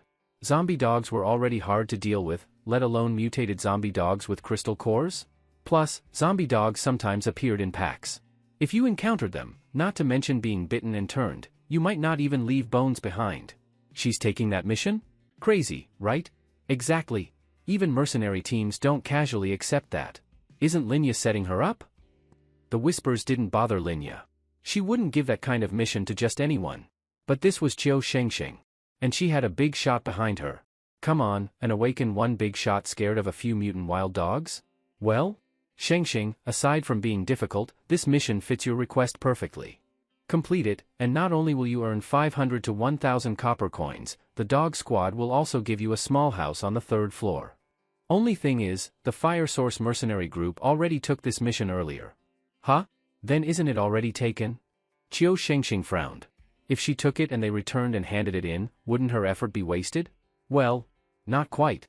They took the mission, but it's been 3 or 4 days without a word. I suspect they ran into a dog pack. What? What are you scared of? You've got a big shot behind you. So? You taking it or not? This. Qiu Xingxing bit her lip. She didn't dare take on missions lightly. Just because she was under the senior's wing didn't mean she could misuse his strength. Her little hands kept fidgeting, then a familiar voice echoed in her ear. Take it. I'll keep you safe. Senior. Then I'll take it. She firmly took the bounty from Linya's hand. Instantly, the entire mission room was in an uproar. Holy crap. She really took it? A whole mercenary team died and she's going solo? Getting cocky now, huh? Even that 3rd-rate Viper mercenary group wouldn't compare to Fire Source. Can't say for sure, maybe she really does have someone powerful behind her? As the chatter rose, Qiu Xingxing tucked away the bounty, her face slowly calming, and she walked out of the mission room with big strides. Meanwhile, black market mine chain gate entrance. A scavenger covered in crusty cotton clothes rushed out from an alley. Brother Wu. Brother Wu. Qiu Xingxing. Qiu Xingxing is heading out. Ha! Hearing that, Wu Hai immediately crawled out of a dirt pit, eyes cold and sharp. She's going out again? What for? Rumor is, she took the zombie dog crystal core hunt mission. What? She took the zombie dog crystal core hunt mission alone? Crazy, right? Just her? Just her. After repeatedly confirming Qiu Xingxing's movements from the scavenger, Wu Hai's expression shifted again and again. From joy to shock, and from shock to fear. Taking such a dangerous mission alone? Either she's got a screw loose, or someone powerful is backing her. Wu Hai definitely leaned toward the latter. Damn it. Damn it. Who the hell did she latch onto? Frowning tightly, Wu Hai felt that his plan to avenge his brother was becoming more and more out of reach. Step, step, step. Just then, a familiar figure appeared in the distance from the dark alley. Wu Hai's face darkened. He immediately waved off the scavenger. Get lost. She's here. Got it. Got it. The two split apart. Wu Hai returned to the iron gate, just in time to see Qiu Xingxing approaching with a frosty expression. Open the gate. Gatekeeper Wu. This time, her tone was one of superiority. Wu Hai didn't say much, calmly opened the iron gate. His expression was extremely complex. He never would have thought that this little girl would rise so quickly in a few days, barking orders at him, and he couldn't even say a word back. Step step step. Watching Qiu Xingxing walk further and further away, Wu Hai couldn't swallow his anger. He didn't restore the gate, but instead shouted toward the pit, "Hey! You come watch the gate! I'm going out to check something." "Are you crazy? You think you can afford to mess with her?" Sister Xia, hair messy and looking disheveled, climbed out of the pit and scolded him. But Wu Hai didn't say anything this time. As if he had made up his mind, he turned and chased after Qiu Xingxing's figure. Whoosh whoosh. The game screen on the phone was frozen in an icy wilderness. Qiu Xingxing was on the move. And Du Ziren? He was picking through his closet. Tonight, he was going to attend that so-called meteor shower viewing party. Let's be honest. It was just a gig as a good luck mascot. Even so, he still needed something decent to wear, right? After going through everything, Du Ziren realized the best-fitting outfit he had was the hospital's patient uniform. Damn, I can't possibly wear this out, right? He held up the uniform against himself. Ding dong ding dong. Suddenly, someone knocked on the door. Who is it? Frowning as he walked to the door, a respectful voice came from outside. Hello? Is this Mr. Du Ziren's residence? I'm He Xiao, head of planning from Coleman Pharmaceuticals. I'm here to escort you to the meteor shower event. Coleman Pharmaceuticals? You again? Wait. This meteor shower banquet, is this your company's event too?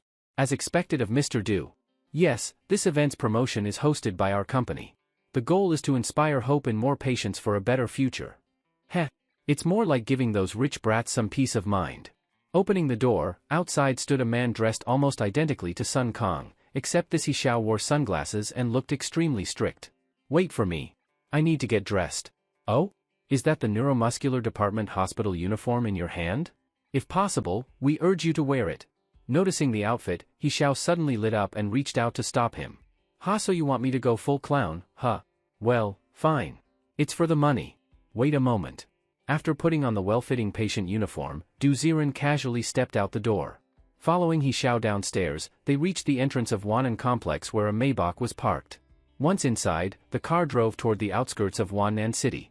As evening light fell on the outskirts, the peak of Langia Mountain came into view, with a massive round iron structure, a huge observatory platform. The car wound around the mountain path until it stopped at the base of the observatory. Du Ziren noticed, damn. The parking lot below was already full of luxury cars. These days, even when spoiled kids get sick, they pray for blessings in luxury. Shaking his head, he looked up at the observatory. It was at least 10 meters high, supported by multiple steel columns, forming a 100-square-meter circular platform. On top, more steel beams formed a structure resembling a bird's nest. No doubt, just building this observatory must have cost a fortune. Mr. Du. This way please. We have a private elevator. He Xiao's urging interrupted Du Ziren's thoughts. He looked around and realized, this observatory had no staircase at all. Damn, you didn't build stairs. If something goes wrong, how do people on top escape? He Xiao heard the complaint and chuckled. Mr. Du, you jest, if something happens here, forget escaping. Just the falling steel structure inside that observatory would be enough to kill everyone. Fair point. Joking as they talked, they arrived below the giant bird's nest. There stood the only elevator, wrapped in a few steel bars, with a 5-person limit. Ding dong. The elevator opened, and Du Ziren stepped in with He Xiao. As the elevator rose higher and higher, the view flashing past, Du Ziren's right eyelid started twitching nonstop, and it only got worse. His heart beat faster and faster for no reason, as if something bad was about to happen. Mr. Du, we've arrived. Ding dong. When the doors opened again, a spacious circular banquet scene appeared before him. Dozens of white round tables, luxurious carpet flooring. At least 30 people were dressed in finery, chatting and sipping red wine, occasionally looking up at the sky. Everyone. Our lucky star is here today. In the history of Wannan City, no. In world history, the first ever self-healed ALS miracle child, Mr. Du Ziren has arrived. Almost the moment they stepped out, He Xiao shouted proudly. Immediately, all eyes turned to him. They stared at Du Ziren like he was a rare zoo animal, examining him from head to toe. This is Du Ziren? So young? Wow! How lucky do you have to be to recover from ALS? I heard that during his illness, no family cared for him. To heal in that kind of emotional state, he's literally heaven's chosen. Countless whispers exploded. Du Ziren's face stayed calm as He Xiao dragged him around the circular platform in front of everyone. He kept his composure, smiling calmly, though in his mind he repeated, earn money for Shengsheng. Recharge for Shengsheng. Work hard for waifu. Not embarrassing. Not embarrassing. Wow, let me touch him for good luck. Me too. Same. A few young children reached out, grabbing Duziren's arm. He smiled faintly. Finally, after being displayed like a mascot, Duziren was brought to a high podium, similar to a stage. There stood a beautiful woman in a red gown, holding both a mic and a selfie stick. Hi. Good evening, everyone in the live stream. Welcome to the Meteor Shower Wish Party hosted by Norman Pharmaceuticals. Tonight, we'll witness the brilliance of the Leonid meteor shower and make our hopeful wishes. May the light of hope protect us all. May everyone's illness be controlled. Now, let's welcome tonight's lucky guest, self-healed ALS patient Mr. Duziren. As she spoke, the high-definition camera on the selfie stick turned toward Duziren. Instantly, the livestream viewership jumped from 326 to an explosion of comments. Leukemia early stage, wow. They really brought in an ALS survivor? Let me soak up some luck. I want to heal too. My family can't afford medicine anymore. Liver cancer late stage, this guy is a walking miracle. I really hope my condition improves. ALS early stage, handsome, can you share how you stayed positive in life? Countless comments flooded the screen, and Duziren paused. What once felt like a demeaning display suddenly felt comforting. A live stream? For people who really need comfort. Norman Pharma, at least you did something right? Looking at the streaming comments, Duziren exhaled gently, then spoke. Fellow patients, when you're in pain, think of your loved ones. Parents, spouses, children. The meaning of life is love and connection. You're not just living for yourself, but for them. I believe life is great. As long as we don't give up, miracles will happen. The powerful, firm words echoed across the platform. Wearing a patient gown, the young man raised his wrist high, face full of determination. In that moment, not only did the live stream fall into a brief silence, even the second-generation rich kids watching the show nearby fell silent one by one. No wonder he's Mr. Du. Such strong mindset. Everyone should learn from Mr. Du. Seeing the atmosphere go quiet, the woman in the red dress quickly took over the conversation. In the live stream, supportive comments began to float up. Liver cancer, early stage. This young man is right. It's not about the medical bills, it's about the people who love you. If your wife and children truly love you, they can't bear to let you go. I have to stand up again. I can't let them down. Uremia, early stage. He's right. I can't give up. My child gained 10 pounds in a week just to donate a kidney to me. Disease is cruel, but love can create miracles. Chemotherapy, early stage. Life is precious. The support of family is even more precious. Good news for fellow patients, my partner shaved her head to accompany me through chemo. Now in early treatment, I have no appearance anxiety at all, I'm recovering well. In an instant, the live stream was filled with messages. The host in the red dress stood there with her mouth wide open, clearly shocked that all her hard work couldn't match the impact of Duziren's few heartfelt sentences. Then, may I ask, Mr. Du, how did you get through the hardest times? Sensing a sensitive topic, the host turned to Duziren. Duziren scratched his head. It was a girl who accompanied me through it. Oh? So it was the power of love? Love? Love? That one word made the entire venue fall silent. Meanwhile, the live stream exploded with joy. I knew it. Youth is wonderful. Love, it really is something to look forward to. Exactly. Especially love at that age, 17 or 18, it's truly pure and untainted. No wonder. Love created the miracle. Mom, if I fall in love, will my flu heal faster? At the event, a snot-nosed kid suddenly asked. His mom's face immediately darkened. You talkin' crap. Ha ha ha ha. The atmosphere became lively again. In reality, most people at the event only had minor illnesses.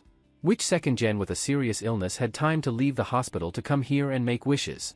They were just here to join the fun. Haha, guess I should go find a girlfriend? Yeah, right. Didn't you just pay for yours? That's not love. Oh ho ho, like you're any different. As teasing voices grew, the whole venue became noisy again. The host took the chance to shift the camera to the now dark night sky. Everyone. Let's count down, the Leonid meteor shower is about to arrive. 5, 4, 3. As the first streak of deep blue light crossed the sky, visible blue stars began to swirl, like threads drifting across the heavens. Oh, help me recover from the flu. Bless me so I won't get a fever again. Help my bone fracture heal faster. In that moment, the crowd looked up, eyes shimmering with hope. Bless my mom's surgery to go smoothly. Wishing to beat cancer. Hang in there, everyone. The live stream also filled with countless wishes. For once, everyone was united in hope. Then, the red-dressed host walked up to Duziren and curiously asked, Mr. Du, what wish did you make? Me? I think. I made a wish that's a bit unrealistic. Looking at the falling stars, Du Ziren chuckled self-deprecatingly. Oh? Mind sharing? I just want to see her again. That's not hard. Wherever she is, just go find her, right? Ah? Whoosh. Just as those words ended, among the flashing meteors, a streak of deep blue drew closer and closer to the observation deck, getting bigger and bigger. Whoosh whoosh whoosh. The meteor rubbed against the air, its scorching heat starting to raise the surrounding temperature. What the hell is that? The meteor, it's coming this way. Hey hey hey! You kidding me? If that thing hits, run. Instant chaos. The whole observation deck went into panic, with people rushing toward the elevator. The elevator, only big enough for 5, was now packed like a subway station during rush hour. Move! Move! Get lost! I was here first. Pushing, shoving, yelling erupted everywhere. Just moments ago it was peaceful, now it was chaos. Mr. Du, we better run too. He Xiao, still loyal, grabbed Du Ziren's arm and ran toward the crowd. But Du Ziren shook his head and pulled him into a corner instead. It's too late. No one can outrun a meteor. Get ready. Boom! The next moment, a deafening explosion hit their ears, scorching wind sweeping overhead. Crack crack crack. Above, came the sound of melting, twisting steel. Looking up, they saw a huge fiery stone melting through the steel structure like paper, crashing down on the event stage. Oh no! Boom! Like a rock hitting a curtain, the meteor paused slightly, then crushed through the steel scaffolding and collapsed the platform. Rumble rumble. Countless steel beams twisted, heavy iron parts fell, shaking the entire platform. Support beams bent and collapsed. The towering observation deck was crushed by the meteor. Inside, people dodged falling beams in terror. In a corner, Du Ziren and He Xiao shrank down, watching the debris pile around them. Wham! Suddenly, a vertical steel beam dropped like a spear. He Xiao's face turned pale. We're finished. We can't dodge this. Looking at the falling beams in front of them, there was nowhere left to run. Du Ziren gritted his teeth, full of regret. Damn it. Shouldn't have been greedy for that money. Sheng. I don't want to die yet. I still want to see you again. Get away. He screamed in vain as a giant steel beam came down. But at that very moment, something strange happened. Du Ziren waved his hand toward the beam, and the falling steel suddenly bent as if pulled by magnetism, veering to the side. Boom! What should have landed straight down, flew away diagonally. Not just that, every steel beam aimed at Du Ziren mysteriously flew off, as if he was controlling them. Holy crap! Look over there! At Du Ziren's spot. He's unharmed. Quick! Gather near Du Ziren. That area is safe. Hurry! He's really a lucky star, huh? Not a single steel beam landed near him. People started to notice the strangely untouched space around Du Ziren and rushed toward him. Du Ziren suddenly felt weak all over. Rumble. Finally. The huge boulder-like meteor fully landed, shaking the whole observation deck, collapsing the roof. Creak creak. Below the deck, several steel columns miraculously held strong. But the top was completely crushed. Twisted metal everywhere, except for one corner where intersecting beams formed a wide, safe zone. Pant, pant, pant. Within the steel shelter, all 32 attendees had survived, unharmed. At that moment, everyone stared at Du Ziren in shock. Where he stood, nothing had fallen. He was truly a chosen one. Thanks to him, everyone who ran to him was saved. Holy crap! They really did invite a lucky star? Damn! If I hadn't seen his area was safe and run over, I'd be dead now. Insane. Bro, I'm hanging your picture in my car instead of a deity.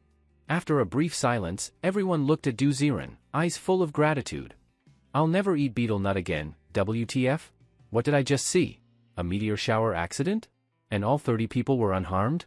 Don't stay up, it's bad for your kidneys. No. What's really insane is how none of those steel beams hit Du Ziren. Baldy still messes up his sleep schedule, confirmed. Du Ziren is the koi fish incarnate. Call me for rehab, got it. Next time I have surgery, no praying to gods, I'm sticking Du Ziren's portrait on my chest. Maybe I'll have a perfect recovery. I swear I'm not impotent, I'm gonna bow to Du Ziren before I buy a lottery ticket next time. Drink more water or get kidney stones. Hey, are we all missing the point? Someone report this already. Yes, report it now. Not only were the rich second-gens on-site dumbfounded, even the sick patients watching the live stream were stunned. Before the stream, they thought Du Ziren healing from ALS was already crazy lucky. But after the stream, damn, it got even crazier. This dude, could he be Lucio reincarnated? Shock, astonishment, disbelief. All kinds of emotions and eyes were on Duzirin, but he wasn't feeling proud. Because at that moment, gurgle gurgle gurgle gurgle. The hunger in his belly surged like a flash flood, overwhelming. Shit, why am I suddenly so hungry? So hungry. It felt exactly like the after-effect Qiu Xingxing experienced the first time she overused her powers. The intense hunger had Duzirin bent over on the floor, unable to straighten up. Mr. Du, are you okay? He Xiao rushed over to help him up, and Duzirin clutched his stomach, face pale as paper. I'm so hungry. Is there food? Food? Hey, anyone here got food? I do, bro, I do.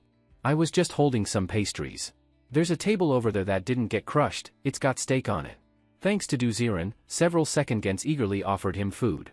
Duzirin didn't care what it was, he grabbed whatever he could and started stuffing it into his mouth. Num num num num.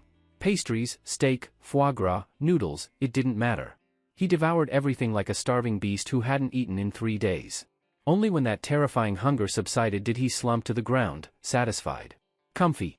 Mr. Du, were you fasting all day before coming here? He Xiao stared in shock. That amount of food could rival a Russian strongman. Hard to believe it came from a skinny young guy. Not really. Maybe I got scared and it triggered hunger. I see.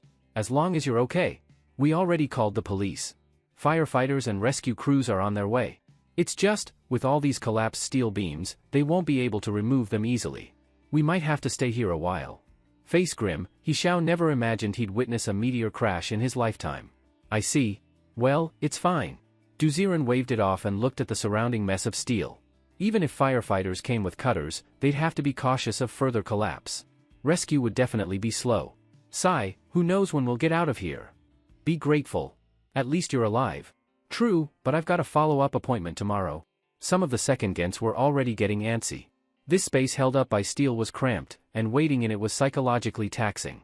Mr. Du, don't worry. Once we're out, my company will definitely offer appropriate compensation. He Xiao kept reassuring him. He figured Duzirin was just a kid and might lose his temper any second now. But instead, Duzirin leaned against a beam, calmly pulled out his phone. Doomsday survival game, start. Ha! Bro, you're really gaming in this situation? Well, there's nothing else to do. Why not play a game? Besides, we're not gonna die. Just wait it out. That's way better than lying in a hospital bed waiting to die. His attitude was incredible. Duzirin ignored the surprised second-gen and unlocked his phone. Whoosh whoosh.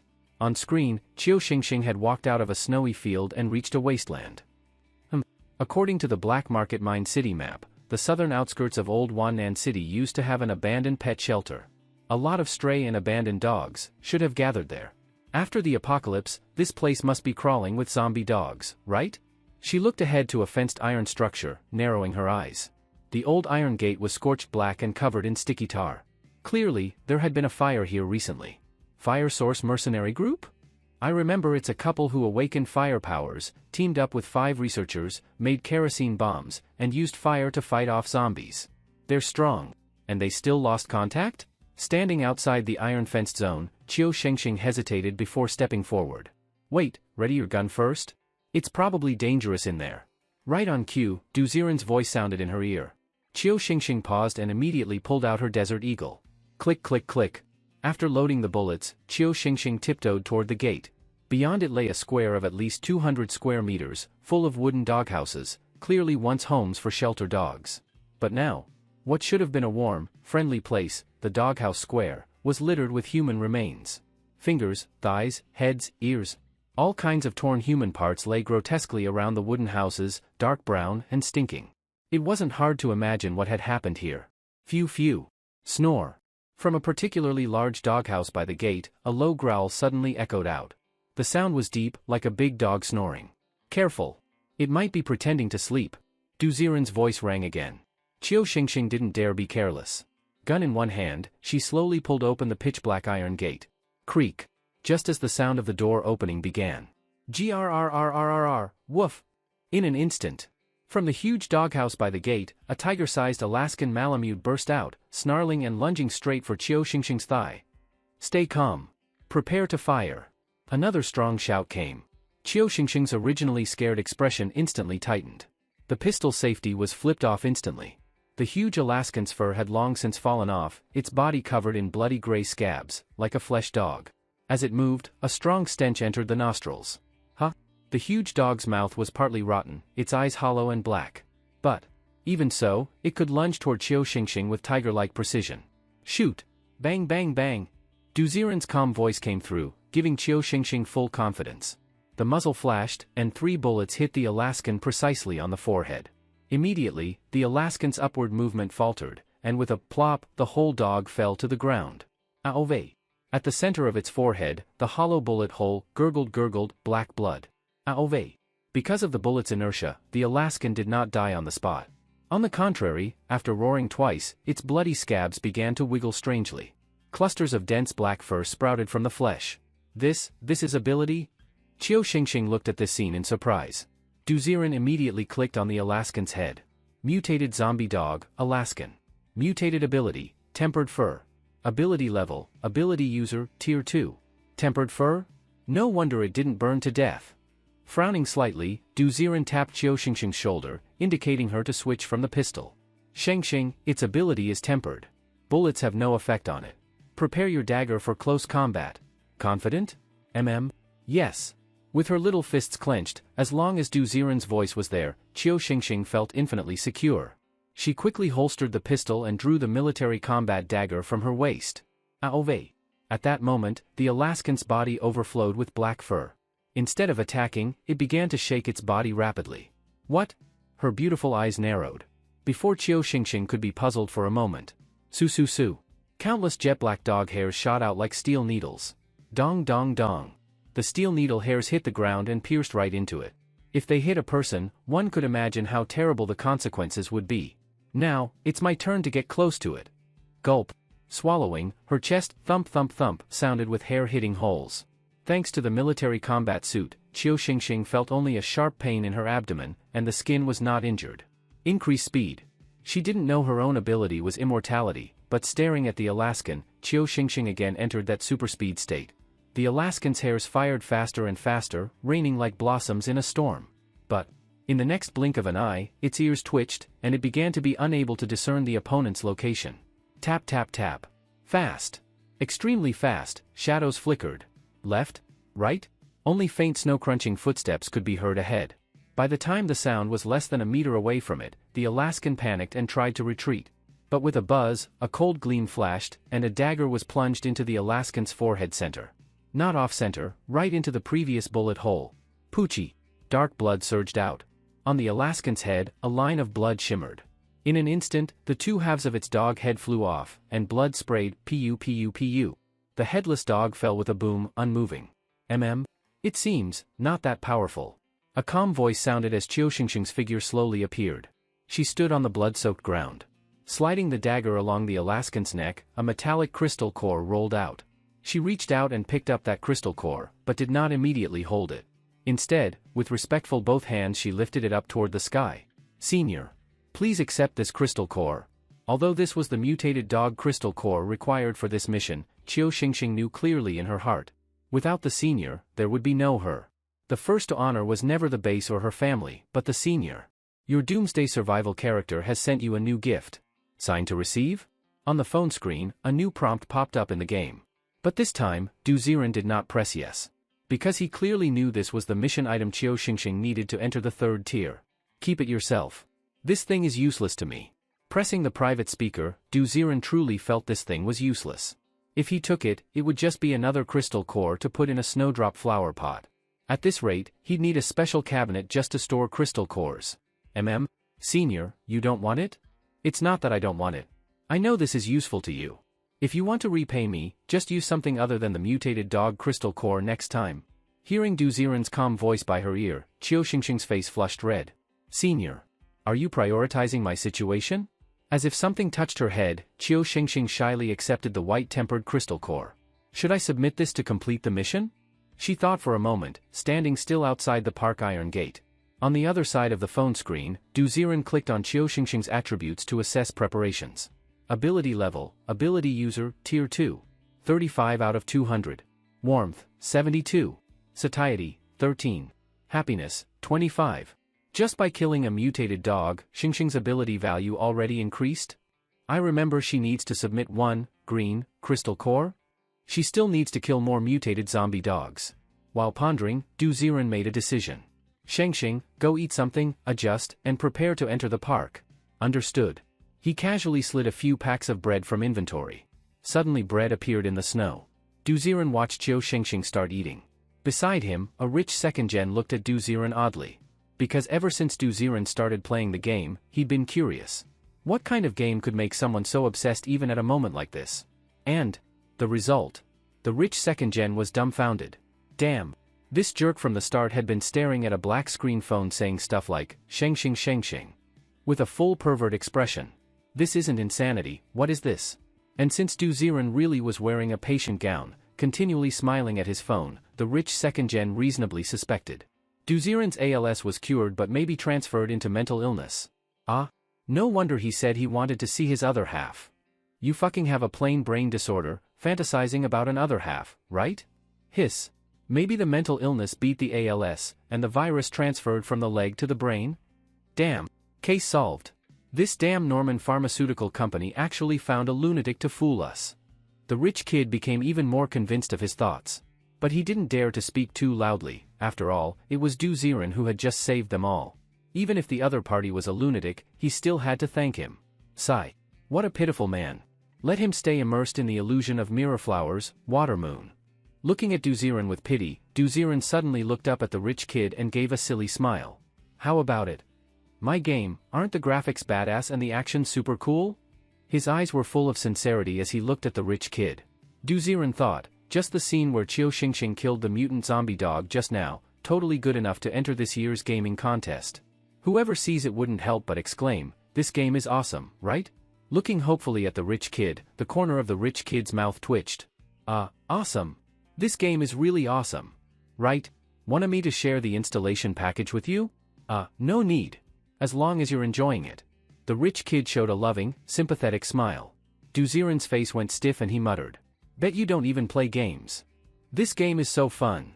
Yeah. Super fun. Brushing Du Ziren off with a few words, the rich kid immediately walked away from him. Damn it. Confirmed, this guy really is a lunatic. Om nom om nom.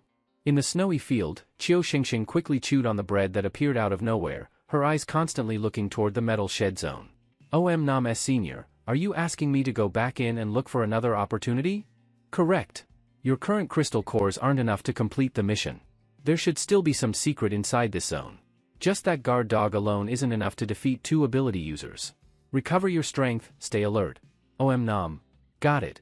She nodded, licking the breadcrumbs from the corner of her mouth. Reinserting the military dagger into her waist, Qiu Shengxing's hunger level had already returned to 73 points. Let's go. Still tiptoeing, Qiu Shengxing fully opened the iron gate. Creak. Beyond the gate, the plaza was full of mangled human flesh and limbs, making Qiu Shengxing frown deeply. She deliberately avoided stepping on the bodies, moving carefully past each doghouse. No one could be sure if another mutant zombie dog might burst out of a remaining doghouse.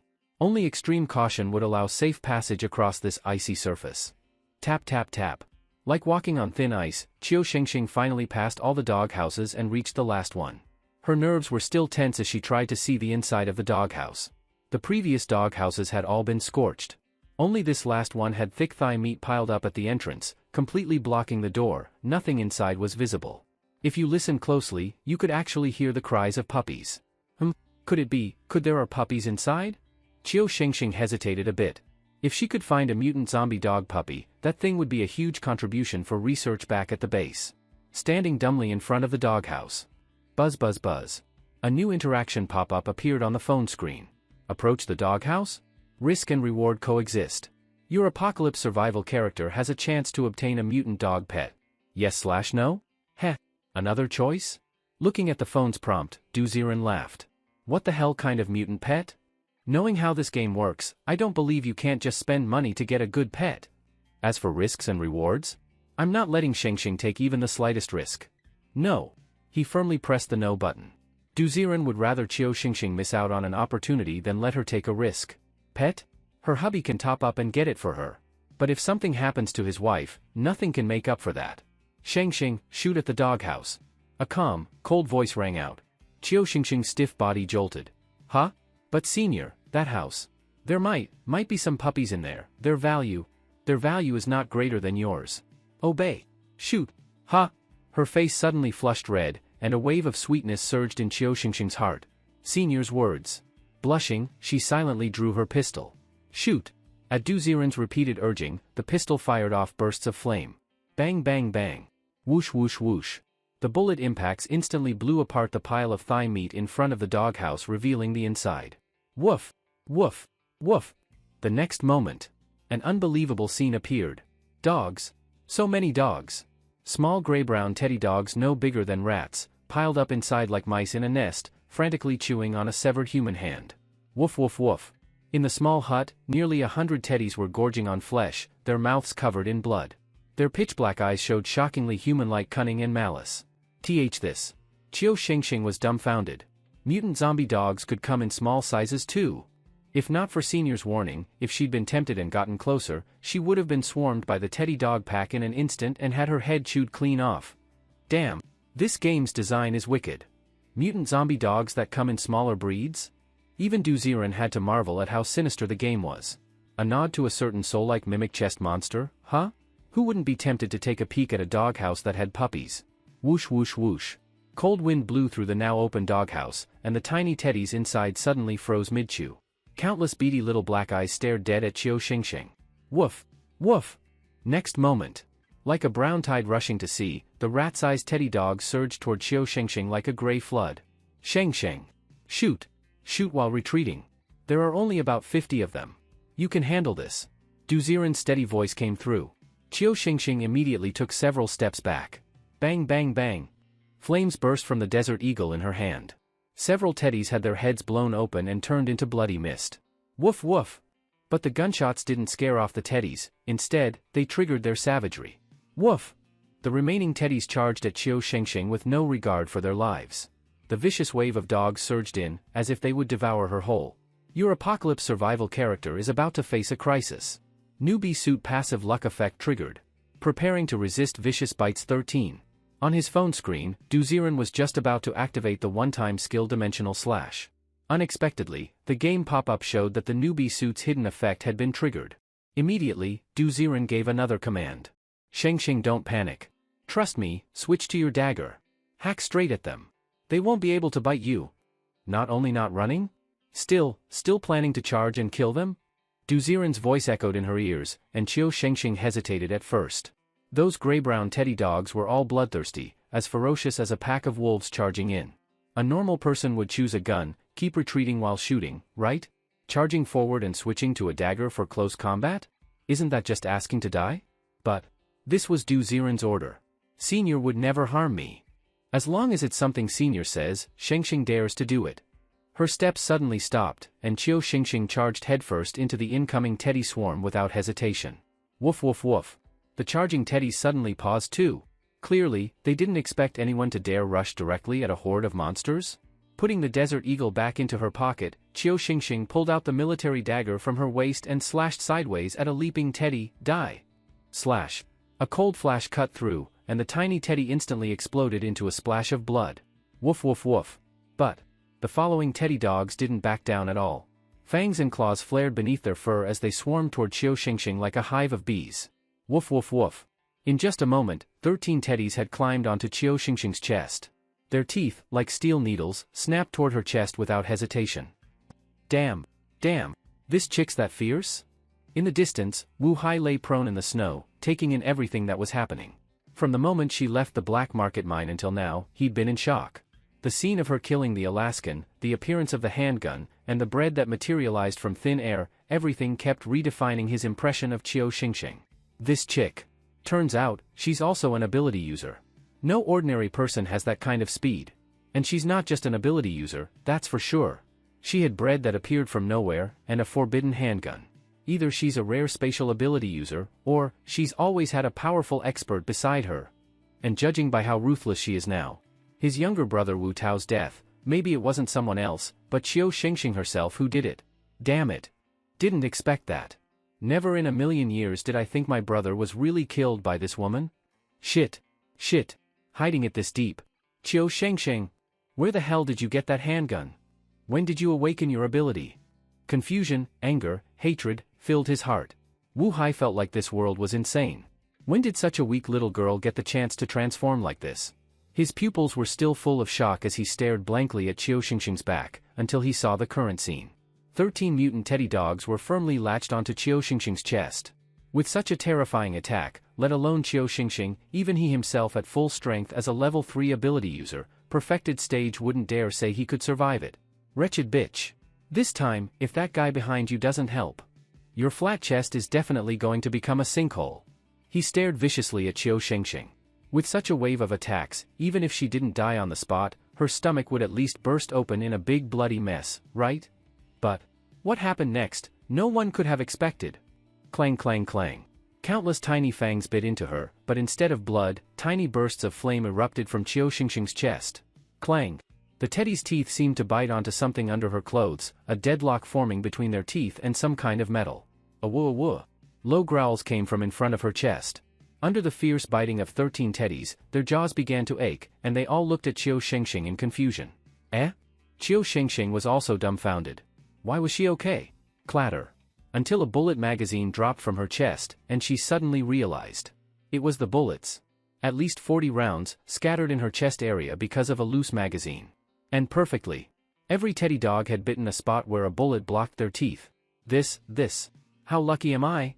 Looking at the scene in disbelief, she then heard Du Ziren's voice again in her ear. Sheng.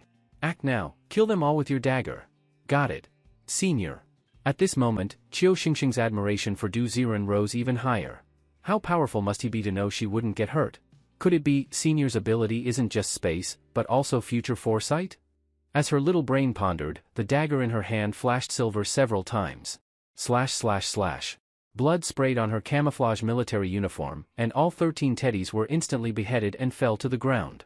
Switch back to the handgun. With the repeated prompt in her ear, Qiu Xingxing didn't dare delay. The Desert Eagle was once again in her hand. Bang bang bang. Flames roared, and more than 10 mutant teddies that had just arrived were blown to pieces at close range. Splatter. Blood mist exploded in clusters, and Qiu Xingxing was bathed in it until the howling barks finally stopped. Nearly 50 mutant teddies, their tiny corpses now formed a small hill at her feet. Calmly wiping the black blood off her face, Qiu Xingxing looked up at the empty sky and smiled softly. Senior, I did it. Their silent communication looked terrifying from Wu Hai's perspective in the distance. Damn. This woman. Looks all gentle and weak, but kills monsters like a lunatic. The key thing is, she actually smiled after killing them? Holy shit. A female demon? A chill ran down his spine. Wu Hai realized he had completely underestimated Qiu Xingxing. That seemingly risky tactic of letting the mutant teddies bite her, now looked like a clever strategy. With close distance, if mutant teddies couldn't hurt her, the handgun's firepower at close range, fast and accurate. This woman. Wasn't she afraid of getting her stomach ripped open? Steel nerves? Dare to play like that? She's absolutely savage. For a moment, Wu Hai felt this ambush idea was a total failure. Qiu Xingxing alone was more cunning and capable than their entire Viper mercenary group. His face darkened, Wu Hai buried himself in the snow, unmoving. Such a pity. These mutant teddies, probably not strong enough to drop crystal cores. After all, none of them showed any abilities. Looking regretfully at the corpses on the ground, Qiu Xingxing glanced at the scattered human remains around the compound.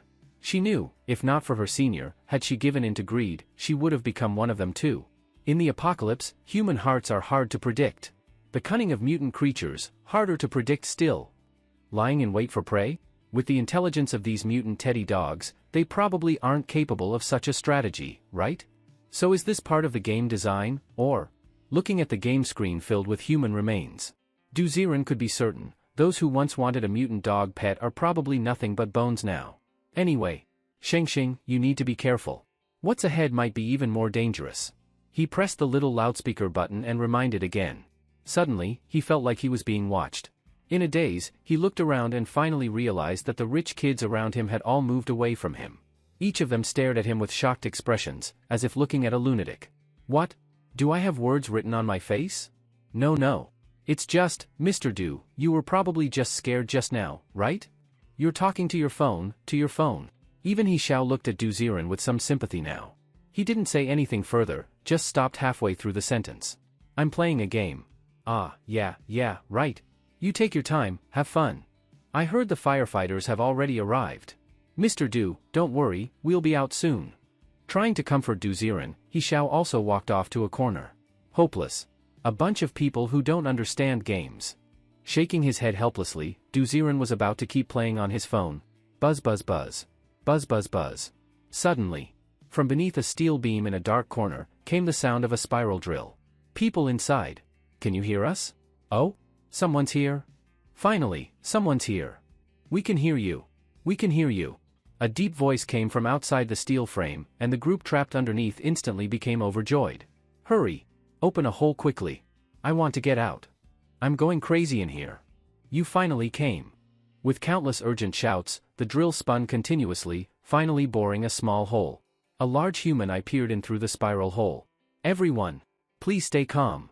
Because we can't fully assess your internal structure, our fire brigade will proceed with slow rescue operations.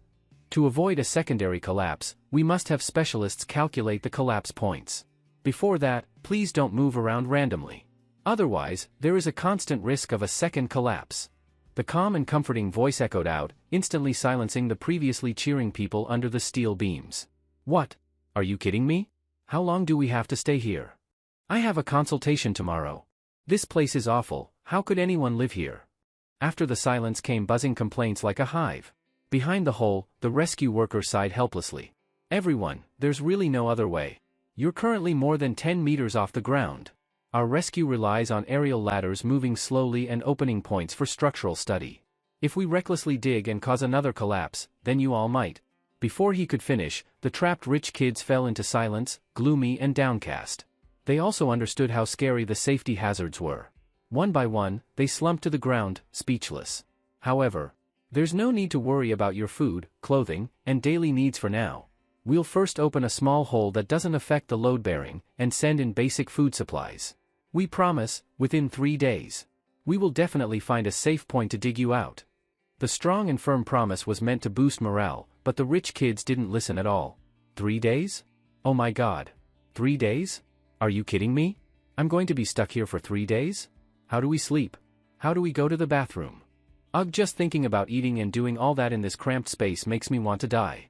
After all, they were all children of rich families. Complaints rang out endlessly. The firefighters outside the steel structure said nothing more. Seeming to realize that talking would only make things worse, they drilled a few more small holes using aerial ladders, starting to collect internal structure information. Du Ziren looked at the few small square holes opened in front of the steel frame, his emotions scarily calm. No big deal. My phone battery should last until tomorrow night, right? Before then. Doomsday survival game, activate. Like someone drunk while the world is sober, he tapped on the phone screen. Du Ziren felt that as long as he had battery and food, even 3 months wouldn't be a problem, let alone 3 days. Wananchi, suburbs, stray animal compound. Snowflakes continued to fall from the sky. Inside the compound were several massive steelshed factory buildings. Maybe this place was originally used to store dog food in bulk and where the caretakers lived. Tap tap tap. Tiptoeing, Qiu Xingxing moved closer to the warehouse like a little cat. The rolling shutter door of the warehouse was wide open. Inside, the dust was thick, and on the dusty ground, faint humanoid footprints could be seen. These footprints must have been left by the Firesource mercenary group? Did they also pass through the wooden house area in front? Gazing thoughtfully into the warehouse, beneath the several meter-high stacks of dog food bags were narrow, winding paths. Hesitating at the entrance, Qiu Xingxing's ears suddenly twitched. Num num num num. Num num num num. The sound of something licking food, like a dog, echoed through the open warehouse. Huh? There are dogs here too. Suppressing her steps, breathing, and movements to the extreme, Qiu Xingxing moved closer to the sound. Reaching a clearing where several dog food bags had burst and spilled across the ground, Qiu Xingxing saw an unbelievable sight. Num num num num. A person. No, more precisely, a dog-headed human man was lying on the ground, imitating a dog paddle motion, chewing dog food while raising his leg and rubbing his crotch provocatively. He clearly had hands and feet but crawled on all fours like a dog. Drip drip drip drip. A yellowish stain dripped beneath his cotton pants. This dog-headed human, with his leg raised like a dog, had just peed his pants. This. The scene before her was simply too shocking. Dog-headed human, was he a dog, or a man? Qiu Xingxing's pupils widened, because she noticed, this dog-headed human was wearing a fiery red combat suit. On the suit was a flame-shaped insignia. The words Fire Source Mercenary Group were especially eye-catching. This man was a long-missing member of the Fire Source Mercenary Group? How did he turn into a dog? Qiu Shengxing was confused. Her lips moved for a while, she seemed to want to speak and ask, but was afraid of alerting something, so she hesitated for a long time without acting. Meanwhile, on Du Ziren's phone screen, a new game choice popped up again. Option 1, speak directly, how did you turn into a dog? Why are you such a dog? Outcome unknown. Option 2, open fire and shoot the dog-headed human. Outcome unknown. Option 3, stay silent and observe the dog-headed human's next actions, but there's a chance other entities may notice you. Outcome unknown. Friendly tip, if you can't find the book title, try searching the author. Maybe it just changed names. Oh? This time it's a 3-choice one.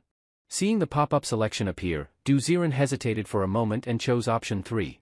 Choosing to keep observing, although there was a chance of being discovered, was probably the fastest way to detect any mutation in the dog-headed human. Option 1, approaching the dog-headed human, carried a risk. If the dog-headed human still had rationality, that might be fine. Taking the risk might get a response. But if he had lost all reason and barked like a dog, attracting a horde of mutant zombie dogs, it wouldn't be worth it. As for option 2? Open fire? Wouldn't that be like telling the monsters that the boss has arrived and switching to speedrun mode? Wanting to conserve his dimensional skill, Du Ziren still chose the more correct way to play the game. Who knew how pay-to-win this game might become later? After pressing option 3, Qiu Shengxing slowly crouched down, and Du Ziren's voice sounded in her ears. Shengxing, slow your breathing, wait until that thing finishes eating the dog food. Got it. Huddled in a corner, Qiu Shengxing only exposed her eyes. Num num num num. After a while, the dog-headed human seemed to be full. Lying flat on the ground on all fours like a resting dog, he happily rolled around in place. Woof woof. He barked continuously, as if calling for someone. Got it. Dumb mutt. I'm coming to get you. If you weren't an ability user, you'd have been in the pot already. Suddenly, a grumbling voice came, and Qiu Shengxing shrank back. She saw a human-headed dog-bodied monster walk out from a corridor in the distance. Yes. Human head, dog body. This person's body was covered mostly in the black and white fur of a border collie. But the creepy part was that this thing, despite having a dog's body, could stand upright and walk. The human face looked stiff, as if it still didn't know how to make expressions. With a look of annoyance, it kicked the dog-headed human in the stomach. Beast! Move! Grabbing the dog-headed human by the ear, the border collie human-headed dog spoke in a cold tone, dragging the dog-headed human who screamed in pain. Awoo awoo. For some reason, watching the scene, Qiu Shengxing suddenly felt sad. She had the feeling that it wasn't humans bullying dogs anymore, but dogs bullying humans. Move! Dragging the dog-headed human, the two, one dog, one man, walked deeper into the warehouse. Qiu Shengxing pressed her lips together, tiptoed, and followed them again. Behind her, Wu Hai stood in another distant corner, having also witnessed the scene. His face turned dark. My goodness. This is, humans and dogs switching places? Then what kind of terrifying mutant zombie dogs must be hidden here to toy with people like this? His heart grew cold for no reason, but Wu Hai didn't leave. Instead, he stared at Qiu Shengxing with a sinister gaze. Wretched girl. No matter how strong the man behind you is, if he can't handle the dog king here, you'll still die. When the time is right, I have ways to expose you. Glancing at the steel-framed metal shed, Wu Hai's expression turned grim as he followed silently. Step step step. Step step step. Following the man and dog deeper in, the warehouse interior was not an open area, but a descending cellar corridor. It was clear the original owner probably built the cellar to store winter vegetables. But now, the border collie human-headed dog was pulling the dog-headed human straight into the cellar. Candles lit the cellar walls, and the deeper they went, the stronger the stench of blood became. Border collie, what's wrong with you? It's just one guy and you're struggling so much. What if the boss gives you a few ability users to raise in the future and you can't control them? A low mocking voice came. The border collie human-headed dog's expression turned cold. Shut your dog mouth. Where's the boss? Over there, studying women. As the voice approached, from within the cellar appeared a husky-bodied human-headed dog. This husky human-headed dog had much more expressive facial features. As soon as he appeared, a wicked grin spread across his face. He constantly mocked the dog-headed human being dragged. Come on. PFF PFF. Spit some fire for fun. You hear me? Woof woof. Amidst the teasing, the dog-headed human barked angrily a few times.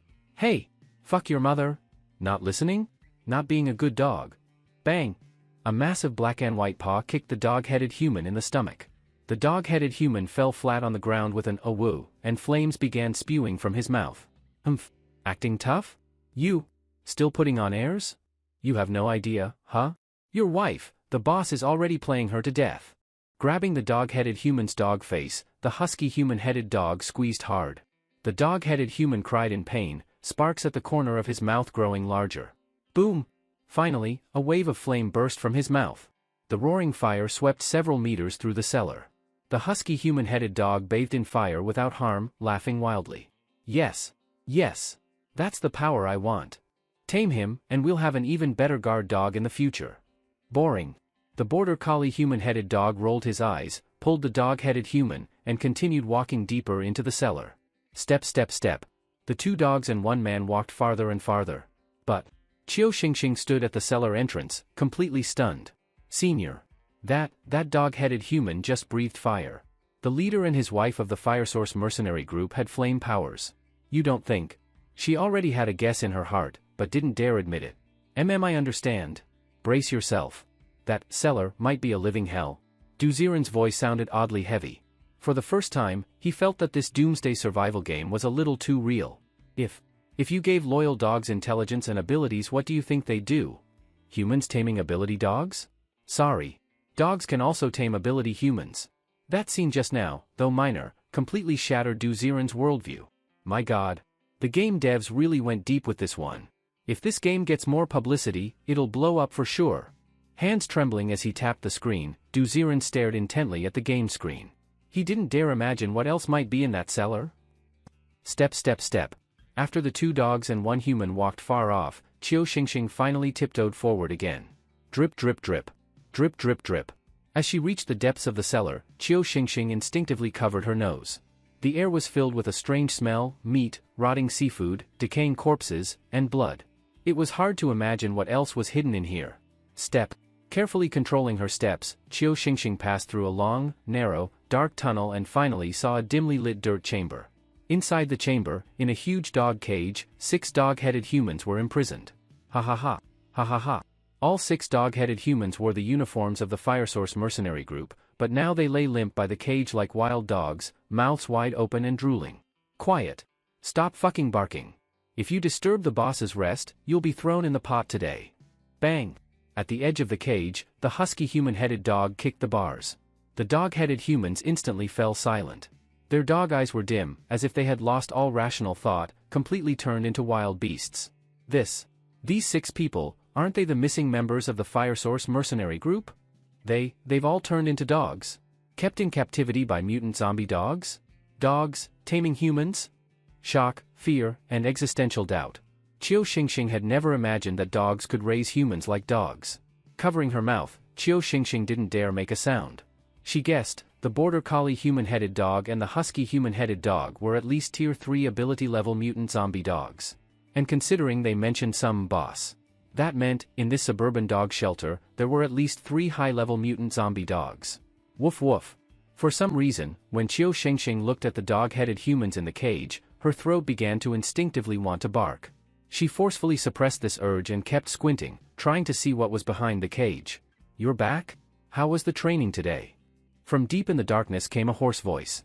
The moment that voice rang out, the previously arrogant husky human-headed dog immediately dropped to the ground. Big brother. That Firesource mercenary group leader has fully turned into a dog. But, because his intelligence has completely turned dog-like, he actually can't use his flame ability properly anymore. Oh? That's so? Seems like the discipline wasn't strict enough. Clank, clank. In the darkness, the sound of chains clinking echoed. A tall figure gradually emerged. When it appeared near the cage, Qiu Xingxing was stunned. The so-called boss was actually a rural dog human-headed dog with an old man's face. Its fur was glossy brown and yellow. Its old man face was full of deep wrinkles, with a terrifyingly calm expression. In its paw, it dragged a chain, and at the end of the chain, a woman covered in bruises was pulled along. Zhou Yan? That's Zhou Yan? From the shadows, Qiu Xingxing stared at the woman with the chain around her neck, completely shocked. This woman, wasn't she the female leader in the Firesource mercenary group couple? Back in the day, Zhou Yan and her husband Li Yi always strode proudly through the black market mine, dressed in fancy clothes. Though the Fire Source mercenary group wasn't the strongest in the black market mine, they were still well known. At the very least, every time Qiu Xingxing had seen Zhou Yan, she'd never worn the same outfit twice. In the apocalypse, having new clothes every day meant she must have lived a lavish life. But now? Zhou Yan's eyes were hollow and lifeless, her hair a mess, and she was almost completely naked. Her chest and thighs were wrapped in coarse cloth, her body covered in purple bruises and dried blood. She trembled constantly, as if she had endured terrible suffering. It was hard to imagine what this once dominant woman had gone through. Zhou Yan. Zhou Yan couldn't have. Qiu Xingxing's lips trembled, she didn't dare continue thinking. In her ear, Du Ziren's low voice offered a quiet comfort. Shengxing, this world is far crueler than you imagined. On his phone screen, Du Ziren stared at what he saw, his worldview shaken again and again. This game's developers. They really went there. If his guess was right, that leader, the rural dog human-headed dog, not only turned the whole Firesource mercenary group into dogs, but trained the male leader like a dog and turned the female leader into his toy. The level of cruelty made Du Ziren break out in cold sweat. Damn, does this game have to be this realistic? Marveling at the designer's twisted creativity, Du Ziren couldn't tear his eyes away from the screen for even a second. He had a hunch this mission was terrifying. This might be a boss level. If he wasn't careful, Qiu Xingxing would be done for. No big deal. These three dogs, no matter how strong, can't take more than a few hits from Dimensional Slash. He stared blankly at the game screen. At the same time, the rural dog human-headed dog reached out a paw and touched the dog-headed human held by the border collie human-headed dog, making a clicking sound with his mouth. I mean, you're already a dog now. Can't you just behave? Be good, spit some fire for fun. Its voice was low and hoarse, completely emotionless. But the dog-headed human, upon seeing Zhou Yan by chance, had a burst of vicious rage flash in those dumb dog eyes. Woof! Woof! Roar! A stream of flaming heat built up in his mouth, ready to spray at the rural dog human-headed dog's paw. Still got some humanity left? Noisy! Slap! Before the flames could come out, the rural dog human-headed dog's old face froze, and it slapped the dog-headed human down with a paw. Awoo awoo. The dog-headed human's dog face twisted, a few broken teeth flew out, twitching on the ground. Calm down? The cold voice echoed through the dirt chamber, and the dog-headed human stopped moving. Oh, Big Brother's the best. Big Brother is mighty. Seeing this, the husky human-headed dog and the border collie human-headed dog began flattering the rural dog human-headed dog. He really still thinks he's human? A dog. Should act like a dog. I think he's not scared enough. Second brother, go, kill a dog. We'll eat it. Perfect, your sister-in-law has a baby in her belly too. As the rural dog human-headed dog spoke, it crouched and stroked Zhou Yan's slightly rounded belly with a paw. Immediately, the husky human-headed dog and border collie human-headed dog were overjoyed. Big brother? You succeeded? I purposely kept one ability user woman alive just to see, if we had a child, would it be born with powers worthy of being Big Brother. The husky human-headed dog laughed and strode to the cage. Clank. It yanked open the cage and dragged out a dog-headed human. You're the one. Today, we eat dog meat. With both paws gripping the dog-headed human's head, the husky human-headed dog applied force. After the dog-headed human cried in pain. Schluck. Blood poured from the dog head, gushing wildly. The husky human-headed dog dragged the body like a chicken and flung it toward the rural dog human-headed dog. Boss, eat. The rural dog human-headed dog glanced at it indifferently, said nothing, and stepped on the dog-headed human pressing it down in front of Zhou Yan. Its expression was icy, and it only said one thing. Look, do you still recognize him? Zhou Yan's eyes were dull.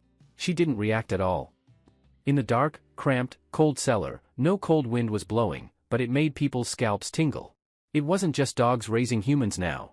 Dogs were torturing humans. This was happening right in front of Zhou Yan, her own teammate being humiliated.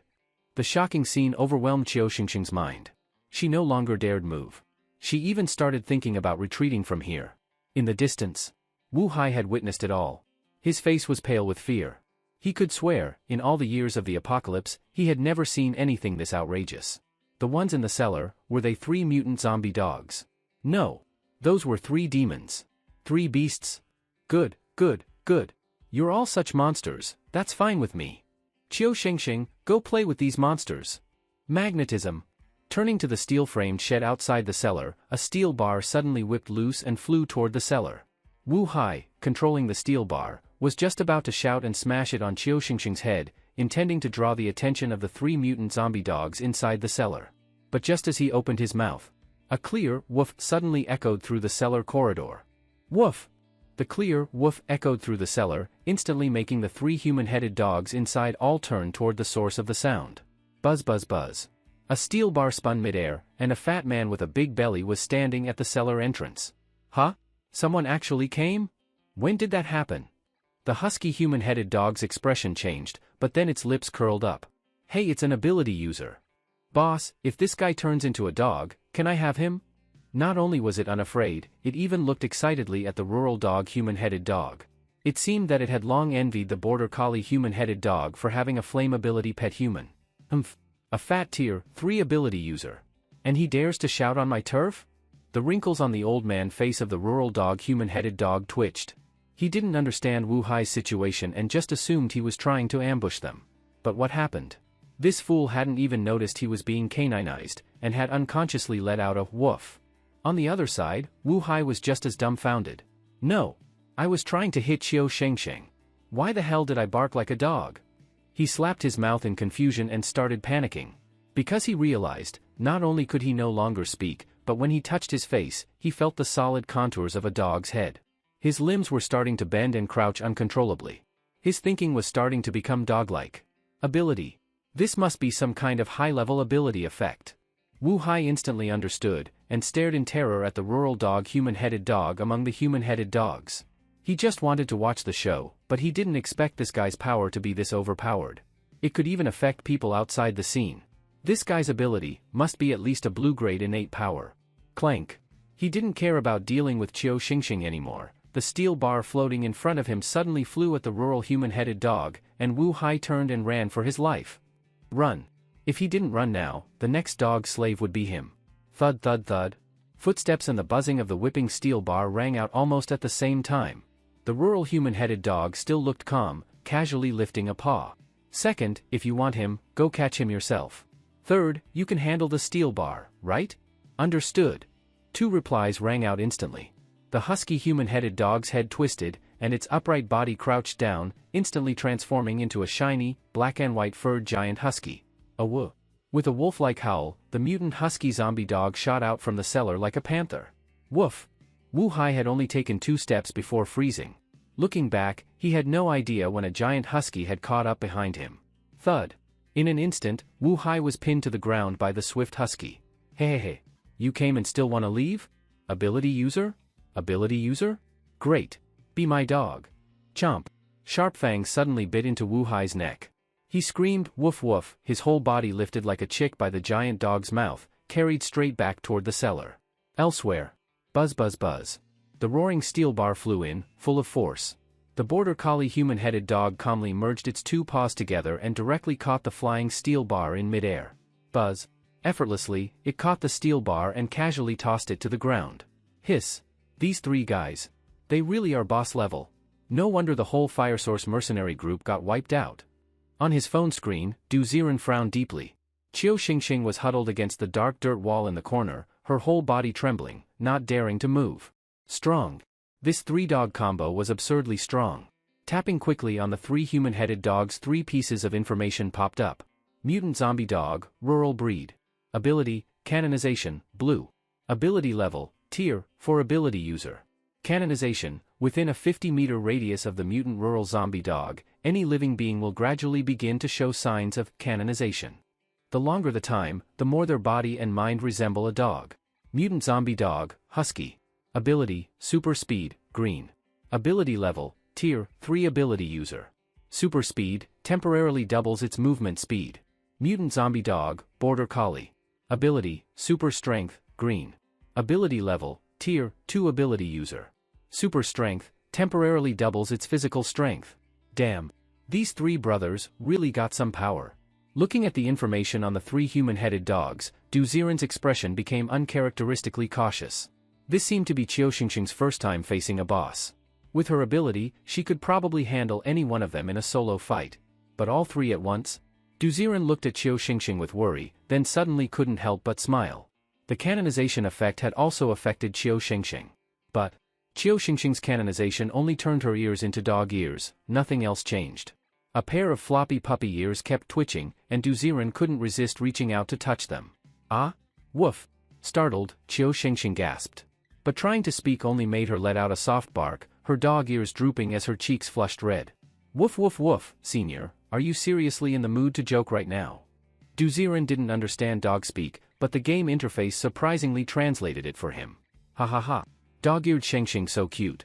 He patted her dog ears again, but seeing how nervous she was, trembling all over, he finally stopped. Woof woof woof. Outside the cellar, Wu Hai was being carried by the mutant husky, about to be thrown into the cage. He was panicking. Woof! Woof! There's a woman in the corner. He whimpered nonstop, never expecting that his sneak attack would backfire so horribly. Woof! Woof! Despite all his barking, the mutant husky ignored him. Instead, it bit harder, twisting his neck until he almost suffocated. Why are you barking? Be quiet. A woo! That shut Wu Hai up for good. He glared hatefully at Qiu Xingxing in the corner, as he was thrown into the dog cage. Woof woof woof. Soon, the cellar returned to calm. The three dog-headed men stared at Wu Hai, seemingly trying to interrogate him. The rural dog human-headed dog squinted and withdrew the canonization ability. Wu Hai's mouth slowly shifted back to human form, and he immediately cursed. Damn it! The left corner. There's still someone over there? What? In the cramped corner, Qiu Xingxing had just wriggled, trying to slowly retreat and crawl out. Hearing the sound, she suddenly froze. In the dark depths of the cellar, the three human-headed dogs were now sharply scanning their surroundings with their eyes. But unfortunately, Qiu Xingxing was hiding too well. After searching with no results, even the rural dog human-headed dog began to suspect that Wu Hai was lying. Smack. Suddenly, a sharp dog claw slapped directly across Wu Hai's face. The husky human-headed dog looked vicious. Oh really? I haven't even had you properly serve me yet, and you dog trash dare to lie to your master first? The bloody claw kneaded Wu Hai's face, and Wu Hai was about to cry. It's true. It's really true. I followed her here. Otherwise, why would I, an ability user, come here to mess with you after eating too much, right? He looked at the husky human-headed dog with grievance.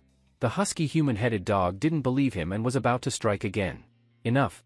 Suddenly, the rural dog human-headed dog's expression changed slightly and stopped it. What he says makes sense. He couldn't have come here alone. As for whether there's anyone else nearby? Simple. Buzz buzz buzz. Its bright yellow fur twitched. The pores of the rural dog human-headed dog expanded all over its body. The exposed fur rapidly shrank. Its dog paws and belly twisted and convulsed, and human yellow-white skin quickly formed. In the blink of an eye, it completely evolved from a human-headed dog into an elderly human. Canonization. The old man hunched over and muttered softly. The surrounding air instantly became oppressive. The next moment. Woof woof woof woof woof woof. With him as the center, whether dogs or people around him, their eyes rolled white. Their bodies uncontrollably dropped to the ground, fur burst out all over, and barking sounds escaped their mouths. Woof woof woof. Even his two mutant zombie dog companions, under the blue canonization ability, stupidly reverted to their original forms and crawled in front of the old man. Good good. Little doggies. Stop hiding, stop hiding. Come out. As the old man hummed lightly, 10 completely ordinary dogs had already gathered around him, walking toward him with lifeless eyes. Woof woof. For a moment, the entire cellar was like a dog kennel. Damn. No wonder these guys can be so arrogant. Inside the canonization ability domain, it's not just people, dogs also obey the mutant rural dog.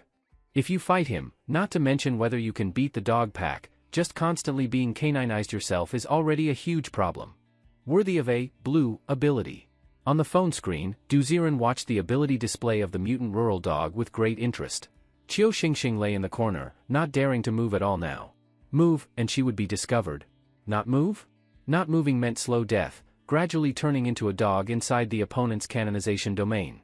So this was where the foreshadowing of option 3 being discovered came into play. Buzz buzz buzz. Almost at the same time, two choices popped up on the game interface again.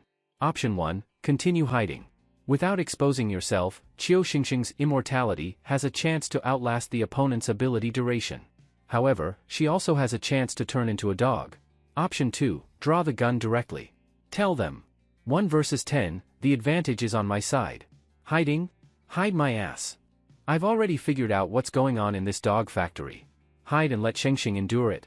Without even looking at option 1, Duziren directly clicked option 2. Xingxing. Move. Waiting to die is death. Open fire. If you can't win, I've got your back. Du Ziren's calm voice sounded in her ears. Qiu Xingxing's dog ears shook back and forth. The panic in her eyes instantly turned firm, and she immediately crawled out from a dirt mound. With Senior here, Shengxing isn't afraid of anything. Bang bang bang. She stood up and drew her gun. 3 flashes of fire exploded in the darkness. Ha! A gun? Hearing the terrifying gunshots, even the usually calm mutant rural dog couldn't help but panic. You! Get over here. Surround and protect me. In panic, it dropped flat on the ground. 2 large, caninized dogs from the Firesource mercenary group immediately pounced on top of it. Puff puff puff. 3 bullets flew in.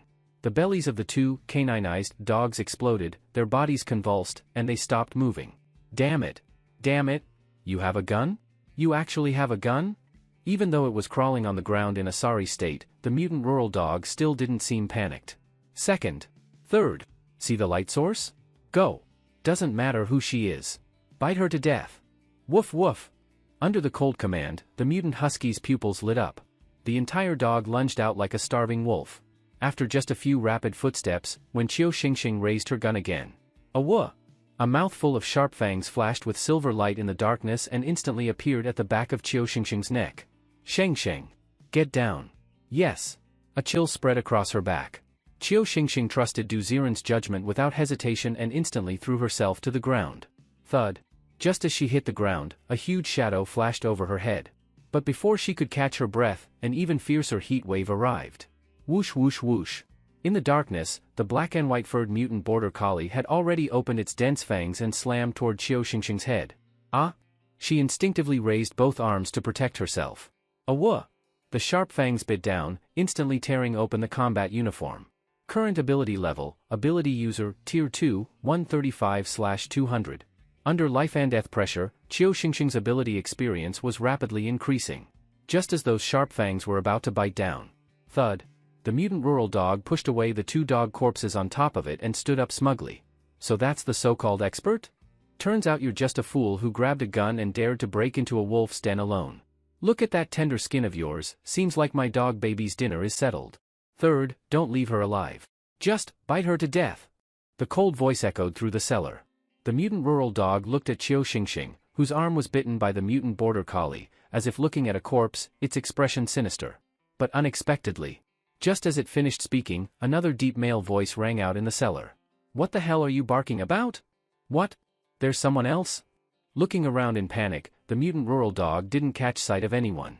Just as the shock in its heart barely settled, one person. It's just one person. Trash, do you dare enter my canonization domain and fight?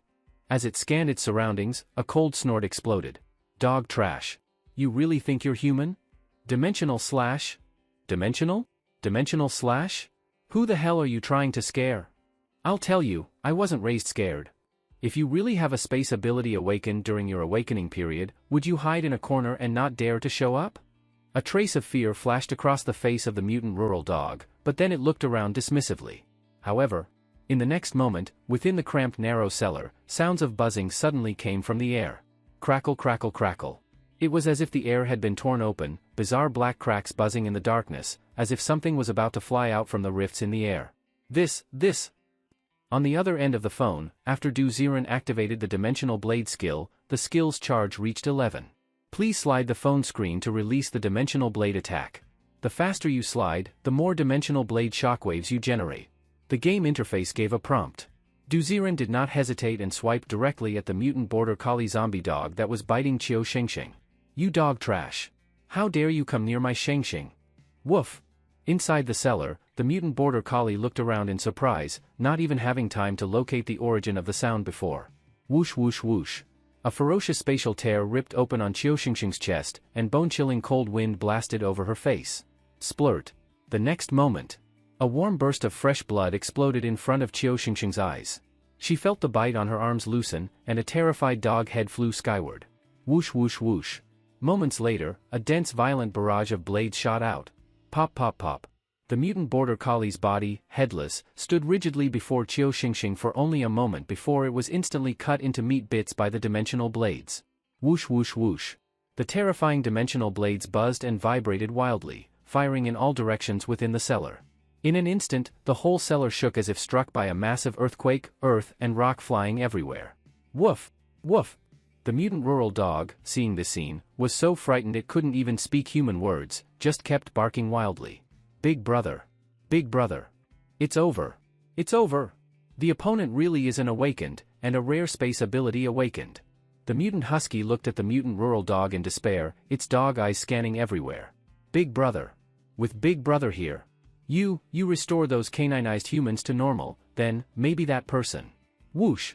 Before the mutant husky could finish its words, a buzzing dimensional blade slashed fiercely at it from an angle. Super speed. It didn't dare delay. Its figure flickered, and it fled wildly toward outside the cellar. Humph! Trying to escape? On the phone screen, seeing the mutant husky speed up, Duzirin stretched out 5 more fingers. Tap tap tap. Instantly, 10 fingers tapped rapidly. Dense dimensional blades exploded on the screen. Congratulations, you broke your previous finger speed record. In 30 seconds you launched a total of 248 dimensional blades, amazing finger speed.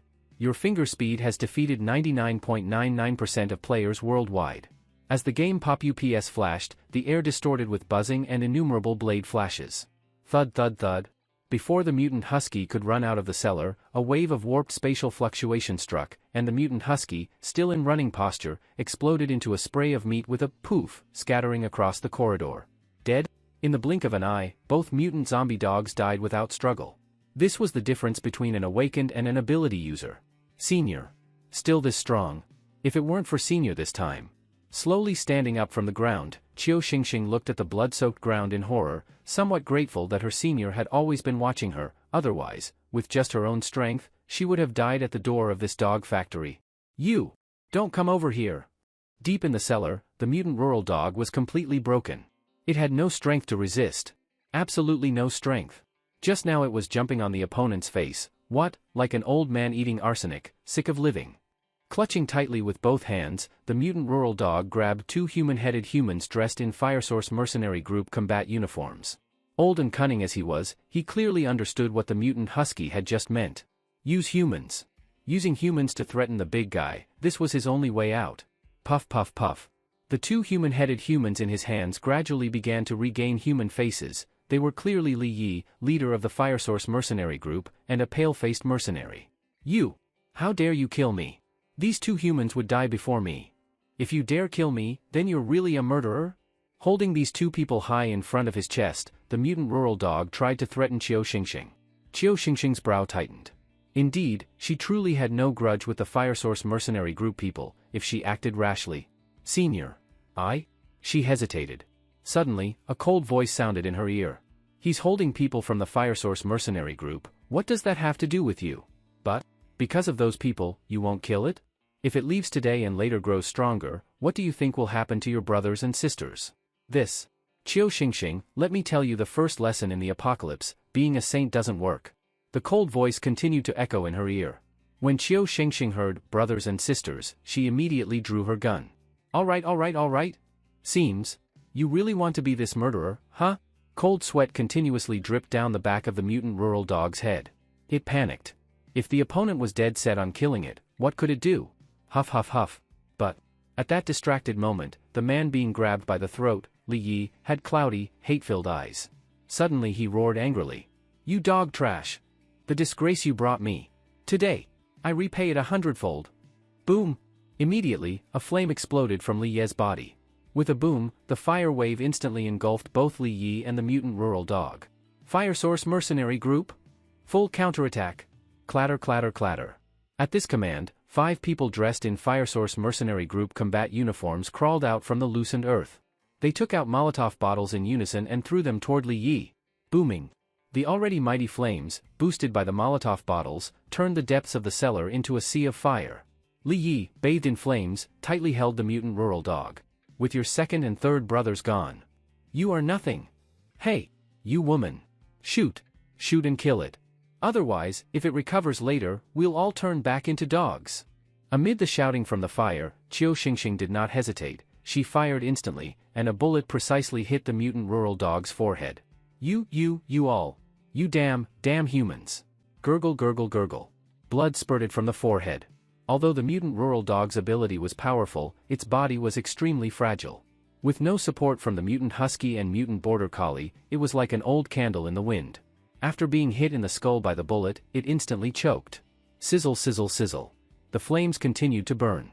In the firelight, Li Yi, bathed in flames, watched the mutant rural dog die completely, then removed his combat uniform and fell onto Zhou Yan. Behind him, the 5 Fire Source mercenary group members gathered around. Their gazes, in unison, all looked at Qiu Shengxing, complex beyond words. In the firelight, the body of the mutant rural dog was gradually burned dry, and a clear, shiny blue crystal core rolled out from the corpse. The blue crystal core was as gorgeous as a gemstone. Inside the core, there seemed to be the pattern of a dog, vividly moving. Gurgle. Seeing the appearance of that crystal core, the members of the Fire Source mercenary group who had been needed by the mutant rural dog all swallowed hard, as if they had seen some naked beauty. Blue crystal core. Blue ability crystal core. Crystal core of the special skill, canonization. Just based on these features, the value of this crystal core was already self-evident. Everyone looked at the crystal core. Its brilliance was enough to make them forget all previous humiliation. Zhou Yan, are you okay? Li Yi lifted Zhou Yan, who was lying on the ground. Zhou Yan's previously cloudy eyes were slowly becoming bright again. She touched her swollen belly, her gaze filled with hatred. That dog trash. Should have been cut into slices and killed. Dying like this was too easy for it. She kept cursing, and nobody around spoke. Suddenly, her gaze fell on the canonization crystal core. Stroking her belly, her expression became complicated. She looked at Li Yi beside her and quietly murmured, "Hey, this thing? I know, but..." Li Yi did not speak. His gaze suddenly turned to Qiu Shengxing. Even if Qiu Shengxing was naive, she could feel that the atmosphere was wrong. She hurriedly pulled out 2 green crystal cores from the pile of bloody mud beside her. These 2 green crystal cores, one glowed with the image of a muscled dog body, the other with a small dog body. They represented the super strength and super speed green ability crystal cores, also expensive treasures. This. In the corner, even the already frightened Wu Hai now had red eyes as he looked at the 1 blue crystal core and the 2 green crystal cores. What did that mean? As long as these 3 crystal cores were obtained, whether absorbed or sold later, their lives could change completely. Crawling in the dirt, his breathing became rapid. But he did not dare make a move. Like the others from the Fire Source mercenary group, they feared Qiu Shengxing's gun and that mysterious big shot behind her. But these 3 crystal cores had already given them enough courage to take risks. The atmosphere in the cellar became strangely heavy. It was Qiu Shengxing who broke the silence. "You all, are you okay now?" Since the others had no hatred or grudge against her, she tried to approach them, wanting to pick up the blue crystal core. "We're fine. This friend looks unfamiliar. Thank you for saving our Fire Source mercenary group. When we return to the black market mine, we must repay your kindness." Li Yi smiled weakly, forcing out a bit of exhausted goodwill. Qiu Shengxing looked at him and suddenly hesitated. She had a premonition that once she got closer, something bad might happen. At the same time, Du Ziren, staring at his phone, saw another game pop-up appear. Option 1, approach Li Yi and pick up the blue crystal core. Ending unknown. Option 2, shoot. Immediately kill everyone. Heh. Human nature in this apocalypse. Really can't stand a test. Qiu Shengxing, do you think that by saving them, they will be grateful to you? Money moves the human heart. Looking at the 2 options, Du Ziren did not rush to choose. He wanted Qiu Shengxing to choose the answer herself. If he kept forcing her with reasoning, Qiu Shengxing would never develop her own decision-making personality. It's like parents always teaching a child what to do. When the parents are gone, would the child still be able to judge for herself? Shengxing, make a choice. Do you trust so-called human nature, or trust your own intuition?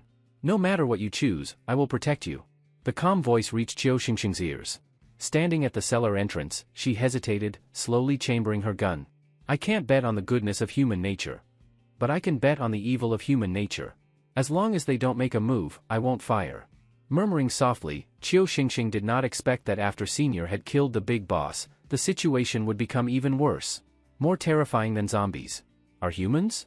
You all, stay away from that crystal core immediately. Otherwise I will shoot. Raising her gun, Qiu Shengxing threatened Li Yi. Li Yi raised his eyebrows and immediately raised both hands. No problem. This thing was originally killed by you. How could we possibly compete with you for it? Step.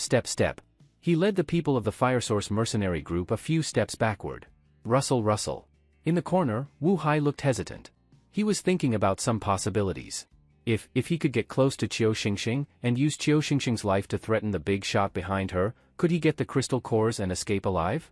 Even though that possibility was very small.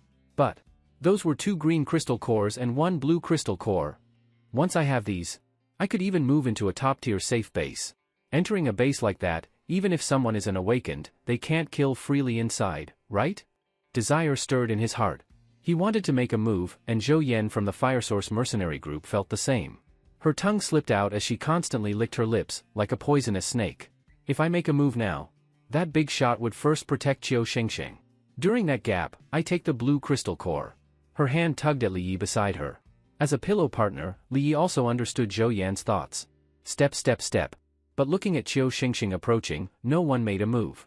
Just as Qiu Xingxing was no more than 3 meters away from the blue crystal core, suddenly, Li Yi's eyes turned cold. Whoosh! A flame suddenly exploded beside Qiu Xingxing. Boom! The fire wave instantly filled the cellar, making it impossible to see direction for a moment. Zhou Yan. You bitch! How dare you! Are you not afraid that senior will turn against you? From within the sea of fire came Li Yi's startled voice. No one knew what exactly had happened. Clack! The blue crystal core seemed to be quickly taken by someone's hand. Footsteps moved rapidly through the sea of fire. Damn it! In the fire, Zhou Yan looked completely stunned. She was dumbfounded. Damn it! She hadn't actually made a move, the flames were set by Li Yi. He used the flames to obscure vision, then quickly took the blue crystal core. Then, with this trick of cries of thief catching thief, he shifted the firepower onto himself so that he could take the crystal core and leave. As for that big shot, either he would save Qiu Xingxing immediately, or he would believe Li Yi and kill them on the spot. Damn it! Li Yi, you dog trash. For the sake of the crystal core, you don't care about your wife. Don't care about the whole mercenary group? You're ruthless. Hiss sizzle sizzle. The flames continued burning. Qiu Xingxing's combat uniform had already been scorched and was curling inward. She could hardly believe it. The other side actually dared to attack the person who saved their life just for a crystal core? They even dared to offend a powerful person for it? Is this what human nature is? As long as the benefit is big enough, madmen are everywhere? Senior? Xingxing understands now. Xingxing should have shot those living people first. The fire had burned parts of Qiu Xingxing's skin to gray, but as her fullness value steadily fell, her skin quickly formed scabs and became new again. The SSS rank ability Immortal and Indestructible was activating. Current ability value, Ability User, Tier 2, 198/200. 200. A golden light flashed among the flames, and Qiu Xingxing's aura suddenly rose sharply. She had advanced. Under the forge of the opponent's flame ability, she too reached Ability User, Tier 3. Step, step, step. Walking again through the sea of fire, the flames could no longer burn through Qiu Xingxing's skin. Her whole body glowed faintly with gold as she stepped through the fire, the desert eagle in her hand already chambered, her face icy cold. On the other side of the fire, Zhou Yan looked at her in panic. She did not see the so-called powerful person come to punish her, instead she saw Qiu Xingxing walking through the fire. You actually are okay? You weren't also an ability user. Before her words were finished, bang, a gunshot. Zhou Yan's mouth hung open as a black hole appeared on her forehead. You! Li Yi stole the crystal core. How did I offend you? Plop. Her head tilted, and Zhou Yan collapsed to the ground unwillingly. Qiu Xingxing's face was colder than ever. Because if I don't kill you, you will always covet my things, you will stare at me like a poisonous snake, and when you find the chance, you will bite me to death without hesitation.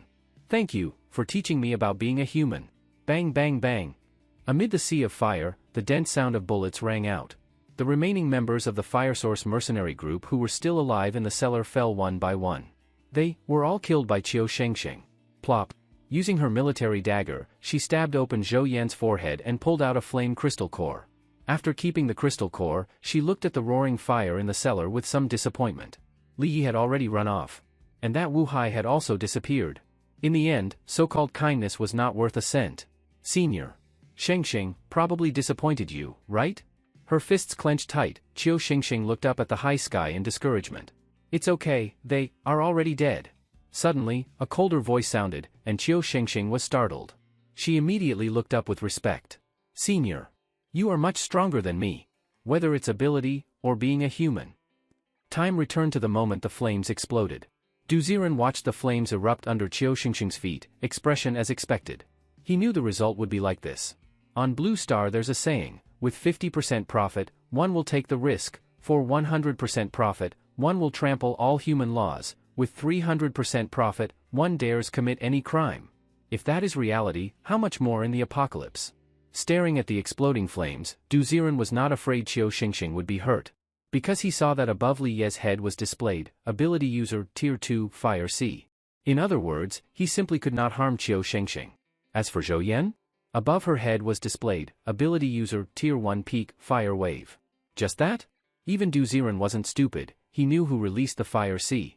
Li Yi wanted to fool people and shift the hatred onto his wife? Sorry. From a god's eye view, what he did was laughable. The camera locked onto Li Yi. Du Ziren saw him excitedly take the blue crystal core. Then, weaving through the sea of fire, he ran blindly toward the outside of the cellar.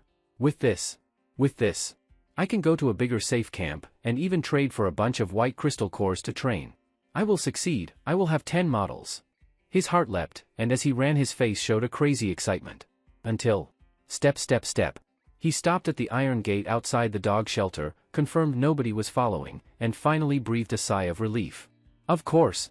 That big shot definitely went first to check on that woman.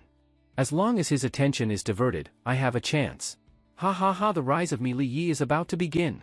Clutching the blue crystal core, Li Ye's mouth curved upward. But, bang! The next moment, a terrifying steel bar shot suddenly at Li Ye's back of the head. Whew! Flames surged all over his body. Just as Li Yi tried to burn away the steel bar, dozens more steel bars suddenly fell from high above. Boom! In an instant, dense steel frames fell like raining meteors, pinning Li Yi to the ground as his body convulsed. Gurgle. Although the fire was very hot, it could not burn through the dense steel bars on his body. He was helplessly pressed to the ground. Step. Just then, another figure ran out of the dog shelter. A mantis stalks a cicada, unaware of the aureole behind. You really think that with your ability user, Tier 1 Peak, you can swallow this blue crystal core? A calm voice came. Li Yi looked up and saw a person already standing on the steel bars above. Wu Hai! You're actually following? Heh. I was at least once an ability user, Tier 3 Peak. You little schemes, trying to fight me, are too naive. Thunk. A steel bar played with by Wu Hai was about to stab into Li Ye's head. No. I can give you the crystal core. I can. Thunk.